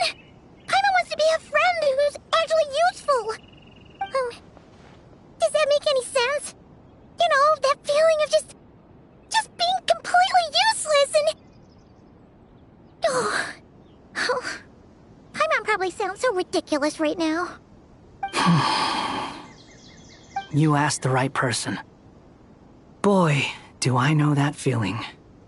Oh, that guy. I'm not gonna try and encourage you. What I will say is this. When you start doubting yourself, you have two choices. Give up or change. You have to make the decision to move forward. Otherwise, no amount of consolation from other people is gonna help you. So ask yourself, what do you want? To get stronger? To learn more? Whatever it is, go do it. You won't have any regrets if you can at least say that you tried. Oh, all right. Something's not right. Shouldn't they be here by now? Paimon, is it just me? Or is it a little too quiet around here? Should Paimon take a look? We'll give it another hour. If nothing happens, we head back. Okay.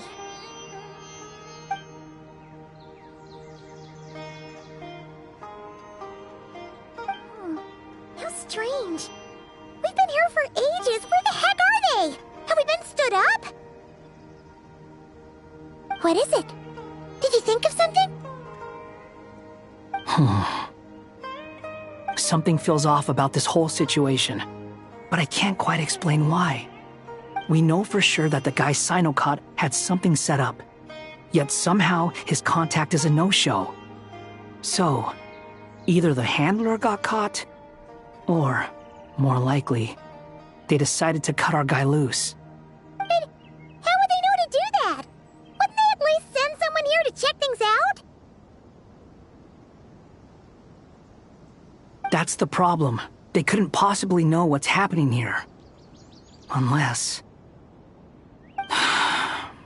This feels all too familiar. Come on, let's head back.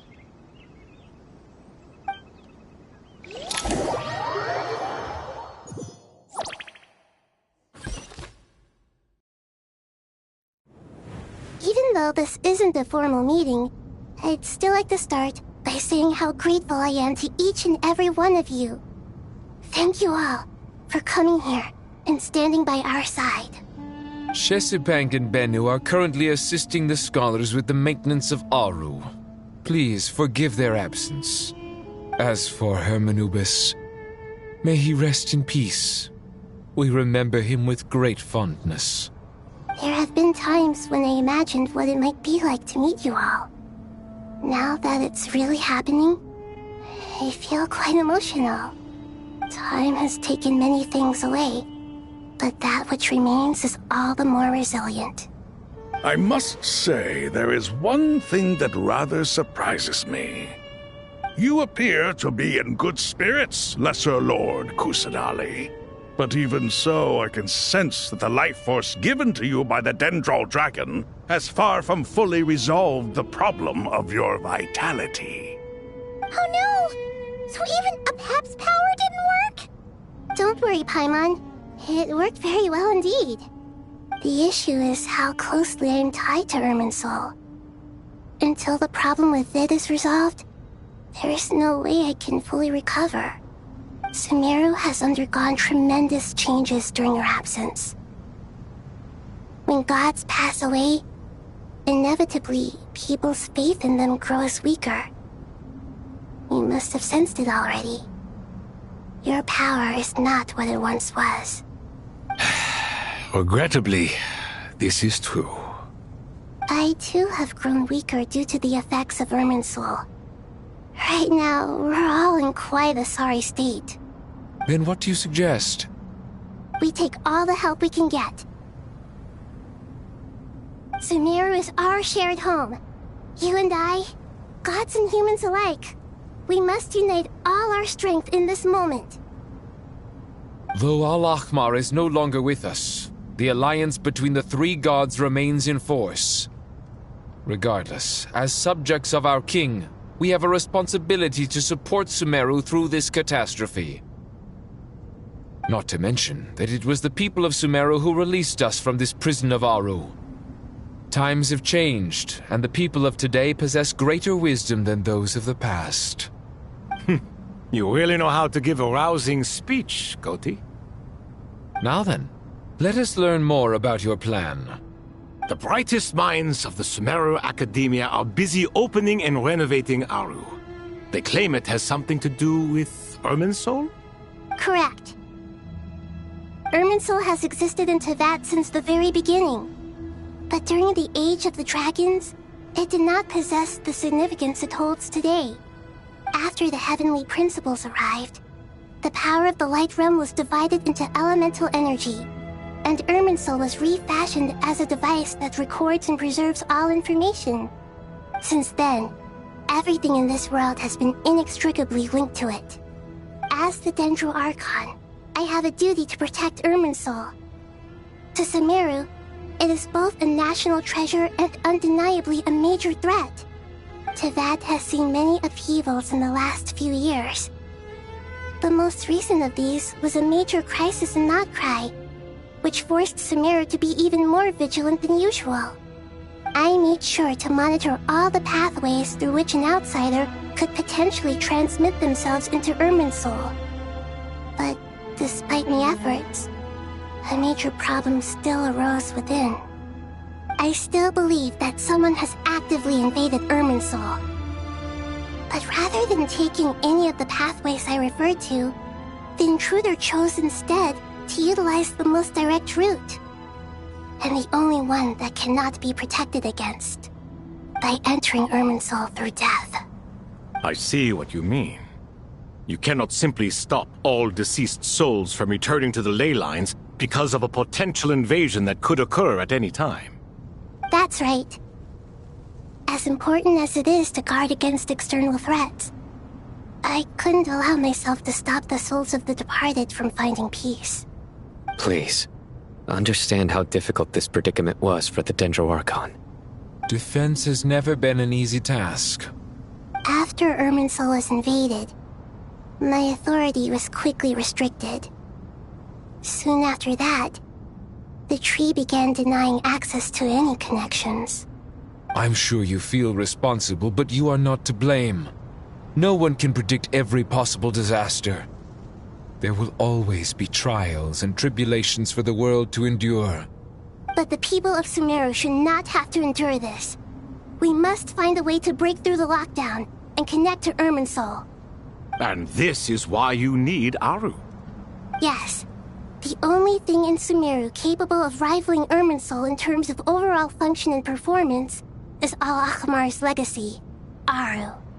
All I managed to do before falling into a coma was make some minor adjustments to Irminsul. Using Aru is a last resort, and a move that comes with enormous risks. The Scholar's initial plan was to borrow Aru's power to reboot the Akasha, then used the Akasha to connect to Irminsul and investigate. Unfortunately, Irminsul has suffered far greater damage than they first thought, rendering that plan futile. To rise to the challenge, we had to resort to more extreme and far costlier means. This has led to a number of new contingency plans. To reclaim Irminsul, our brightest scholars have made further modifications to Aru with multiple goals in mind. I thank you all for giving them your blessing in this endeavor.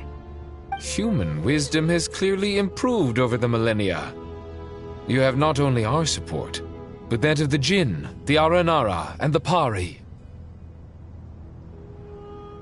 Together, we will do everything in our power to save Irminsul. By the way, when you spoke earlier of an intruder, it almost sounded as if you knew who you were dealing with and what they were capable of. Well, since you ask.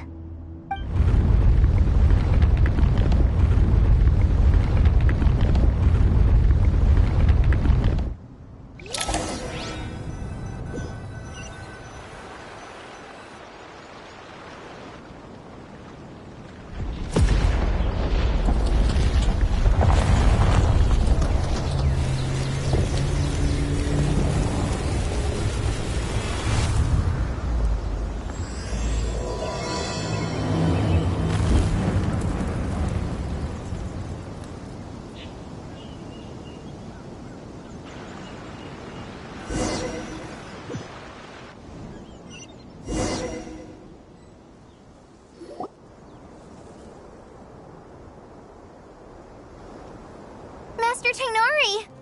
What is that? Is this Irminsul? How did this happen? What's going on inside? Luckily, we managed to evacuate everyone. What in the world was that? That was terrifying!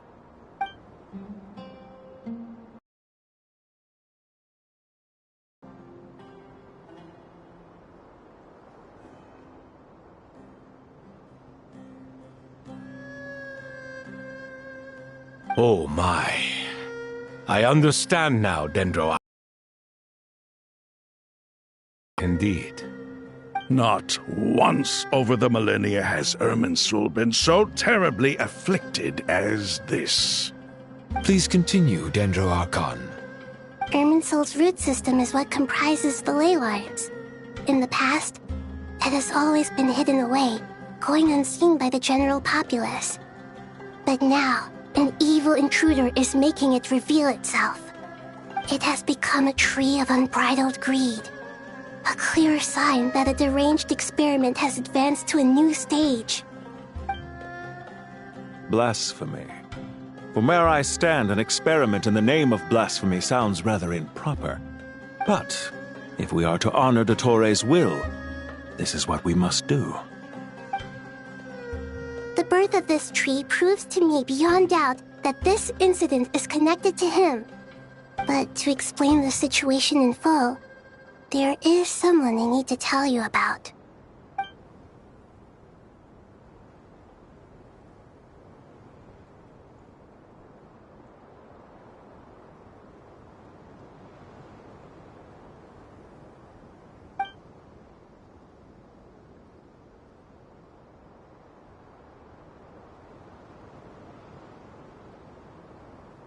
Zandik. So it was him. I saw him in the desert once. A man of supreme arrogance. So this is where it has taken him. But didn't Dottore die and not cry?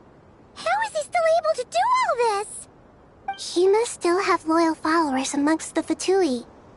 Even so, I'm still unclear as to how he has been able to wield such a profound influence over Irminsul. I can confirm that Fatui forces have arrived in Sumeru City. Furthermore, Irminsul seems to be undergoing some kind of mutation. Evil branches are beginning to grow. Things that do not belong to this world are slowly but surely materializing. Sorry, I couldn't think of any other word to describe it. They don't seem to be fully formed physical entities yet, after all. But they are gradually becoming real. A baleful tree climbing up into the heavens. Speaking of Dottore, I have some information on that front as well. I didn't think it was wise to state this out in the open. But my theory is, the mole wasn't cut off after he was caught. They wrote him off from the beginning. You mean, the Fatui never intended to follow through with him? Then why plant a mole at all? It's hardly a conventional strategy, and the rationale behind it is pretty twisted. But as it happens, I know someone who works exactly this way.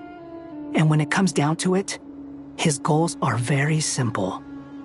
He just wants to confuse people, so they can't figure out what he's up to. He's been a collaborator of Dottore's from the outset. That fact alone confirms that Dottore is involved with this somehow.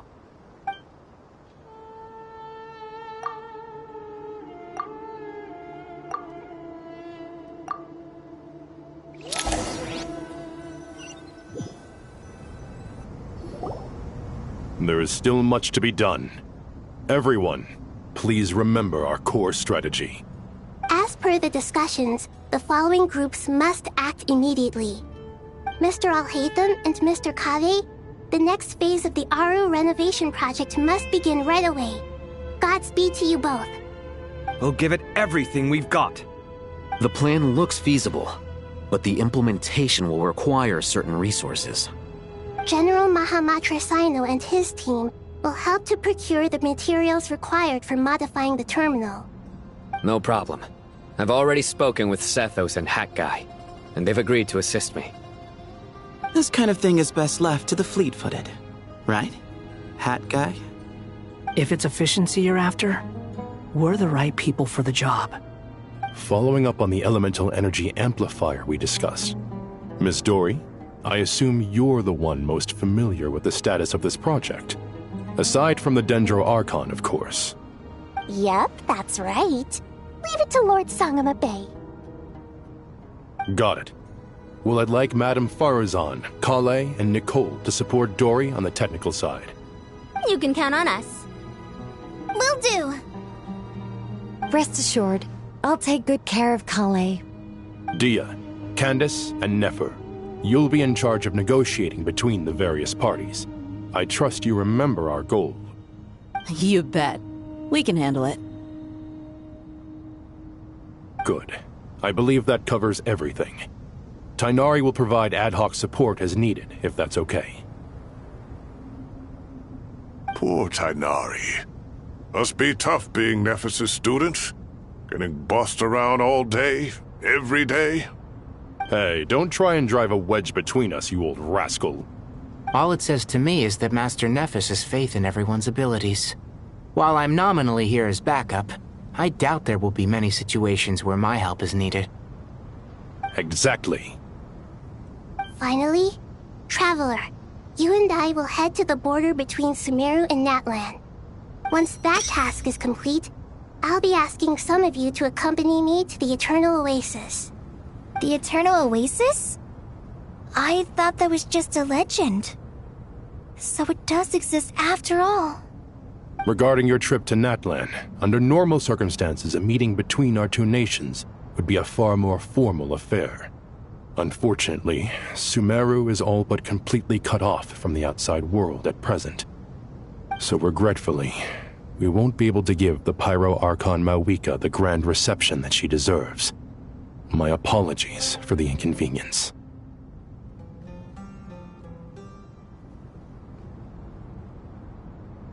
No point putting too much pressure on yourselves.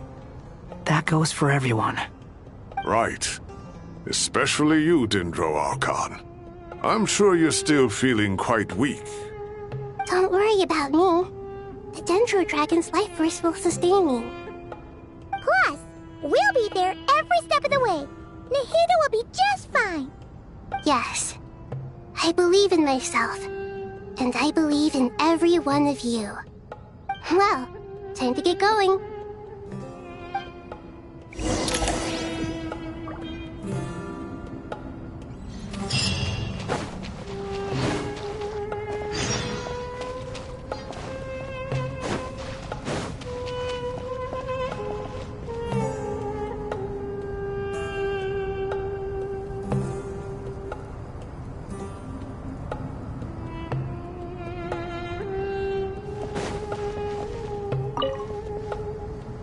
To what extent we can implement the final plan depends on how successfully the Akasha can be modified and configured.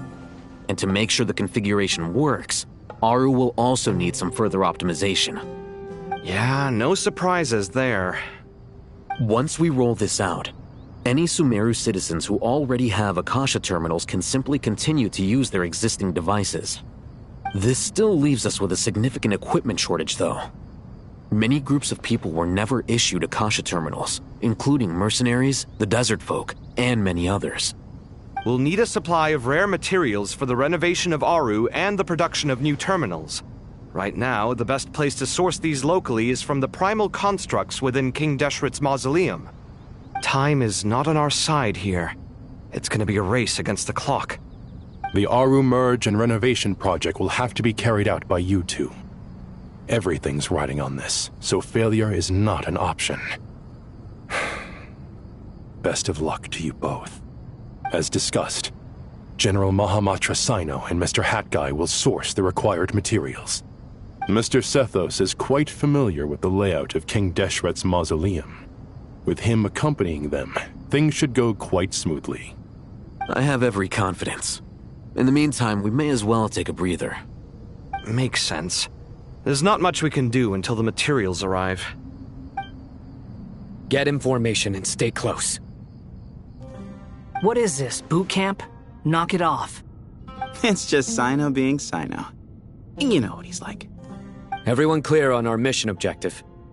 Look at the excess primal constructs, dismantle them, and extract the required materials. And King Deshret's 7 pillars agreed to this? If they're just sitting there doing nothing, we might as well put them to use. Thoth's words, not mine.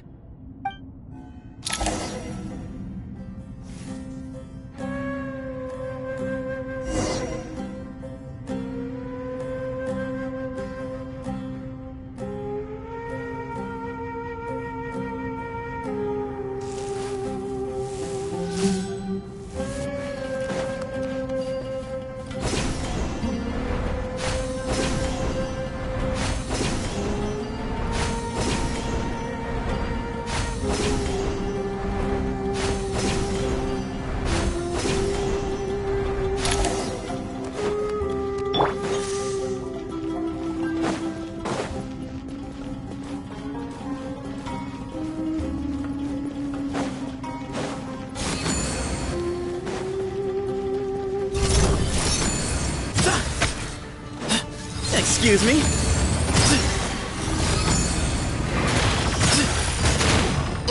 Okay. Nowhere to run! Your sins weigh upon your soul!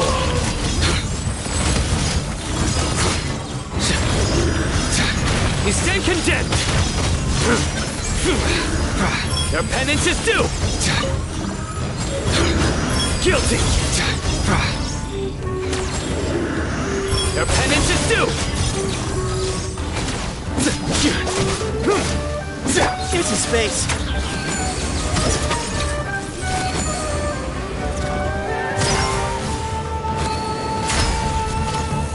Excuse me?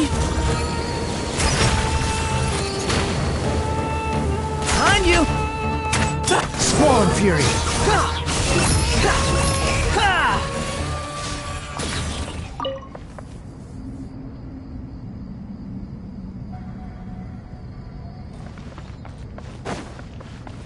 Quit following me.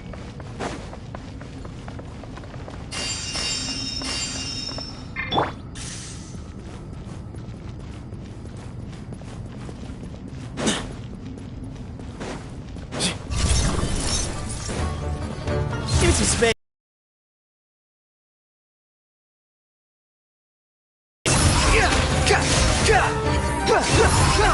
Know your place.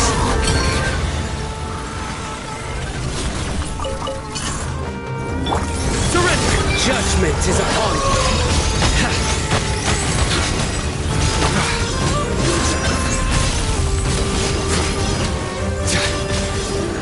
Guilty!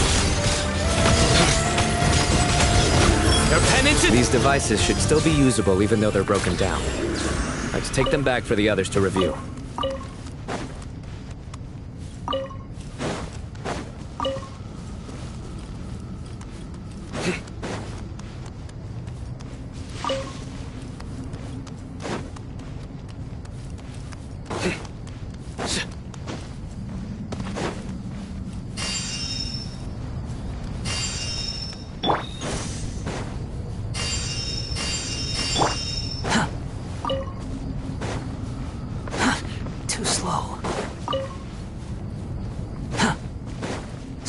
fury.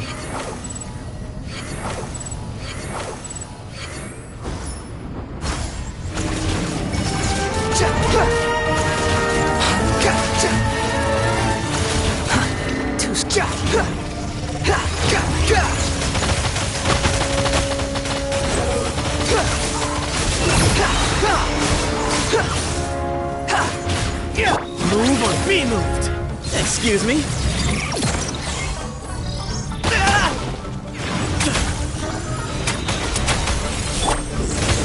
Through me, justice is served. You stay condemned.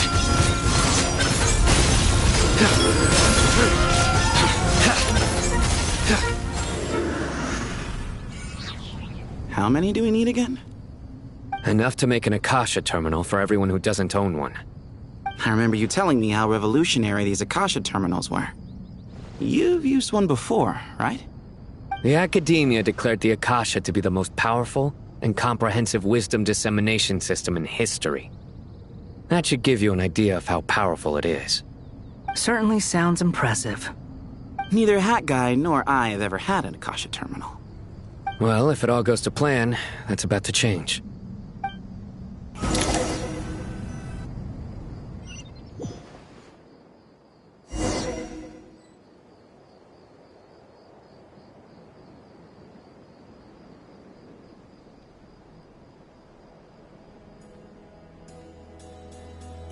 Huh? Oh, goody! Thank you so much for handling the delivery. What a long way it was. You've really outdone yourselves. I'm well aware what a bumpy, dangerous journey it must have been. Now, I would have loved to oversee the process myself, but of course, those of us who know the plan can't leave the mausoleum. Oh, trust me, I'm patting myself on the back for my assembly work here. Simply flawless work. But will you really be needing all of this? According to our plan, yes, this is the quantity required. I have no complaints about the quality either.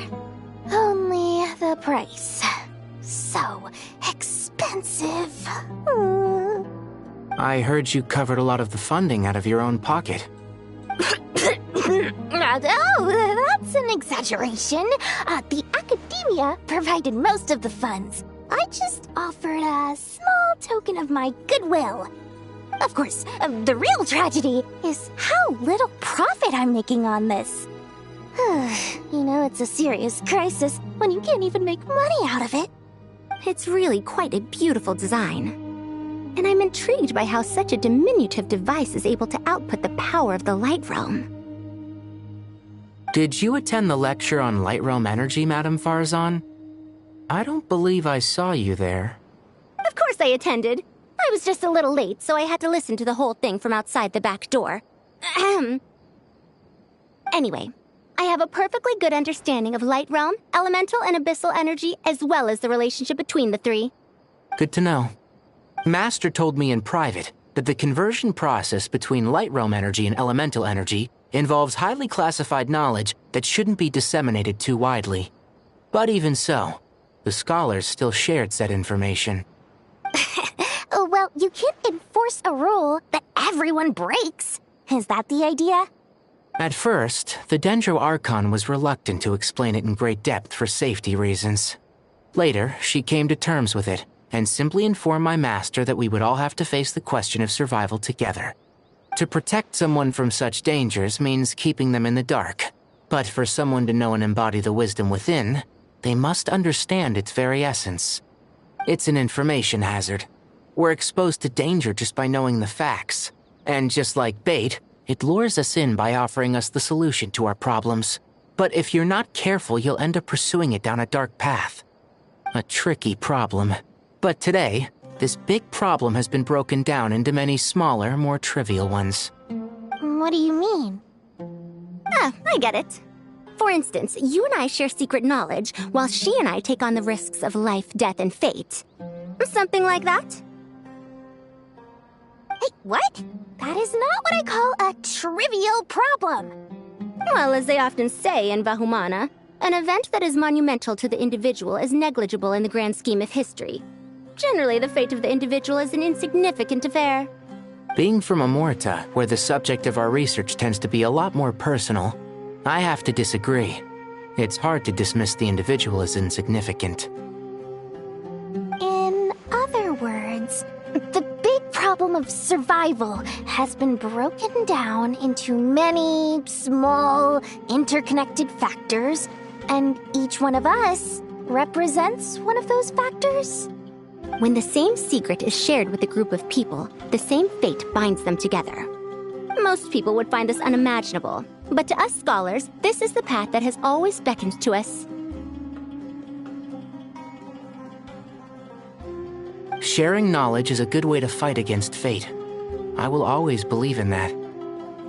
All right, I think that's everything. Thanks a lot. But don't go anywhere just yet. I'll still be needing you to calibrate the equipment.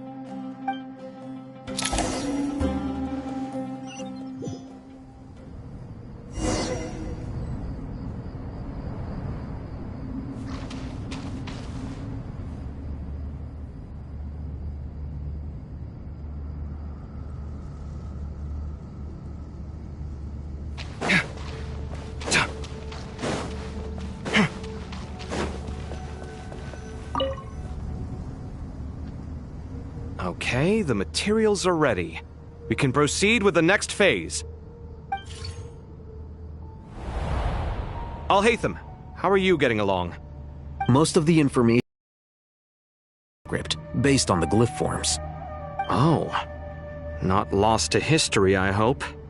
Some are. All we can do is infer the meaning based on the rules of related languages. Although, this section actually fills in some of the missing historical record. I'm transcribing it so we can bring it back to the academia. After Aru started up, 2 more lines of text appeared here. Can you read them? Humans may not read what is written by the gods, except by not reading. Victory should not be easy to attain, for it symbolizes divine wisdom. Knowledge must not waver, for it has external borders. Is this a clue to solving a puzzle? Or is it being symbolic? You can't read it unless you don't read it. Victory is wisdom. Knowledge is confined by borders. Wait, I think I've got it. It's a metaphor, isn't it? It's talking about... a chessboard.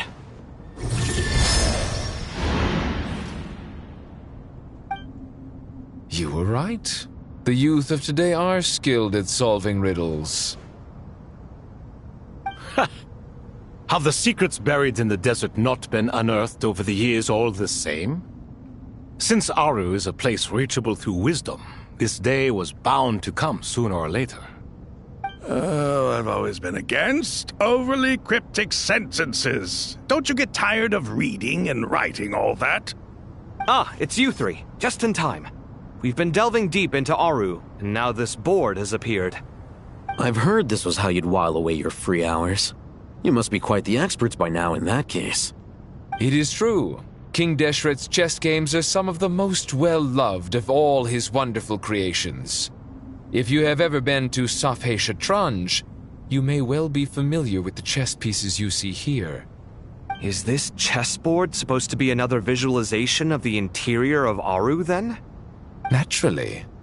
Visitors, everything is ready. Only by completing the challenge on the board in accordance with the rules will you be permitted to overwrite Aru. 1 second. It's not dangerous, is it? Dangerous? Why, yes, of course. I should be the one to go, then. Wait for me here. Sounds like the self-confidence of our present company has rubbed off on you. Don't be ridiculous. I'm your upperclassman, and that means I have to look out for you. I appreciate the sentiment, but a game of chess typically requires 2 players. Besides, I'm sure they won't let things get out of hand. Keeping things relatively safe is in your best interest too, isn't it? Fair enough. I mean, you guys are controlling the difficulty, so please don't go too hard on us, all right? Ah, but Bennu said he wanted to put some respect into these whippersnappers. All right, all right. Thank you. Obviously, we'll still try to be careful. This doesn't seem like ordinary chess. Is the goal to defeat the opponent? No, you must enter the board and pass the trials we have placed there. Ready? Let's do it.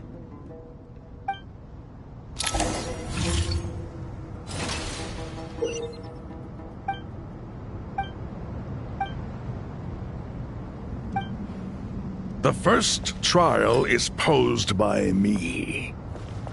I don't think this is gonna stop us. Ah, but the key to this game lies in working together. Otherwise, you will be deemed to have broken the rules. Looks like it's up to me. Marak, can you open it? King Deshret's favorite primal construct. Living on in suitcase form, of all things. Amusing. Ho-ho! Excellent work.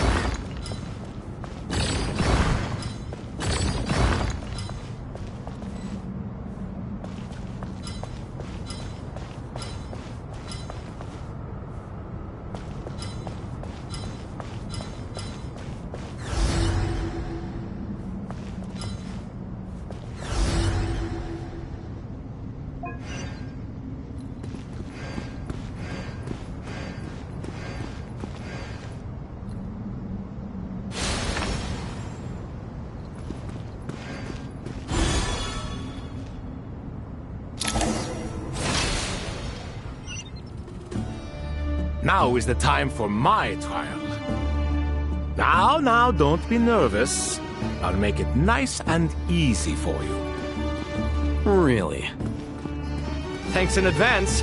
We appreciate it.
Ibis King, don't you think this all rather inappropriate?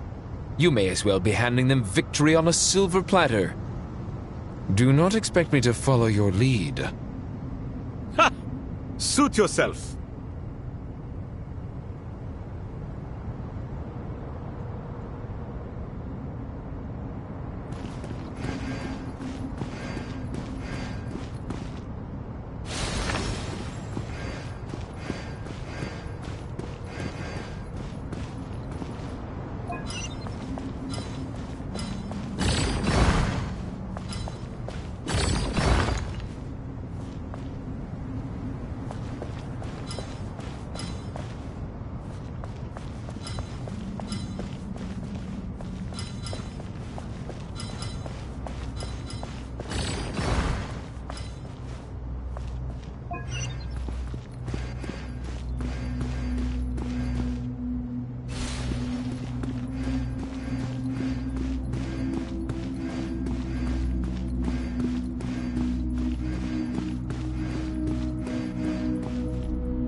Strange time to catch up on sleep. I'm not sleeping, I'm thinking! It's not that simple, you know.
Strange time to catch up on sleep.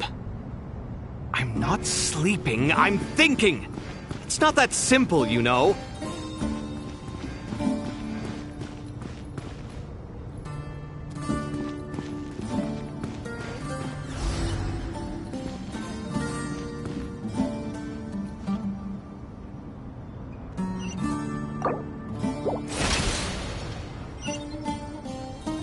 Ibis King, don't you think this all rather inappropriate?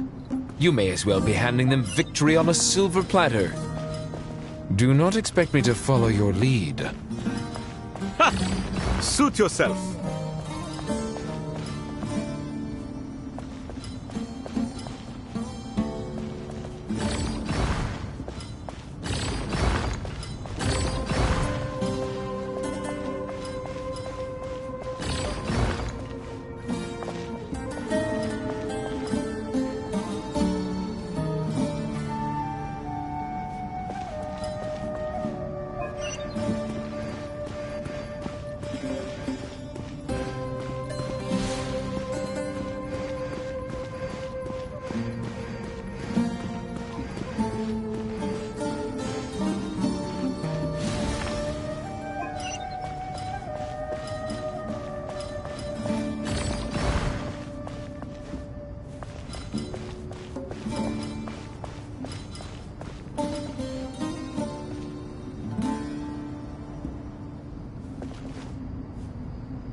Strange time to catch up on sleep. I'm not sleeping, I'm thinking! It's not that simple, you know.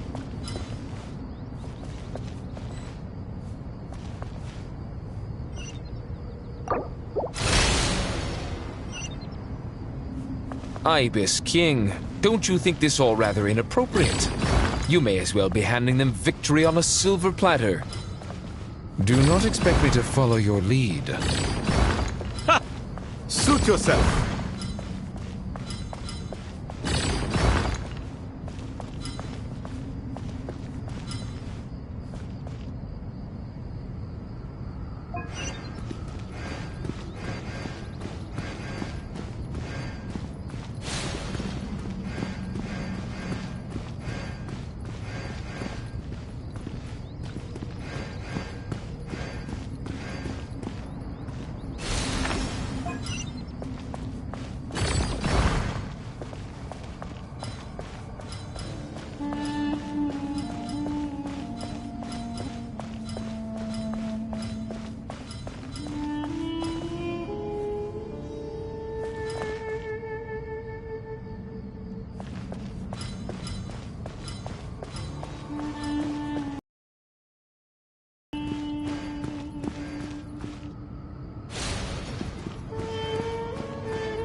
Done. Finally. It's over. But seriously, that was incredible! Standing on the chessboard felt completely different from standing on solid ground. And also... Oh, sorry. I'll save my thoughts for later. Thanks to the three of you for helping us out with this. Is it just me, or were you giving us quite a lot of guidance along the way? We made but a humble contribution. You lived up to our expectations. Bravo! Our aid was not given for naught. In addition to the existing functions, I'd like to ask you for another favor. Since Aru's interference shield can cover the entirety of the mausoleum, it should be possible to extend its range even further. Perhaps you can find a way. So, building upon the existing functions to... I'm with you! Imagine for a moment. What would the ideal outcome look like if this function were compatible with the devices? I agree. This is the best solution possible. Please, everyone, we beg you to help us. Me, oh my! Well, since you ask so very nicely, I suppose... Goti? Kroko? What do you say? Naturally.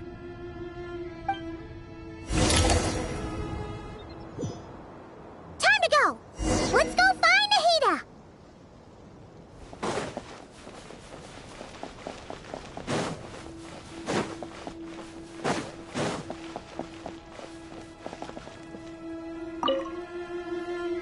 There you are. Miss Nicole truly is an angel. She shows great wisdom in guiding others, and she has already sent word to Natlan on our behalf. She said that while the other members of the Hexen Circle are busy with important work, she is quite free, and she's more than willing to accompany the people of Sumeru for the entire journey. Oh, yes, Nicole, all right. Always super patient and loves to help everyone out. She's the best. She is. So kind and enthusiastic. Well, time for us to get going. Let's head out.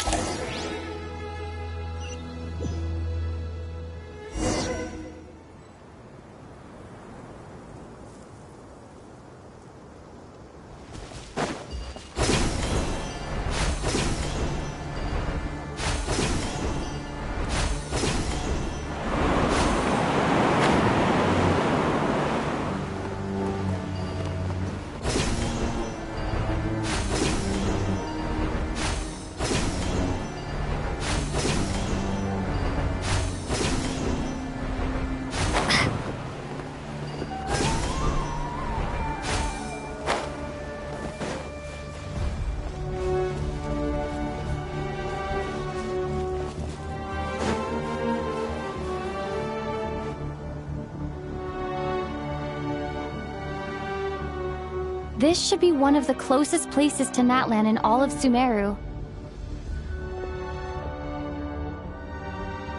There's the barrier Nicole and Nefer mentioned.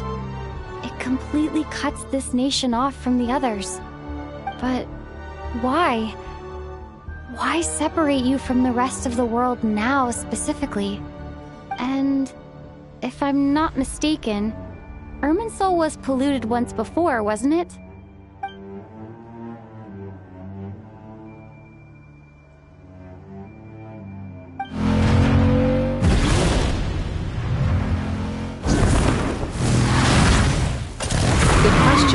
I'm wondering the same thing myself.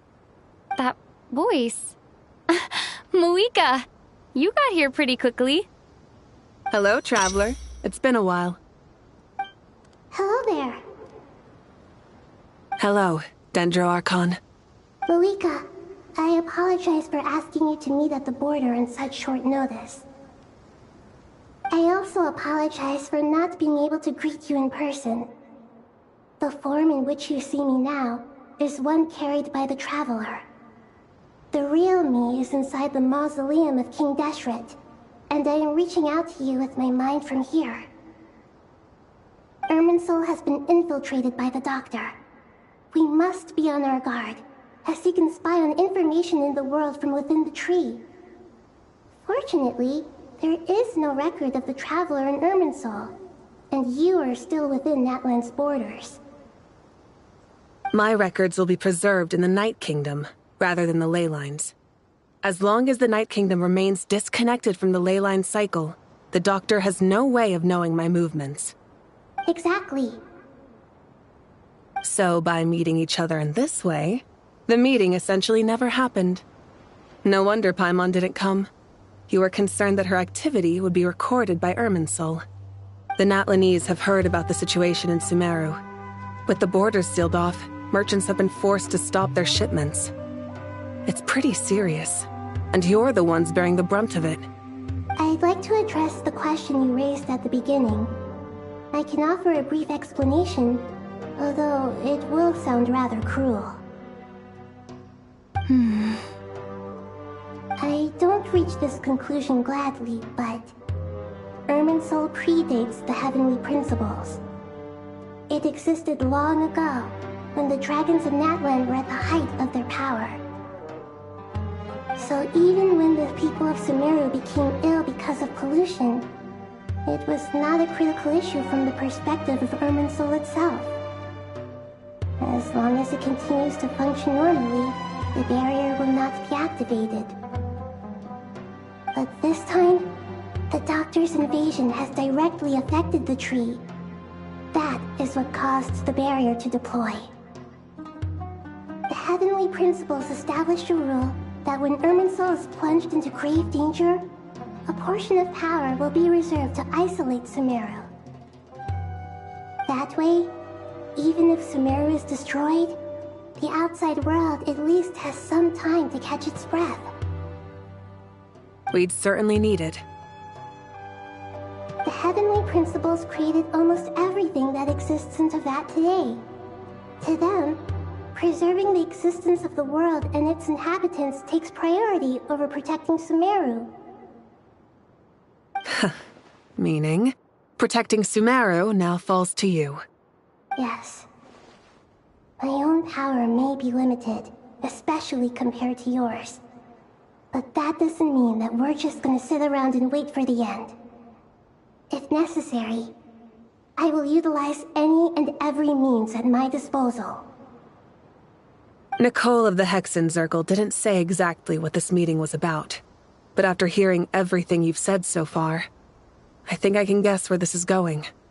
That's right. Nahida and I discussed it at length. We both know how presumptuous this is, but... You need the pyronosis, don't you? Yes, you guessed correctly. Originally, I only intended to borrow it, but the situation is far graver than I foresaw. So instead, what I ask of you is to please give the pyronosis to Sumeru. Why do you sound so nervous? There's no need to be shy. Surely a gnosis is pretty important to a god.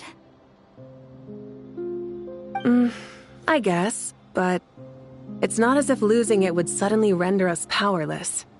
But I'm sure you don't need me to tell you that. With all the nations you've traveled to, and all the gods you've met, you must have realized that by now. As far as I'm concerned, a gnosis is basically an elemental energy enhancer. But I don't usually use it. You know me. I like to think I'm pretty strong without it. Yeah. Not about to dispute that. So you see, you don't need to sweat it. Here, take the pyronosis. Uh-huh. Just like that? Uh-huh, just like that. To tell the truth, I've always toyed with the idea of giving it to someone who needs it more than I do. I know you accompanied Nahida here to try and increase the chance of success. It's a good thing you did, because your involvement is one of the main reasons you've managed to persuade me. Are you sure about this? Handing over your gnosis just because of me? I won't try to quantify it, but trust me. Handing over the gnosis to Tumaini is far from the craziest idea I could think of. Besides, even if you hadn't come here personally, I think I still would have agreed to Nahida's request. Irminsul doesn't just affect Sumeru. It impacts all of Teyvat.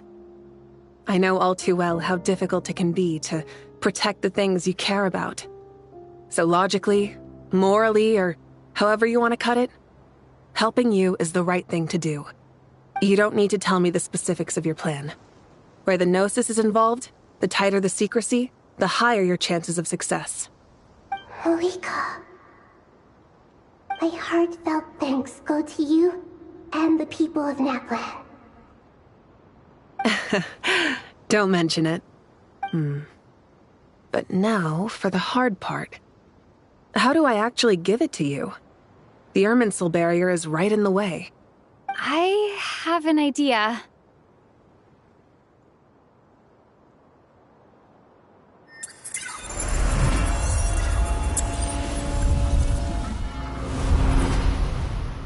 Just as I thought.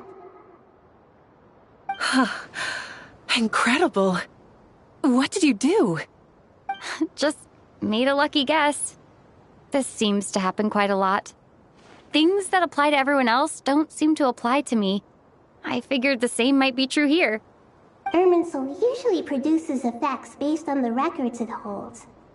Since the Traveler is a descender, Irminsul contains no records of her, and thus has no way to impede her. Is that right? You really are full of surprises. Catch. Whoa! Thank you, Moika. Thank you for trusting us with something so important. All right. No need to get so formal. It's not like we're strangers. Besides, there's still one problem. You might be able to pass through the barrier, but I don't know about the Gnosis. Any other surprises for us, Traveler? Let me try something.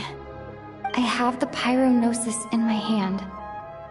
It feels strangely ordinary, not particularly heavy. And yet, this tiny thing symbolizes the mighty authority of a god. I need to think hard about my memories of Pyro. My memories of journeying through Natlan. All those important experiences I've had. The Gnosis disappeared. Traveler, are you alright? I'm fine. The Pyrognosis disappeared into my body, just like phlogiston. Maybe it resonates with you because you've mastered the power of phlogiston. You might not be recorded in the ley lines, but you're still our Tumini. Whew.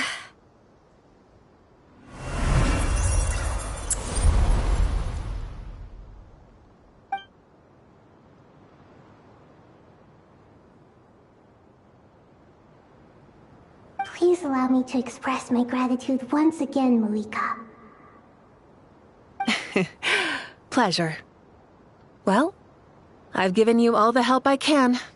The rest is up to you. Good luck. We won't let you down. Yeah, we aren't about to lose.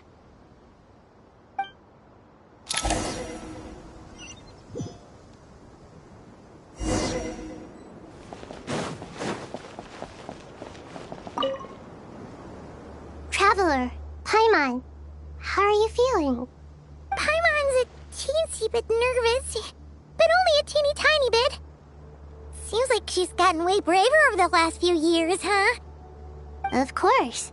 After all the adventures you've had with the Traveler, I'm sure you've gained a lot of experience and grown as a person. I'm doing all right. What about you, Nahida? How are you holding up? With the negative effects of Irminsul, I am a bit like a piece of fruit that's been burrowed into by hungry insects and left to rot. I'd be lying if I said it was nothing. But please don't worry. We all know what we're getting into, and we've prepared as well as we can. I believe in everyone.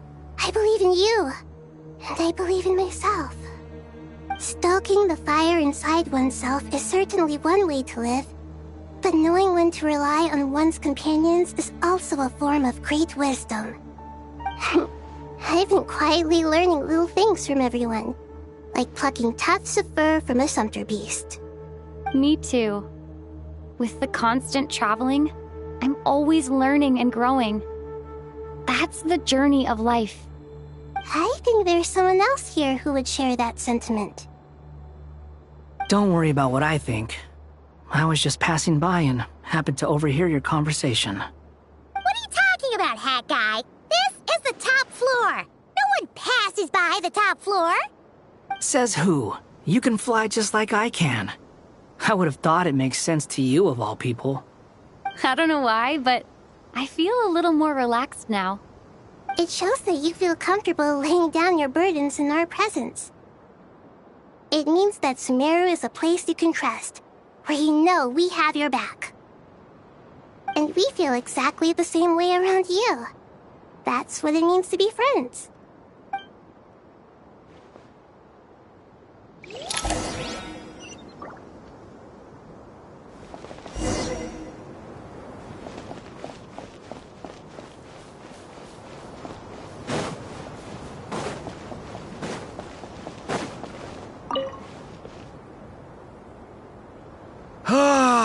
It's finally done. Ugh, but I have a nagging feeling that there's something I've forgotten.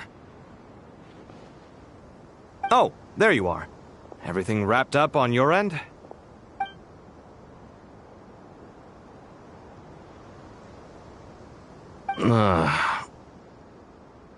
Okay, fair enough. That was a pointless question. We were working in tandem, after all. You must really be exhausted. Well, it's been a busy day for both of us. When work ends, you clock out. No looking back.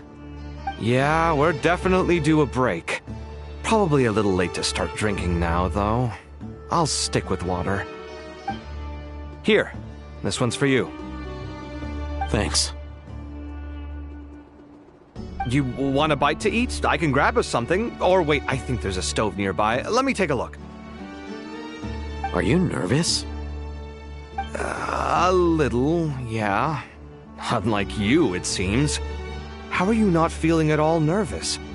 Because everything that happens next is beyond my individual control. I don't worry about things I cannot influence. What do you mean, cannot influence? You're the one who came up with half of the strategies we ended up using. There's only so much I can do. I was only doing my duty. Was it like this last time, too? You mean with Azar and his accomplices? Yes and no. The situation back then was easier to control, but we weren't as prepared as we are this time. So the enemy is stronger, but so are we. I still vividly remember the way you interrogated me in the library after the fact. Where were you when Sumeru needed you most? If your memory is so vivid, you might also recall that it was you who came looking for an argument. You're often the one who initiates these things, you know. I came for a conversation! I didn't know it was gonna turn into an argument! Anyway, at least I showed up this time. So, what do you think? What do I think? I think we're certainly better off for it. It's good having me around to help out, huh? Absolutely. As a citizen of Sumeru, you displayed a remarkable sense of responsibility in the face of disaster. Certainly feels that way. I just shudder to think how the world would have ended up if we hadn't gotten control of the situation. So, do you think this is what impending disaster looks like? The sky is so clear, and there isn't a whiff of decay or destruction in the air. It's hard to imagine that the fall of humanity could happen on an ordinary day like this. Awful things happen all the time. Sometimes people can stop them, and sometimes they can't. What you and I have done is increase our chances of stopping this one. Lofty ideals may provide no defense at all against nihilism, but perhaps little decisions can. Oh, nothing. It's nothing. I hope everything works out tomorrow. It will. As long as we stick to the plan, our chances of success are good. It's really strange. You're my junior, yet you always seem to act more like an upperclassman than I do. I think it's mostly a matter of temperament. Ugh. Walked right into that one, didn't I?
Too bad we've got a fight tomorrow.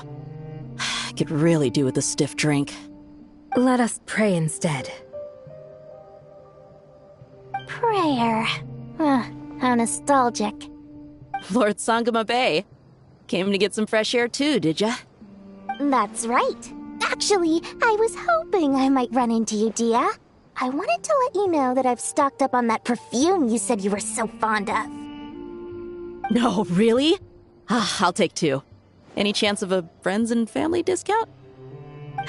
I knew you'd ask that. And I'm afraid to say that...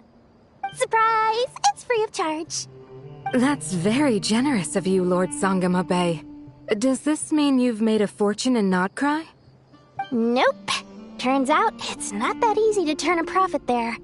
I even ran some assorted losses. But anyway, that has nothing to do with why I wanted to give you and Dia a small gift. Remember that merchant caravan you two rescued in the desert last month? That was transporting my goods! No way! I had no idea that was your shipment. Explains the, eclectic mix of goods, though. Lord Sangama Bay's investment in the desert and generous stockpiling of goods has helped many people over the years. The shelters you funded especially have made life a little easier for the children and the elderly. Wait, how did you know about that? Oh, I see. Nefer told you, didn't she? Ugh, that pesky lady. Aren't intel brokers at least supposed to charge for divulging people's secrets? She and Candace go way back. It's normal for close friends to share things you wouldn't tell to everyone else. Sure, but why did they have to be things about me? That's how Nefer shows that she cares. She wishes for all of us to know what a generous person you truly are. It must be hard trying to make a living far away from home. Just because we can tell what kind of person you are doesn't mean everyone else can. Well, maybe her intentions were partly good, but I don't think that's the full story. I'm sure she enjoyed knowing how much it would annoy me. I'm telling you, Nefer's got a mean streak. Definitely with you on that. Does praying help you stay calm? Defending one's home is a just cause. My heart is filled with a mix of anger and hope. Anger. You know, being able to get angry is a good thing. It shows that you're in touch with the real world, and that you have the passion to pursue something you believe in. Oh, my lady? What are you doing out here? Just taking a walk to clear my head. And look where I ended up. Were you praying just now? Yes, Miss Dunyarzad. Would you like to join us?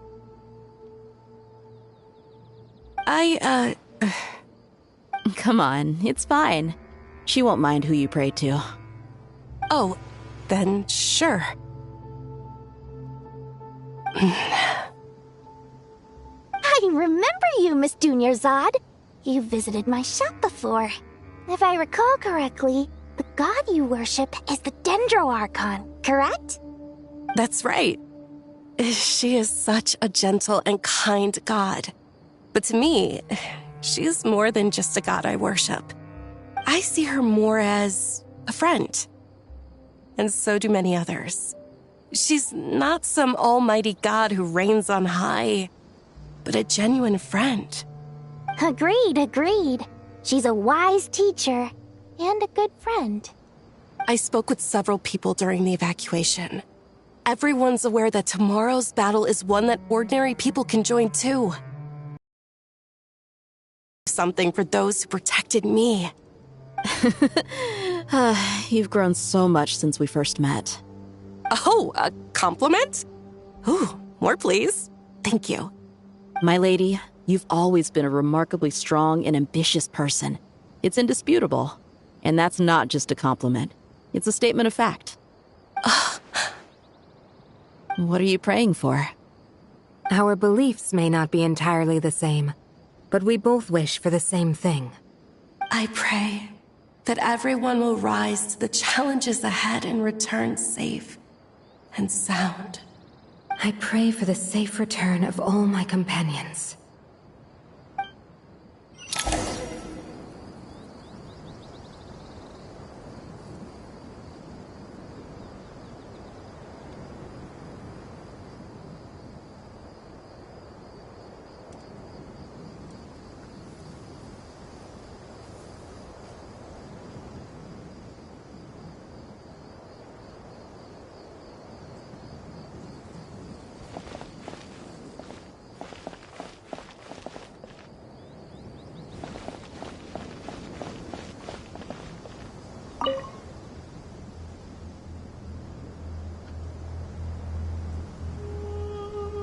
Look at the time. I should head back.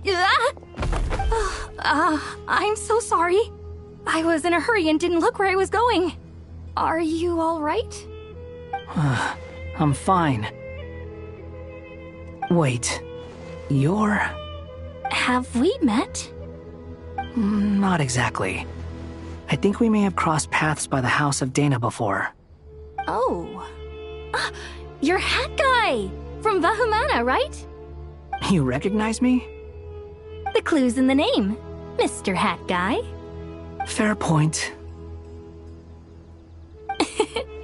It's getting pretty late. What's keeping you up? I could ask you the same question. If I'm not mistaken, all the workload for the Ratawahist Archon wrapped up a good while ago. Well, I have something of a background in Satyavada life, so I was helping the Dendro Archon make some preparations. But I must have lost track of time. Did you find the experience enlightening at all? Honestly, it was tedious and uneventful at first. But eventually, I think I did sense some profound truths. But they also brought a lot of suffering with them. I was told that I even shed tears while I was meditating, though I have no idea why. Sorry. I hope I'm not scaring you. Not at all. It just proves you're very accomplished in your research. Good night. I wish you all the best for tomorrow. Thank you, sir. You too.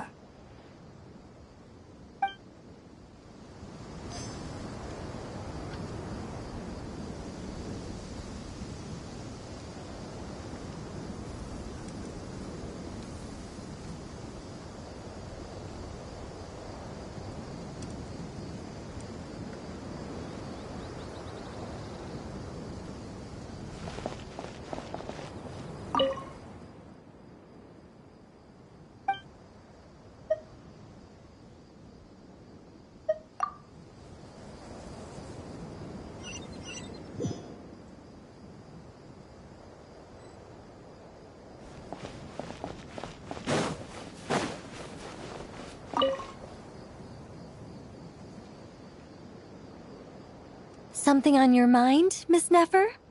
Nothing in particular. It's just...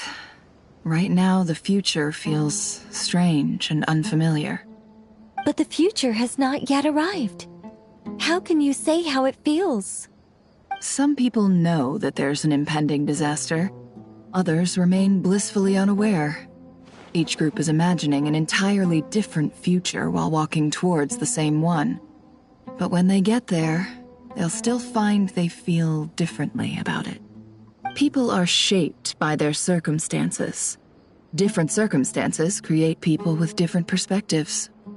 I've always found the perspective of the Vahumana Darshan to be a particularly incisive one. Even at the height of the crisis in Nodcry, people held diverging opinions. But things are different this time. Indeed. Regardless of faith, gender, wealth, skin color, or eye color, everyone in Sumeru knows what will happen tomorrow. The world has never been an especially fair place. Yet now, against all odds, a moment of unprecedented unity and equality is about to take place. It's fascinating. If only my father could have lived to see this era. Era. To me, that term represents a much greater span of time. It can be an unsettling word. I would even say I'm afraid of it. Do angels even feel fear? Yes, at least I do. I fear the gap that grows wider with each passing day, and the never-ending flow of time. Time renders all memories insignificant, and reduces all splendor to nothing. But those memories are the one thing I do not want to lose. You're very human in that regard. If angels draw too close to humanity, our wings burn away in the bright flame of awareness, and we fall to the earth. After spending so long among humans, I have lost much of my former glory. Maybe that's a good thing. You're more human than some humans are. I've been talking to Kale a lot in recent days. We seem to be in completely opposite situations. I suppose that makes us good case studies for comparison. Case studies for who? Myself, I suppose. After comparing the two of us, I suddenly discovered that I desired more than before. It was a gentle, pleasant sensation.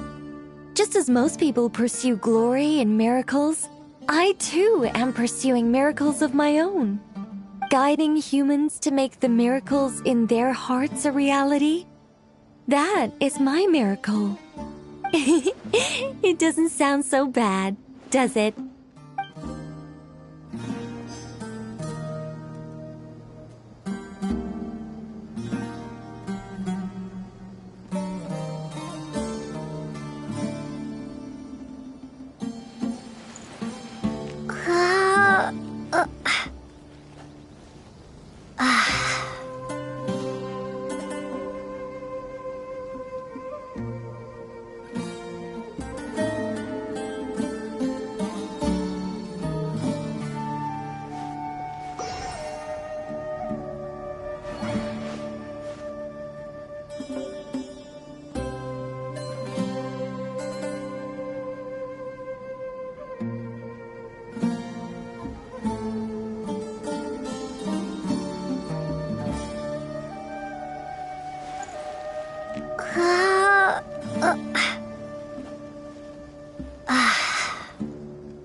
We'll make our move after sunrise tomorrow.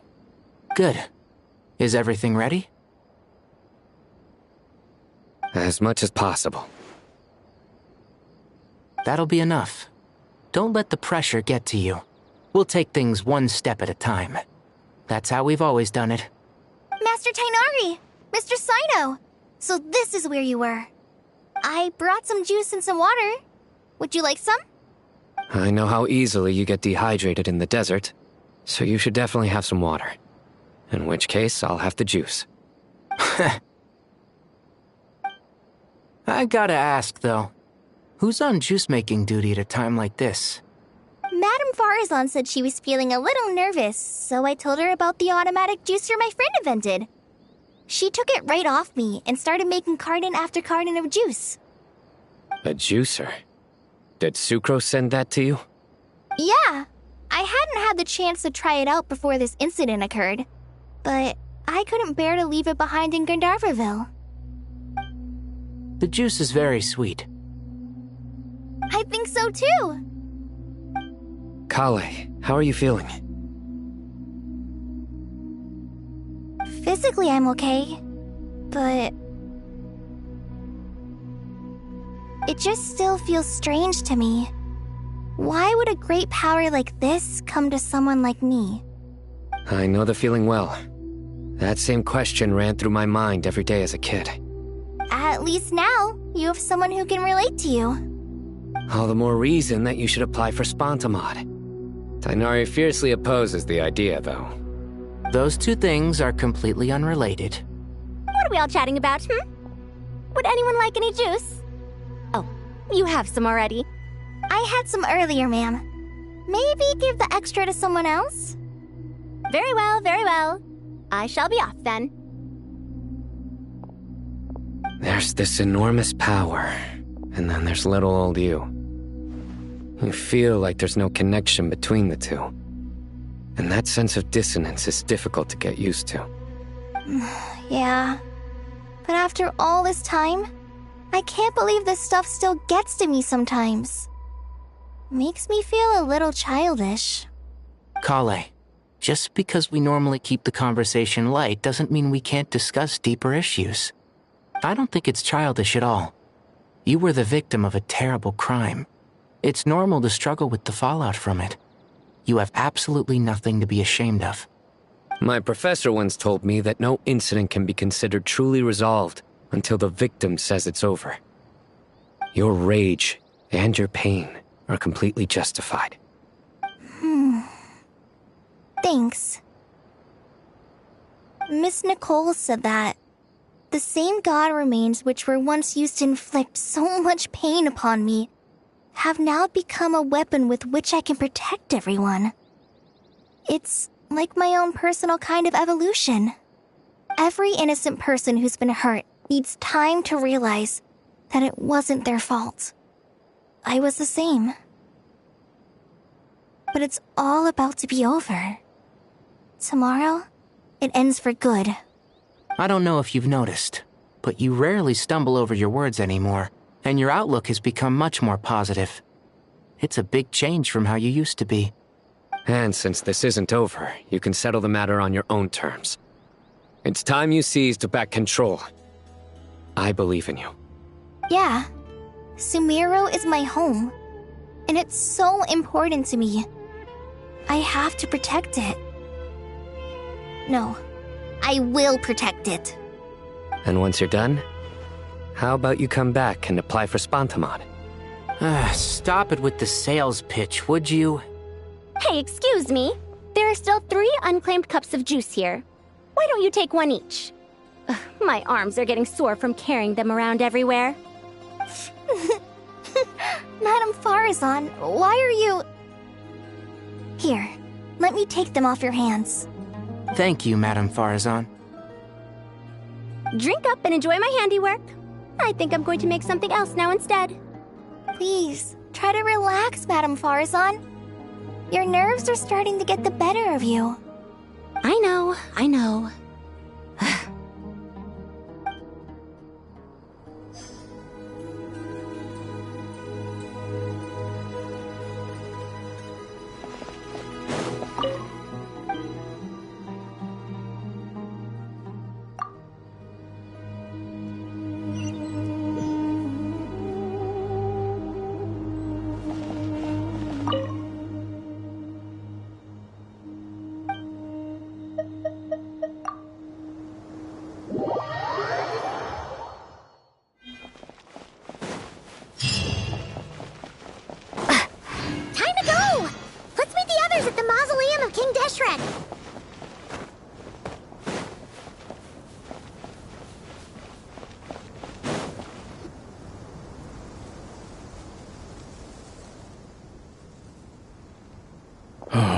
have not felt this way in a long time. Standing up high, gazing out at the rolling dunes. One cannot know what freedom truly means without first losing it. The Golden Slumber truly lives up to its name as a dreamland. Though desert sands exist there too, no mirage, no matter how glorious, can compare to true beauty. Dendro Archon, what is on your mind? I was wondering whose counsel I should seek on the questions in my heart. What kind of questions? So many. More than can be put into words. As I once said to a friend, we look, we see, and we comprehend. But the question still troubles us. What are the many disasters that this world faces but the sum of all irresolvable questions? The biggest question you should be asking is how to seize victory. Yes. Although, I would express it differently. I must not fail. And so the question I am most curious about now is whether the path to victory will be an arduous one. What we declare to be a young sapling, we may, in fact, find to be a towering tree, if we would only cast aside our ignorance and look beyond the veil of time to see her true form. Nahida! We're here! Just in time. My preparations are almost complete. Ready when you are. We're here too. Miss Nicole! Miss Nicole! You run so fast! I thought I'd get a lot of exercise as a forest ranger, but I can barely keep up with you. Sorry, I got a little carried away. Lesser Lord Kusanali, the equipment is ready, and the modifications to Aru are all complete. As discussed during our meeting, accessing Irminsul via the Akasha is no longer feasible at this stage. There are other options, it's just they're a little more extreme and more technologically demanding to implement. Maybe you should take it from here. The architecture and functionality of the Akasha terminals overlap considerably with Aru. There is reasonable evidence to suggest that one was developed based on the other, or that they both utilize technology of the same origin. As long as the transplant and merge operation succeeds, Aru should theoretically work on a scale greater than the Akasha and approximately equal to Irminsul. It will become the largest active computing device in all of Teyvat. A system this powerful is capable of a lot of different things. In the past, the Akasha was primarily used for one-way information transmission, but I suspect it could also serve as a central bridging hub.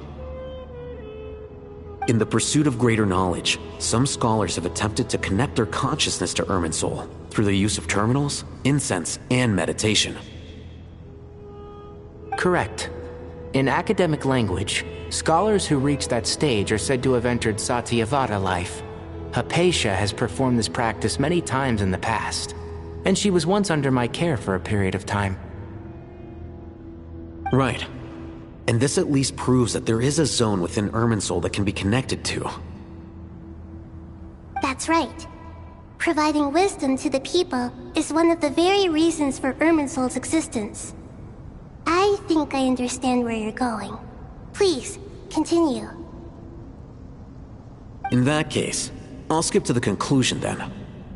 We need to further modify Aru, merge it with the Akasha, manufacture terminals, and distribute them to every single person we can reach. Every person? Even the desert folk? Yes, everyone. I've already calculated the amount of raw materials we need. So you mean we're going to get new Akasha terminals? Yes, but this time the people of Sumeru won't be using them to acquire knowledge, just to connect to Irminsul. That's the key. When we evacuated the city, we brought all the important assets from the House of Dana, in case we ended up needing them. Fortunately, this included the Akasha system's main terminal. We've checked all the relevant records, and one thing is certain. Nothing like this has ever been done on this scale before, so... Everyone in Sumeru is part of the plan. Whoever controls the people controls the situation. Since this function of Irminsul was introduced, it has only ever been made available to scholars, who don't constitute a particularly large group of people.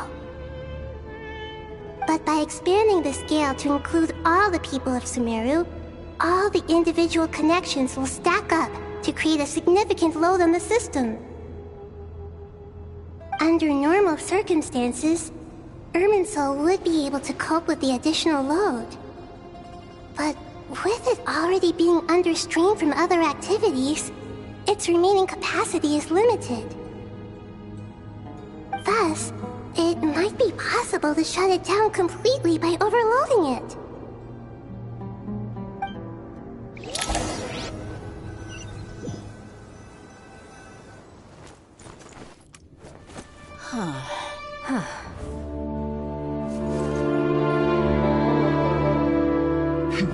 Counting down. 3, 2, 1. Are you ready? Ready.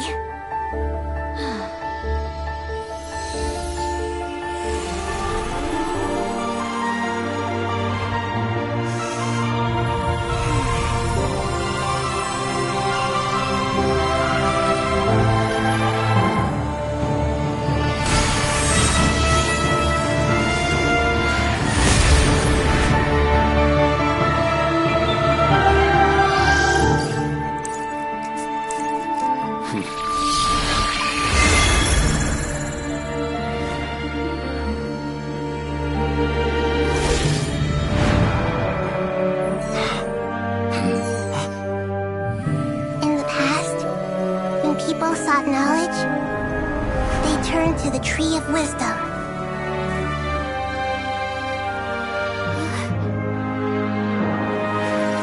Today, we use it to save Sumeru and the whole world. These boughs that nurtured learning must not become tools for destroying the world.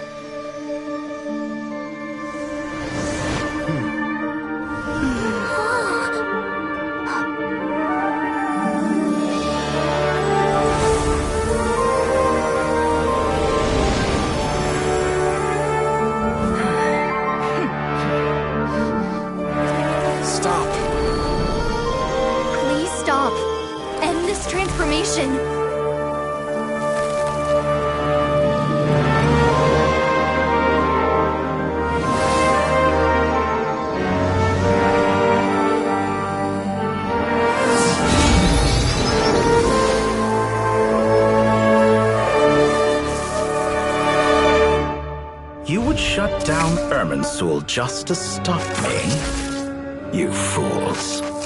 I have all the time in the world.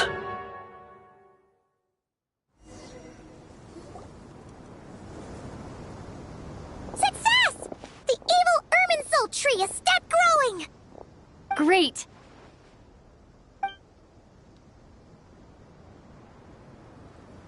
What a display of true courage! The courage to think and the courage to act! I never thought I would witness the shutdown of Irminsul with my own eyes. Perhaps this is human wisdom in action? Indeed, only humans could do such a thing. Gods are few and far between. What was once created for spreading knowledge is now used for another purpose. A rather ingenious plan. I am grateful to you three for your help.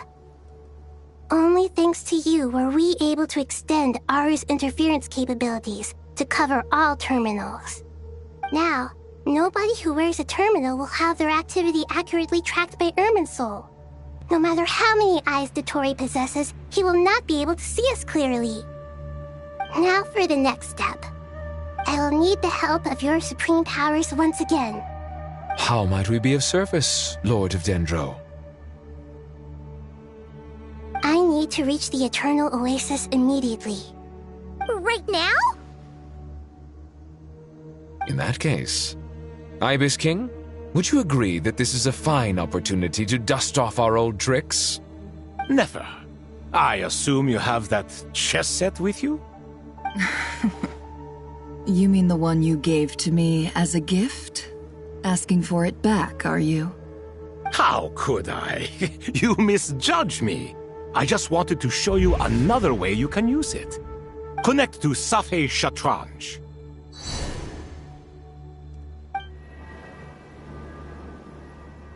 Safei Shatranj? You mean that place in the desert? Thoth's chess set gains its power from the chessboard laid out in the desert by King Deshret and ourselves. All ceremonies conducted using the chess set must be activated via Safei Shatranj. In other words, the chess set is an extension of the chessboard. In the past, moving a chess piece was a sacred.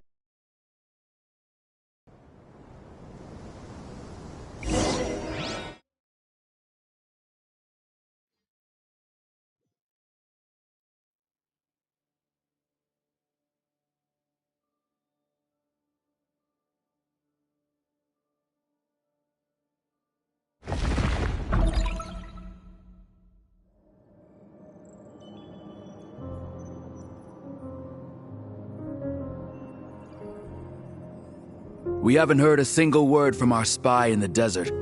I'm afraid he might have been captured. Never mind. But we spent years turning him. And a lot of Mora. Nothing comes for free in this world, but the loss is not without its purpose. For a small price, we have wasted a precious amount of the limited time they have. Quite a bargain, if you ask me.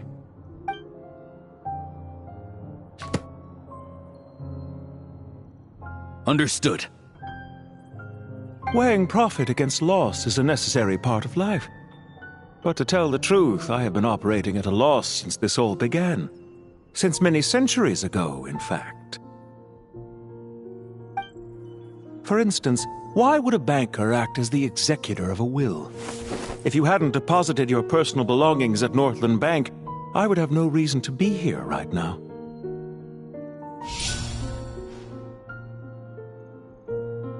Dottore, I've placed your final data backup into the ley lines as per our contract. I trust we are now square for the safe deposit fees you paid.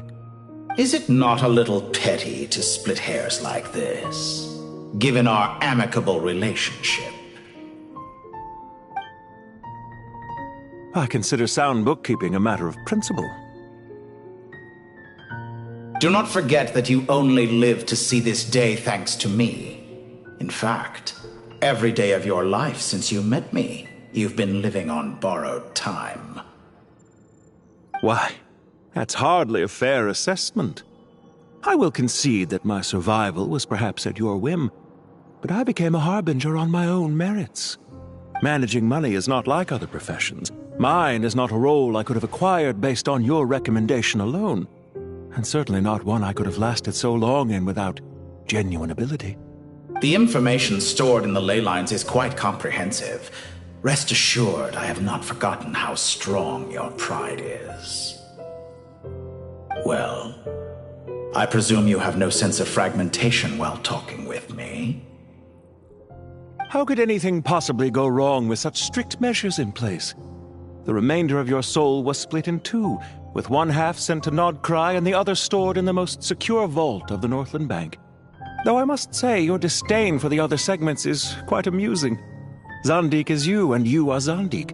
Zandik created the segments, yet you, a segment yourself, reject him. That is, Zandik, created segments of various ages in his later years. To achieve this, he had to freeze time and part with a portion of his soul. But as constructive as it sounds, it erases my uniqueness. If each segment is equally me, then by the same token, none of them are truly me. A soul living forever in the past inevitably holds different views than he did in his later years. The same thing that completes me also restricts me. You too might ask yourself which stage of your life you want to be preserved at. The day your business failed? Or the day you were framed by a gang and sold off to a medical lab as a test subject? We needn't dredge up the past. This undesirable plan was eventually scrapped. Lesser Lord Kusanali was quite right. I needed an opportunity to eliminate myself. And after that, I concluded that there was no more effective plan than directly splitting the soul. Once the soul is transferred out, you will find that creating a physical body is far simpler than creating a puppet.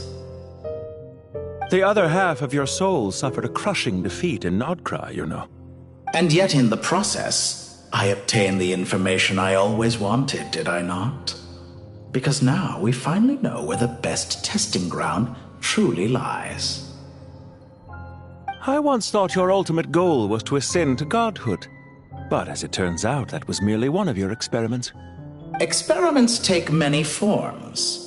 Most people are too eager for success, too fixated on the end goal. They forget that the experimental process itself is just as important.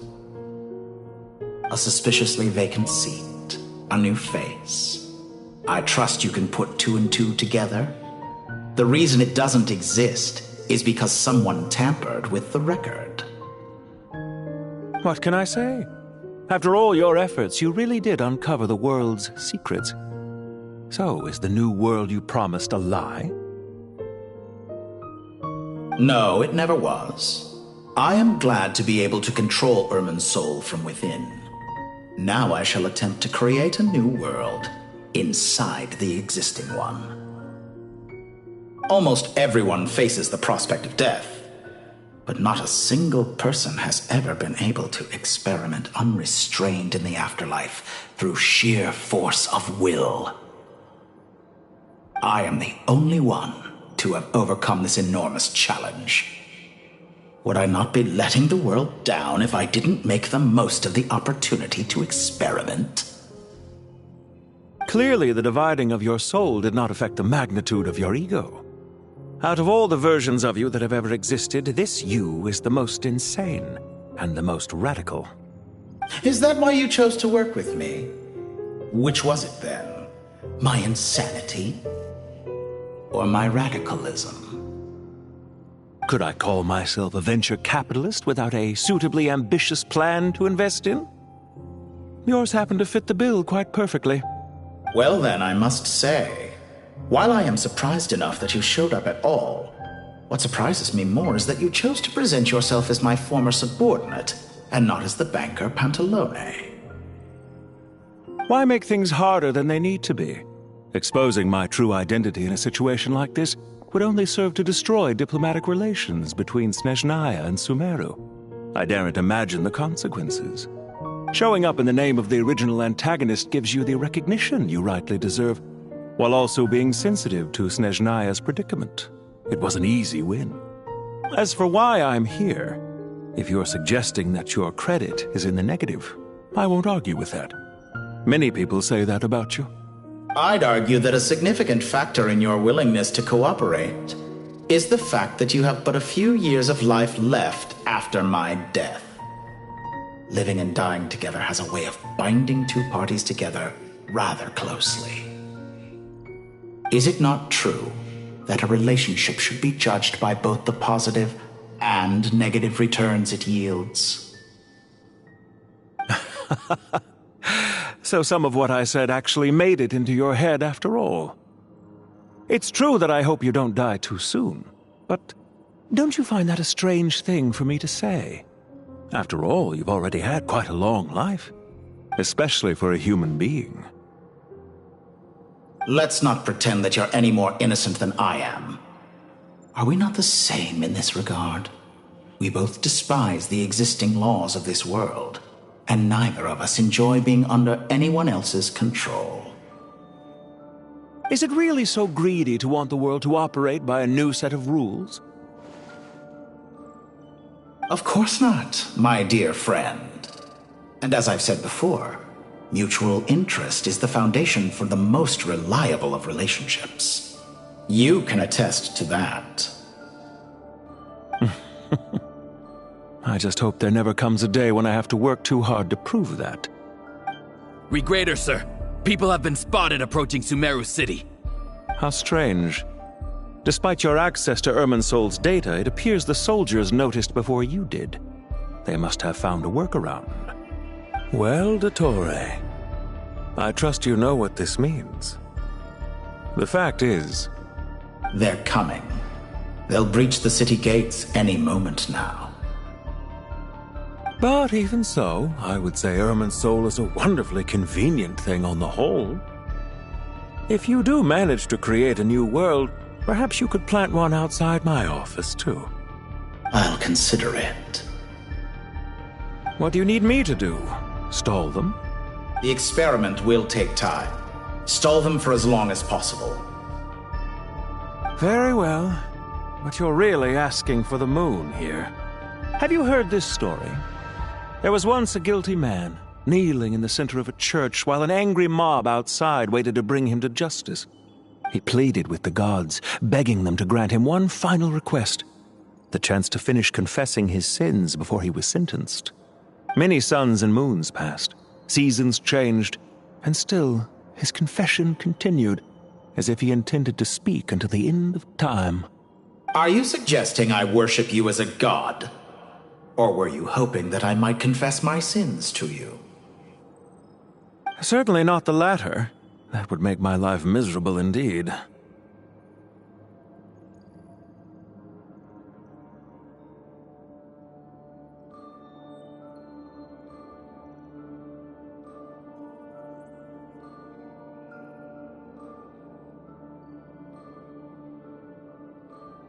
For someone who despises them so, you never seem to have any objections to me creating or becoming one.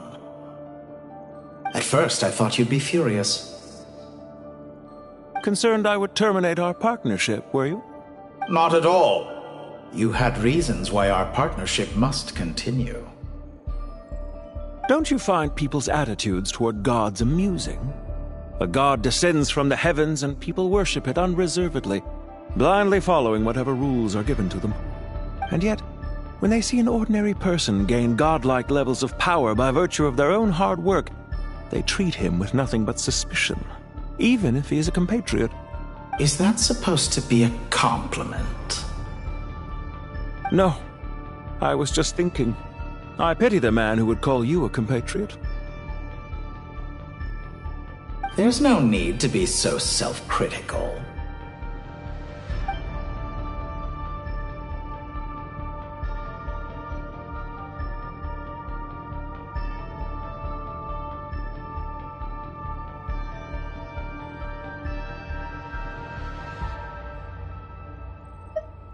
I know it's a little late in the day to be asking this, but how have you been keeping?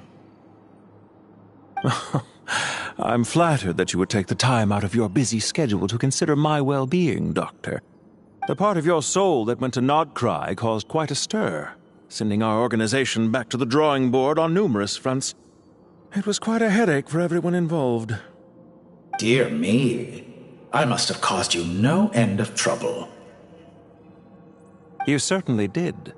I had the rare honor of being summoned before the Tsaritsa with Pulcinella to answer for myself. A terrifying ordeal. Don't worry, I pulled through. At most, it's a public relations nightmare. I made sure of that. Now I'm curious. How did you explain yourself? Oh, it was quite simple. I just pinned the blame on someone who wasn't there to defend himself. I could hardly be expected to defy the demands of someone as insistent as the Second Harbinger, now could I? How you slander me. You know full well that I am perfectly amenable to reason.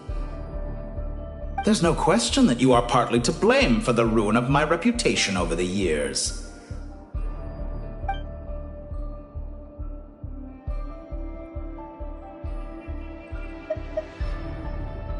Do you have anything lined up for when this is all over? Hard to say. Field work always takes quite a toll on me, as you know. Once I'm back at Snezhnaya, I'll start with a well-earned cigarette. Why are you so eager to ruin your lungs after I went to the trouble of replacing them for you? If you have an issue with it, feel free to try to stop me.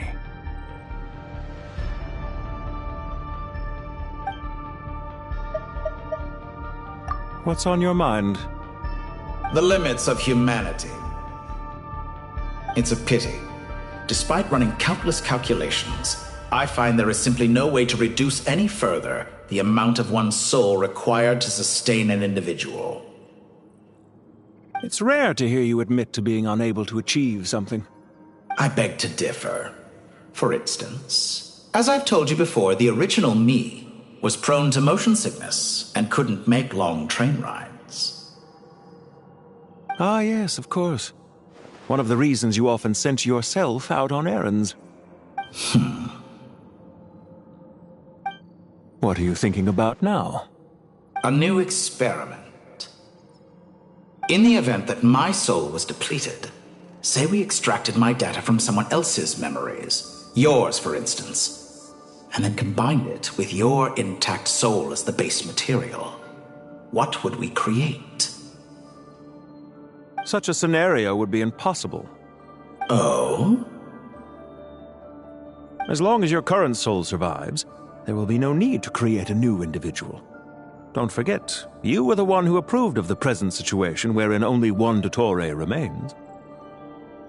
And if you ceased to exist, who would be capable of performing this experiment?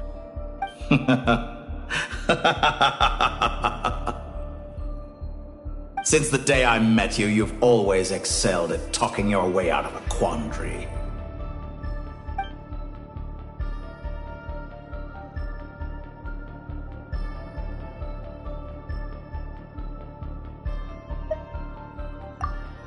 Isn't it a little too early to be saying goodbye? Not that I wish to keep you from your business, of course. Very well. Let's leave the conversation there for now.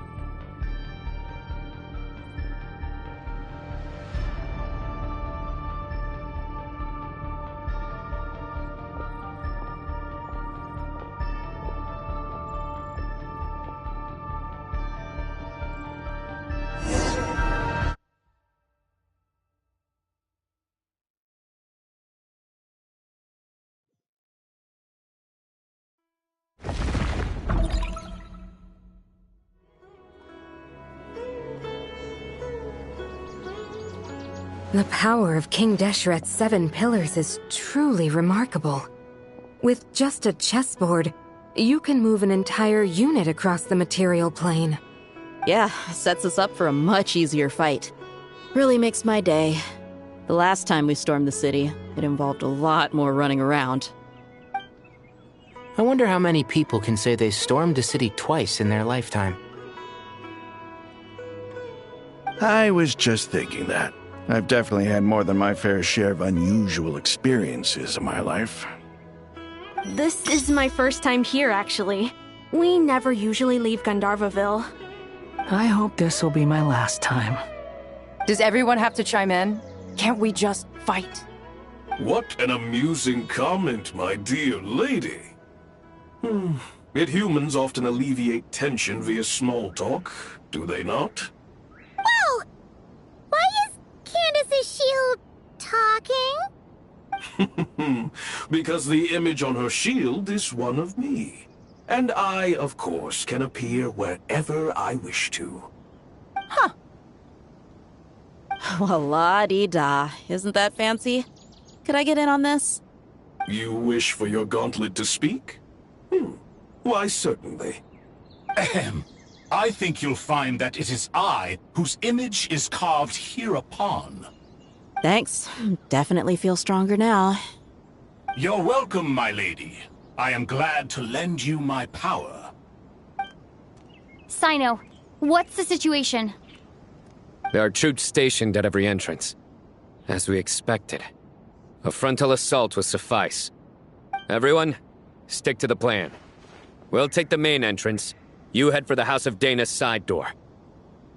Move out.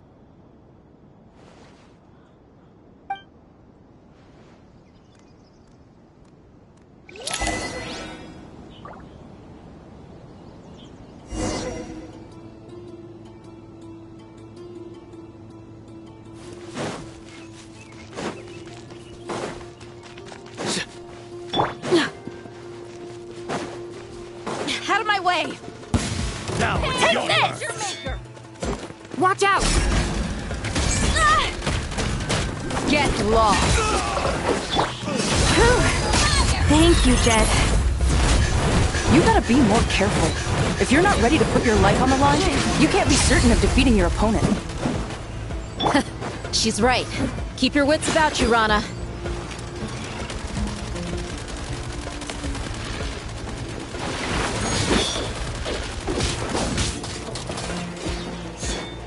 Yield!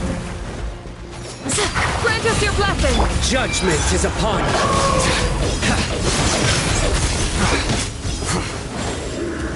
Your penance is due!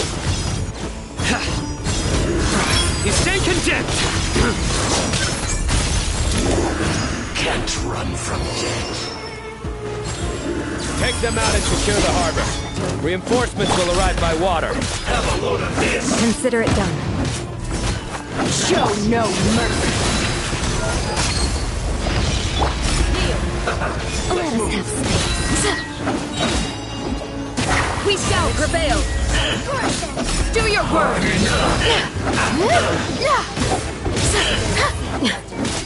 I must collect myself.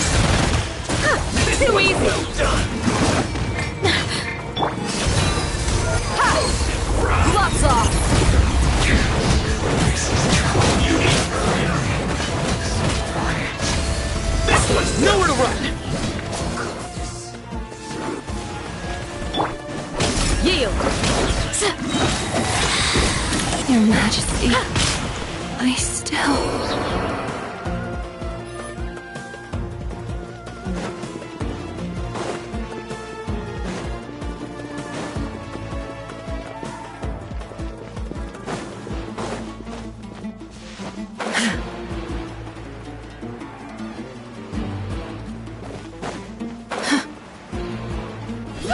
Looks like we're in a tough fight.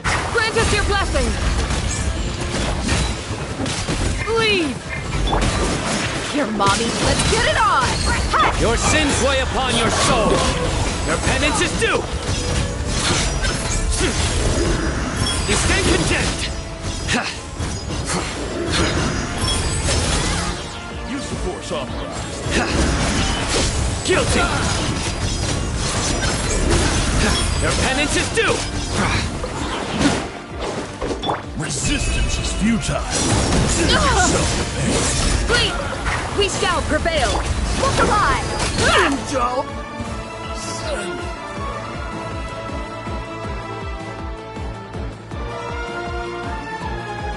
Waterway secured.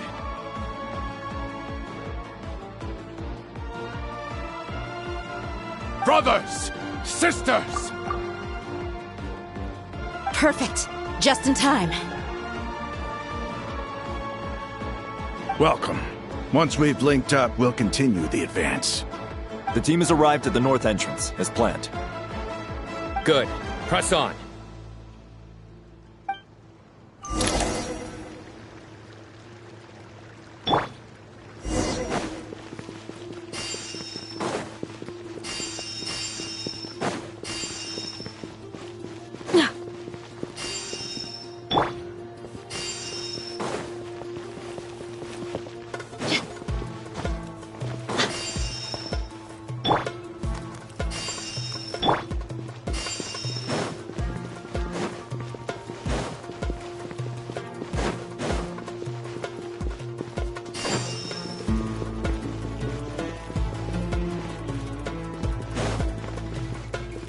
Are you here to play with me? Let's get it on! You asked for it! Over here!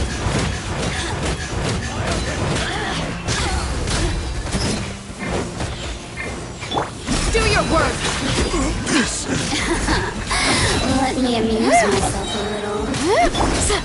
Futile! What a waste of time! Your skull!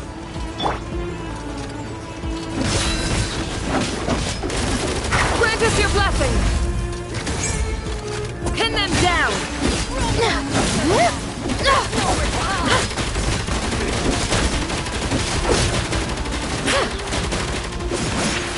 Yield!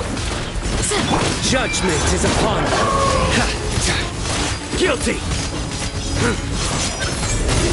Your penance is due! Take too long. Guilty!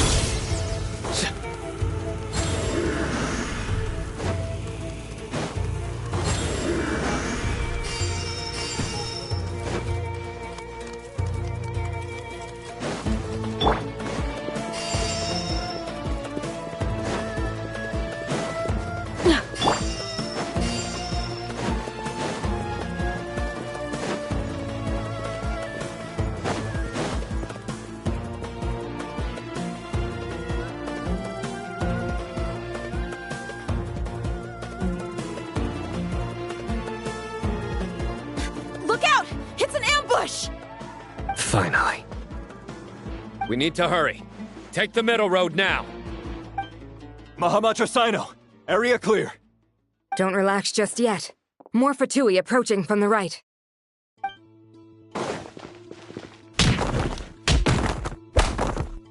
Irminsul cannot track our movements. If necessary, we could split up. Don't worry. We'll wipe them all out. As you can see, our people came raring to go. Good, good. How are things with the Traveler? Can Tainari keep her safe? Don't underestimate Tainari just because he's a forest watcher. He can handle it. All right. You know that's not what I meant.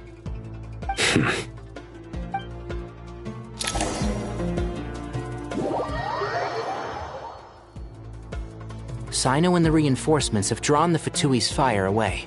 It's our turn. By using a cluster leaf of cultivation, we can pass through certain terrain silently. Good luck with that. We'll just fly up there. Huh? Oh, yeah. I forgot you could fly. Ready? Ready.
Keep up. Time for the big one! I lost control. Fire!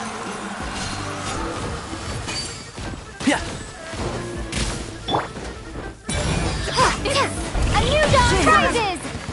Fix it.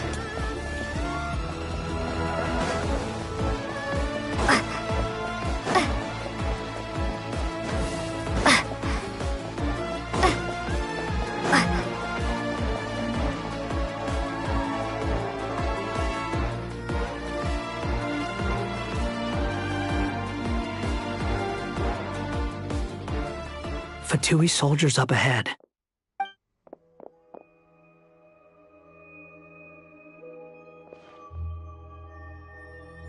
Careful. Prepare for battle. Hey! There's people over there. You have some nerve showing your faces here in the center of Sumeru City.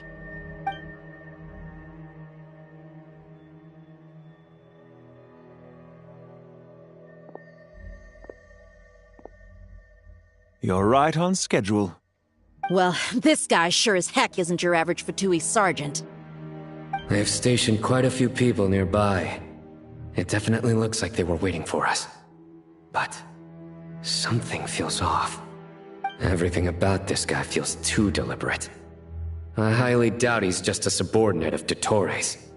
And he's no mere sergeant. Whatever his rank is, it's high. Much higher than we thought. So you've been waiting for us. But it looks like you're geared up for a conversation, rather than a battle.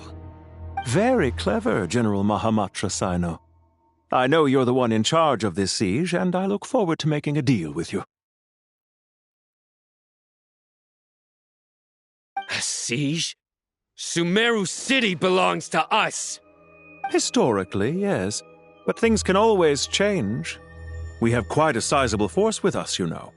For instance... There's a Fatui ambush at the north gate. Can you handle him? We can for now. Yes, I'm quite sure both sides can hold their ground for the time being. The battle has not yet reached its climax. But what happens next? Do you enjoy watching bloodshed? Surely some of those here are people you count as friends. Once a war begins, some people must die. I doubt you wish that fate upon anyone you know. Wait a second. It's a trick. He's not even there.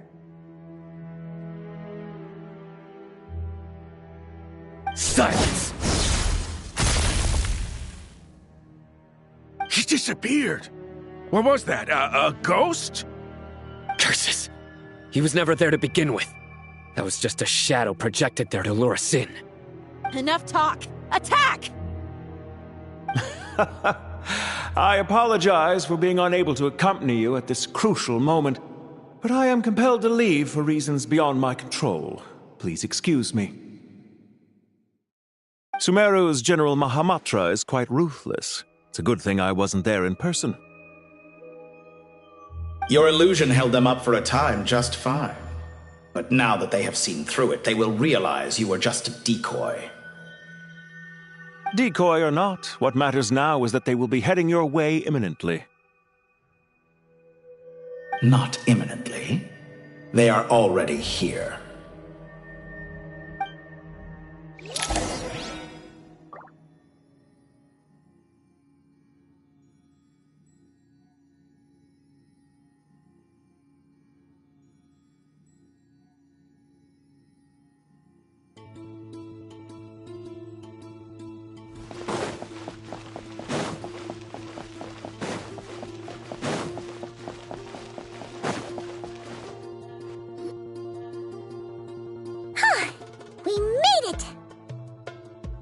This is far enough. Tighnari, you go help Sino. Don't worry about us. We'll manage from here. Are you sure you don't need me to stand guard? No need. Once the connection is established, we'll disappear from the sanctuary of Surasthana. Go help the others. All right. Goodbye for now, then. Please tread carefully.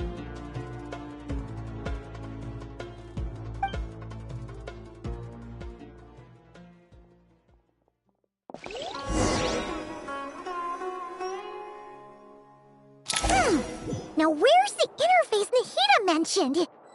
Come on, where's it hiding? Found it. It's over here. We can connect to the inside of Irminsul through the Sanctuary of Surasthana's built-in security system. You should be pretty familiar with the process. Is it the same route as last time? For the most part. We don't need to adjust any of the parameters. Then I should be fine. And Paimon? Once you're both ready, we'll set off. Wait! The stakes are way higher this time, right? Maybe Paimon should stay outside and help the others. Then, you can focus on the fight without having to worry about Paimon. Huh? Why are you staring at me like that? It's nothing. I just suddenly realized how much you've grown. Hey, you've grown quite a lot yourself. Don't you two start getting into it again. Well, anyway, Paimon thinks she's pretty knowledgeable. Who's the best guide in Teyvat again? And don't forget, Paimon's a college student now. If we say Alhatham's not a weirdo, it's hard to explain how he came up with the idea of you applying to the academia. But for all that he counts, you're doing surprisingly well in your studies. Just goes to show how important it is to have someone supporting you. And Paimon's not the only one. Let's not forget that you only became a student because of Nahida's personal recommendation. That's fair. I have learned a lot in Sumeru. Oh yeah. Did you ever come up with that ugly nickname you promised me? What? No way! We're friends now! Paimon gave up on giving you one ages ago. Anyway, isn't Hat Guy enough of a nickname for you?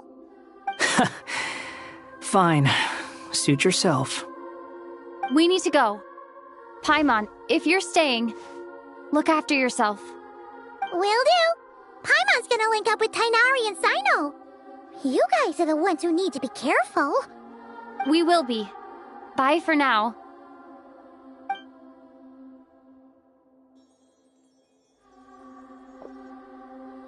Initiating connection.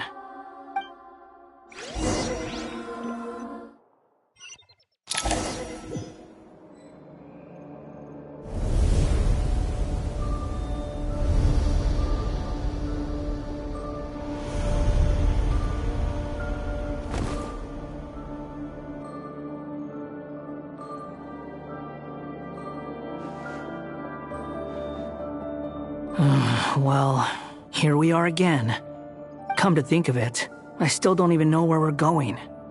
Thanks to our terminals, it should be impossible for Irminsul to read. I can...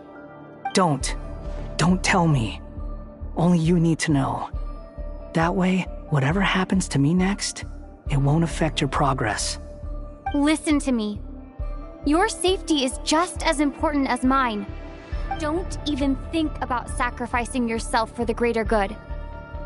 We came here together, and we're leaving together. All right, if you insist. I won't argue with you.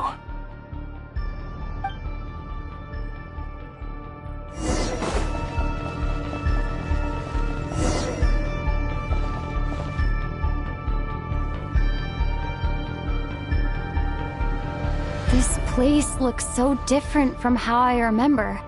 It's unrecognizable. It's a complete mess.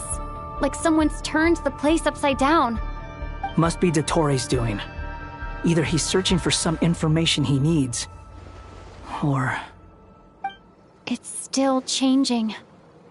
He has to know we've entered Irminsul. But luckily for us, he can't pinpoint our location. Be on your guard. Don't let him find us. The red parts have probably been corrupted by Dottoro's power.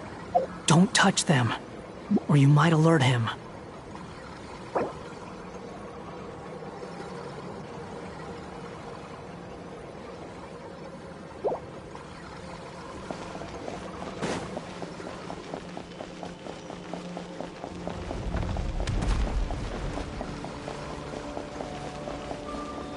He's looking for us. Tread carefully. That wall could be a problem. Fortunately, it looks breakable. Give it a shot.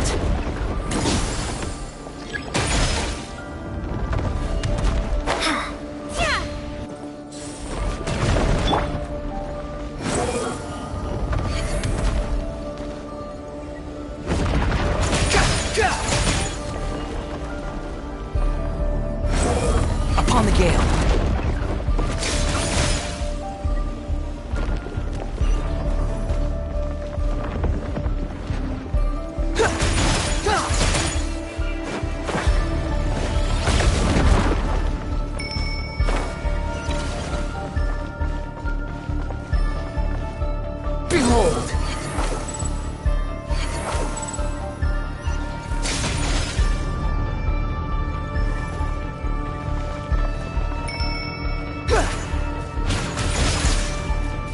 Rises.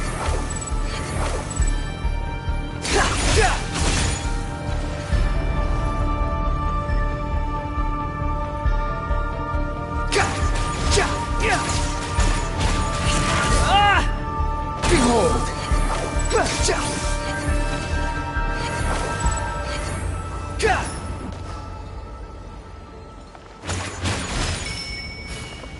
Squall and Fury.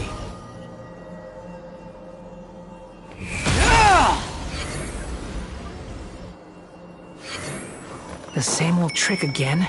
Are you kidding me? Let's handle it just like we did before. This cheap trick isn't gonna stop us. Oh no! It's... A trap! Is that why he was using the same over and over again? To get us to lower our guard?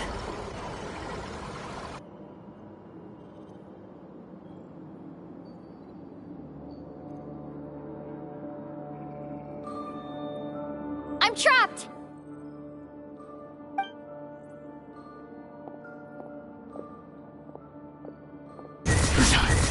Why won't this thing budge? Hello? Hello? Can you hear me? Nicole? Is that you? Yes, it's me. I'm monitoring your progress from inside the Eternal Oasis, and I have to say, this terminal is simply marvelous.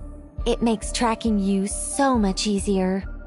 I couldn't see anything at first, but now that you two are inside, I can use your location with support from the terminals to get a partial view of the situation inside Irminsul.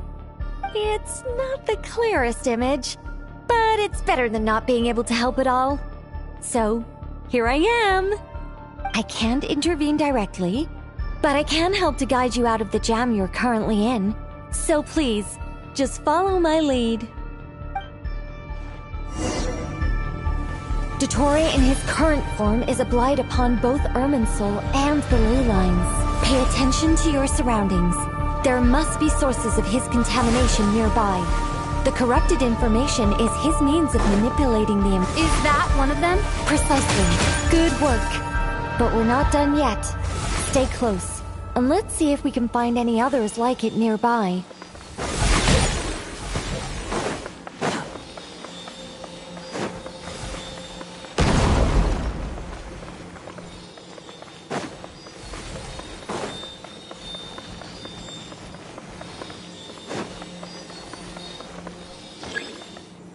Rises. This must be another one. Agreed. Now... Oh, wait! Watch out! It's Dottore. I think he's found us. The seal is broken. Quick! Get out of there!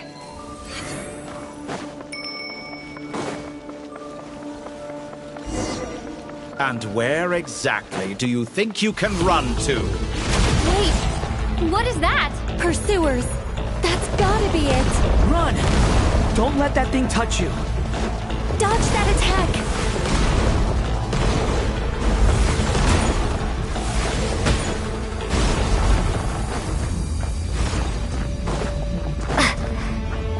There's more than one path. Which way do we go? To the left. Trust me. Fleeing like vermin. What a pathetic sight. Hey! Watch yourselves. Stay focused. There's a cliff ahead. Jump! More of those corruption sources. Destroy them as you did before, and open the exit as quickly as possible. They're relentless. Is he trying to wear us down? You'll just have to destroy these too. I think the pursuit is over. Hard to say. Stay alert.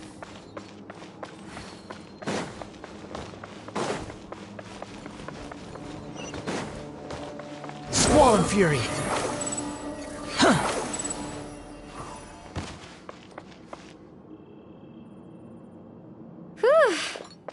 I think we've made it to relative safety. Phew, goodness. That was tough. You doing okay? I'll be fine. Don't worry. Take a short rest, and then... Nicole? Nicole! The connection's been cut. But that means... Look at you supporting one another. How very touching.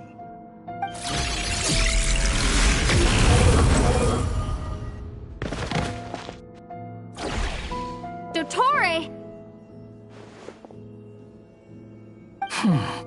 Took you long enough to find us.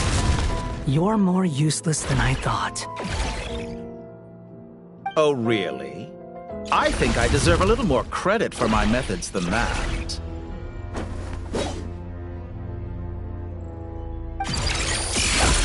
Rather than hunting you down, I chose to let you roam free.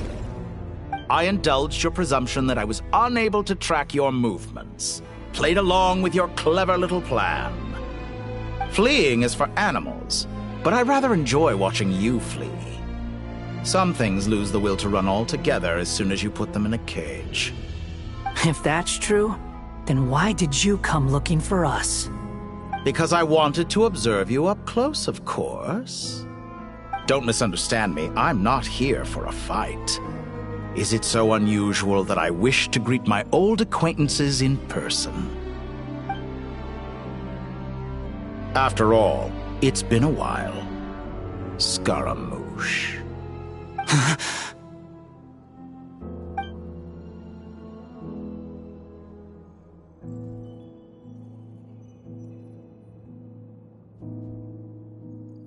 Why are you so afraid? I have done nothing unprecedented in discovering the truth. Nor did I go to any great lengths to uncover your story. You made a bold series of moves in deciding to erase yourself. And with the power of this great chronicling device called Irmin's Soul, you were able to achieve something quite remarkable. Once most people form an opinion about someone, it tends to imprison their mind. Yet you managed to erase every trace of your existence. A novel take on death indeed. However, this meant that you stood out to me all the more when I saw you in Nodcry. I didn't even have to go looking for you. Just the sight of you was enough for me to intuit the truth. For someone in my position, connecting the dots was a trivial affair. It would have been more surprising if I hadn't managed to piece it together. You seem very pleased with yourself for figuring it out. I'm sure you'd even be more delighted to learn the full extent of your crimes. That would hardly be necessary. Besides, isn't there something that concerns you more right now? Something that fills you with dread? Let me put your mind at ease. I have no intention whatsoever of restoring any of the records you deleted. For one thing, it would be exceptionally difficult. But more to the point, I doubt that the prospect of losing your current life is all that frightening to you. Because in your case... the cruelest twist of fate is that you'll never again have the chance to make up for any of your mistakes. Isn't it? Dottore?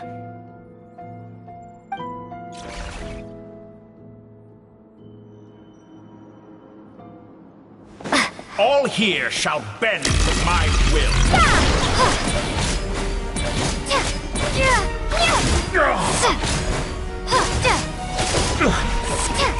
Behold!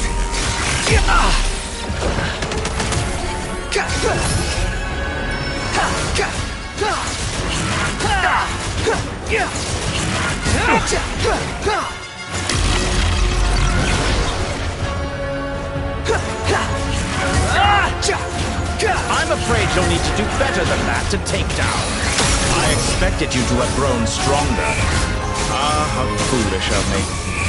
I forgot that you lack any means to increase your power.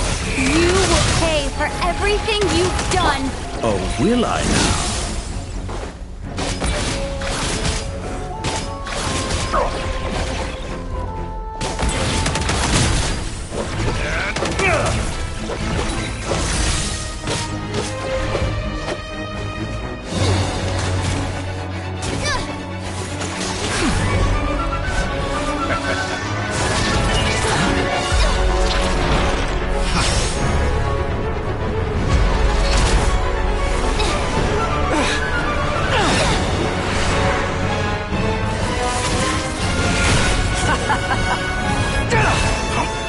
Does the prospect of death amuse you?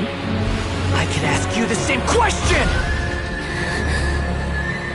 I'll distract Dottore. You focus on the mission. Got it.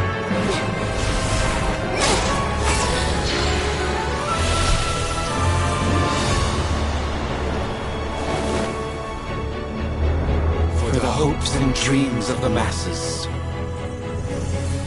Open the secret door on this enchanting night. May wisdom's light eradicate ignorance and darkness, and hereby fulfill our ancient vow. Commence data extraction.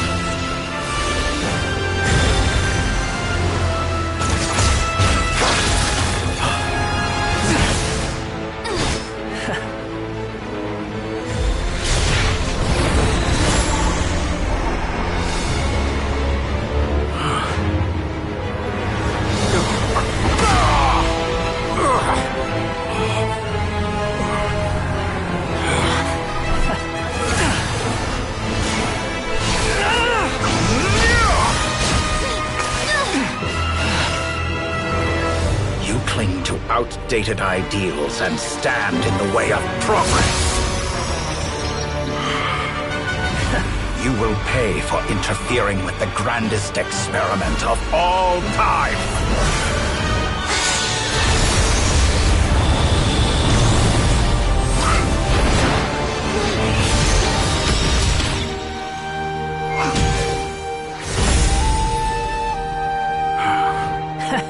Good timing. Dottore, as clever as you are, you fail to understand wisdom. Wisdom takes many forms, but the path you have chosen eschews them all. Huh.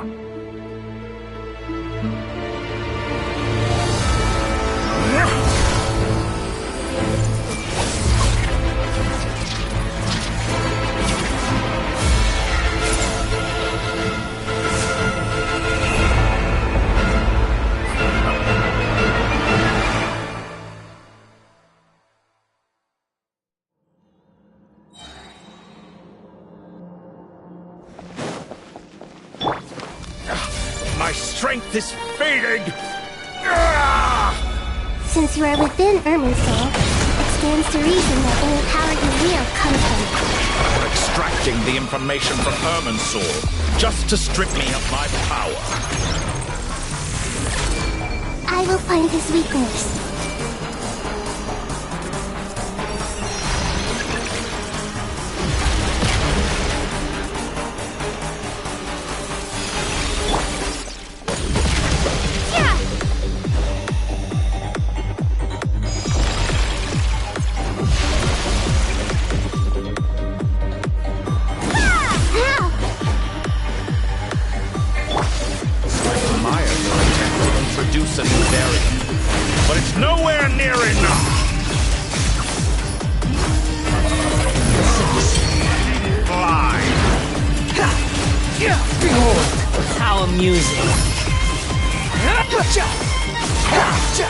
Petty trick. Grow! Time to ignite!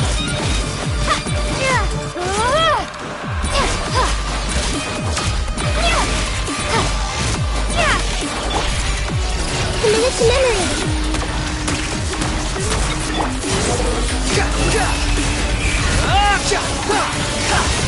Search for it! Let's try this. Muso no Hitokachi!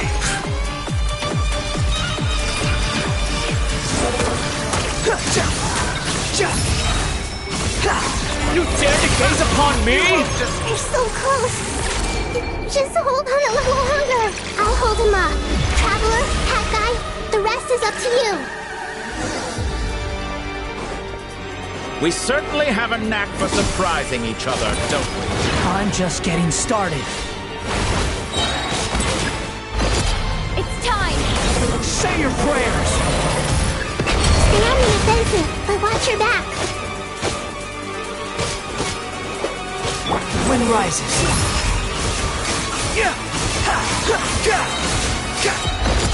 It's time! Say your prayers!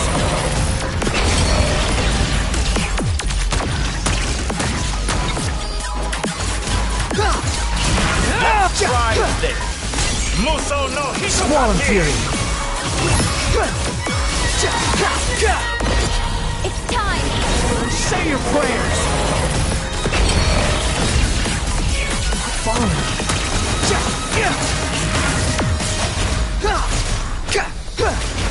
burn all before you! Blade of the primal flame! You're dead!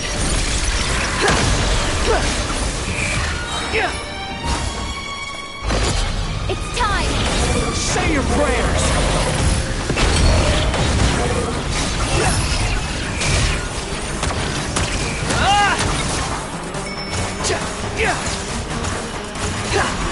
Let's try this! Muso no Hitomachi!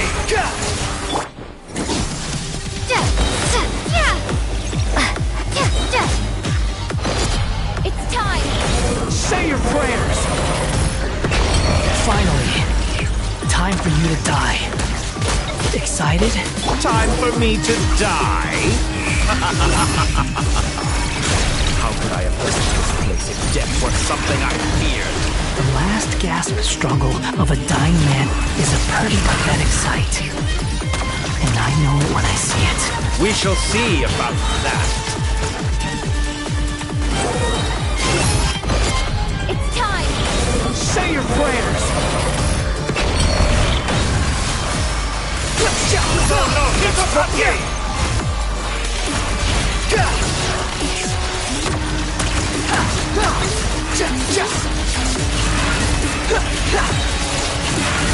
Squall and Fury! It's time! Say your prayers!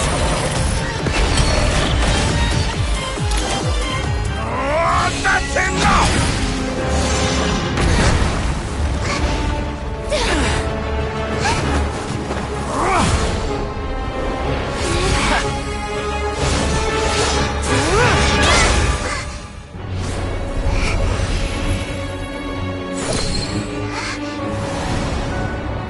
It's all yours.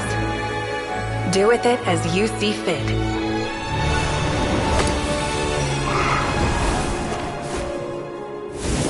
Just as you say, this world is home to some archaic things.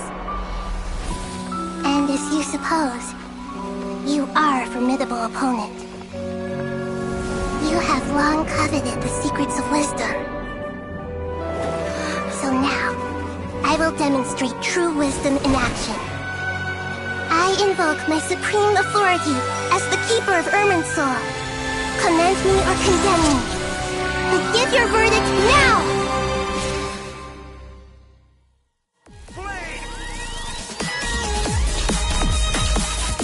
Blessed One of Wisdom, Mahakusaladhama, are you certain that you wish to exercise your authority to destroy Irminsul? It represents both your roots and your finest accomplishments. You truly intend to abandon the very thing you have always fought for? This is my decision. Irminsul has been corrupted beyond redemption.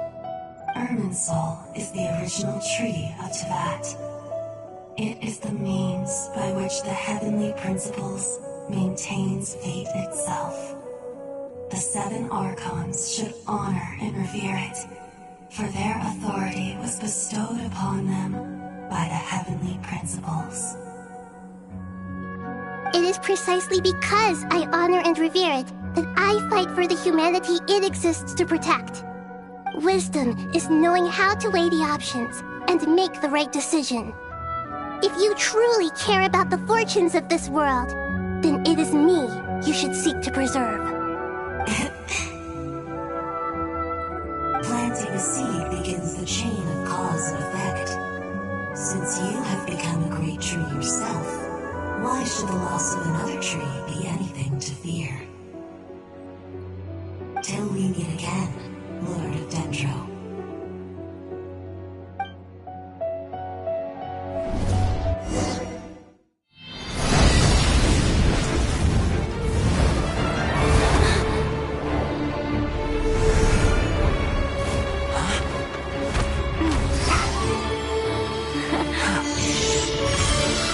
The first flame. The pure, cleansing fire.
Shall we? Where were we? I was suggesting that you needn't perform when signing a contract. You're only sitting here because your bank demanded an evaluation of the trustee. So you told a story about a young scholar from a merchant family in Sumeru? I told a compelling tale, didn't I? The post-expulsion story is far more captivating. The human experiments or the elixir of immortality? The part where you die. Ah, yes. My favorite part. The 35-year-old Segment thought of himself as Dottore, reserving the name Zandik for the original specimen. Of all the Segments, he was the most selfish. After his expulsion, Dottore searched for a new direction. He joined the Fatui, studied Elazar in great depth, secured resources. He was rather fortunate in his career. Zandik turned to Conrian technology and successfully created his segments. But this was not immortality. Even with backup segments, his body would still age. Still, thanks to Snezhnaya, Zandik found the ideal base for his experiments. Then a perfect partnership materialized at a crucial moment. The year that both parties realized they needed more time. Fortunately, Zandik succeeded. In a miraculous turn of events, he gained the extra time he needed. I seem to recall it differently. All right, it's true. No matter how much elixir he took, Zandik remained human and continued to age. Then, on the morning he turned 85... Help me up! Call for help! Surely he would be rescued, Zandik thought. But to his surprise, no one helped him. Zandik was too selfish for that. Don't forget, you're one of us. Yes, and we're all waiting. Waiting for me to die. Pantalone arrived for a meeting and happened to witness what followed. He found it unsettling. I never said that. But the Zandiks were unfazed. It was a rare opportunity for self-dissection.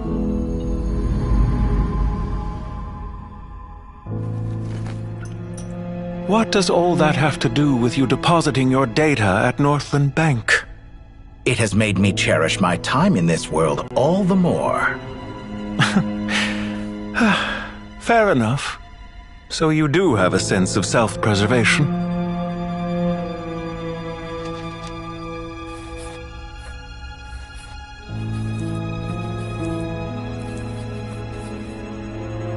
What do you mean? You're hardly normal, and you don't cherish life. You just don't want to admit defeat in the limited time you have. Even so, don't I deserve an interesting ending? I'm counting on it.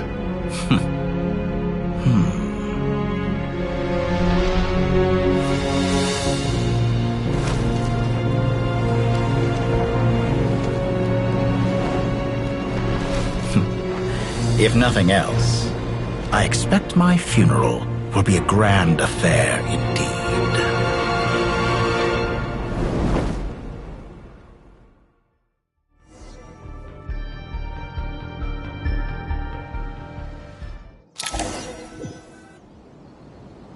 What a magnificent fire. In Snezhnaya, we light fires to ward off the cold. Fire, it seems, is antithetical to ideas such as cold, frozen, and unchanging. Perhaps it has always been that way. From the beginning, fire has been used to drive away wild beasts and warm the body and mind. You could say it's a form of treatment. One that cures the human heart of mortal fear.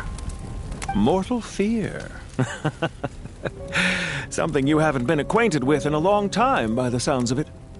Whereas you, I'm sure, must know the feeling quite well indeed.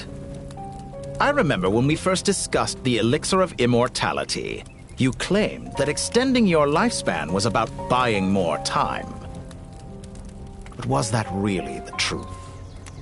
You fear the prospect of dying a wretched end in this world, don't you? Of course I do. I'm only human, after all. And while you may have forgotten it, you cannot deny that you too were once human, Dottore. I do not believe that there is no such fear in your heart. Perhaps you are right. But I abandoned it long ago and devoted myself to my experiments.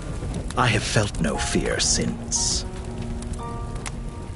From the very beginning, I never thought you could win this game. But still you came. Contract in hand, to honor our agreement. Because I am a reputable partner. And as we have discussed, experiments are about more than results alone. The process is equally important. I have come here and completed my creation, and I do not regret my decision. I'm afraid your journey ends here. After I die, there will be no one to make the elixir of immortality, and your remaining stock will only last a few more years. How then will you prove that you didn't perish in this incident alongside everyone else? When I feel optimistic about market environments, I never forcibly adjust them. They have their own direction. And I myself am one such environment. I have been quite particular about many things in my life. But where the manner of my death is concerned, I choose not to be. You make yourself sound so magnanimous. Oh, but I am. And I hope you will be too. It may have been a long time since anyone told you this, Dottore, but I recognize that you are a truly rare talent. Ha! I can see it. The experiment in blasphemy that I've been performing all this time. It has been a long process, and I do not care about the results as much as people might imagine. If the very goal of your experiment was to explore infinite possibilities, then there was never any reason for it to end. Indeed. To a close. What should I call you? Zandik? Or do you prefer Dottore? Suit yourself. Goodbye, Feofan. This time, that's what it truly is. And don't I know it? Goodbye, Zandik.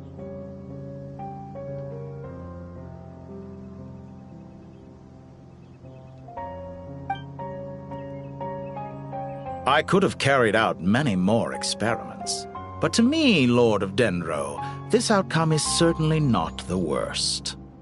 I believe you. But unfortunately, this is where it all ends for you. This experiment does not belong to you, nor do any of the results. Experiment? It sounds like you're trying to outdo me in my own field. Wisdom is conveying information in terms that people can clearly understand. You know exactly what I mean. Indeed. I can see no further outcomes. Ha. You have a formidable mind, and you are braver than I thought. Setting fire to the very thing your survival depends on. Your previous threat was empty, but this time, it is real. When necessary, wisdom can be as fierce as an inferno. Some of the flames that incinerate you come from within yourself. Perhaps you are right. You see what lies at the bottom of the human heart, and that is your wisdom. Here is where your journey comes to an end. All that is yet unknown belongs to those of us who will carry on living.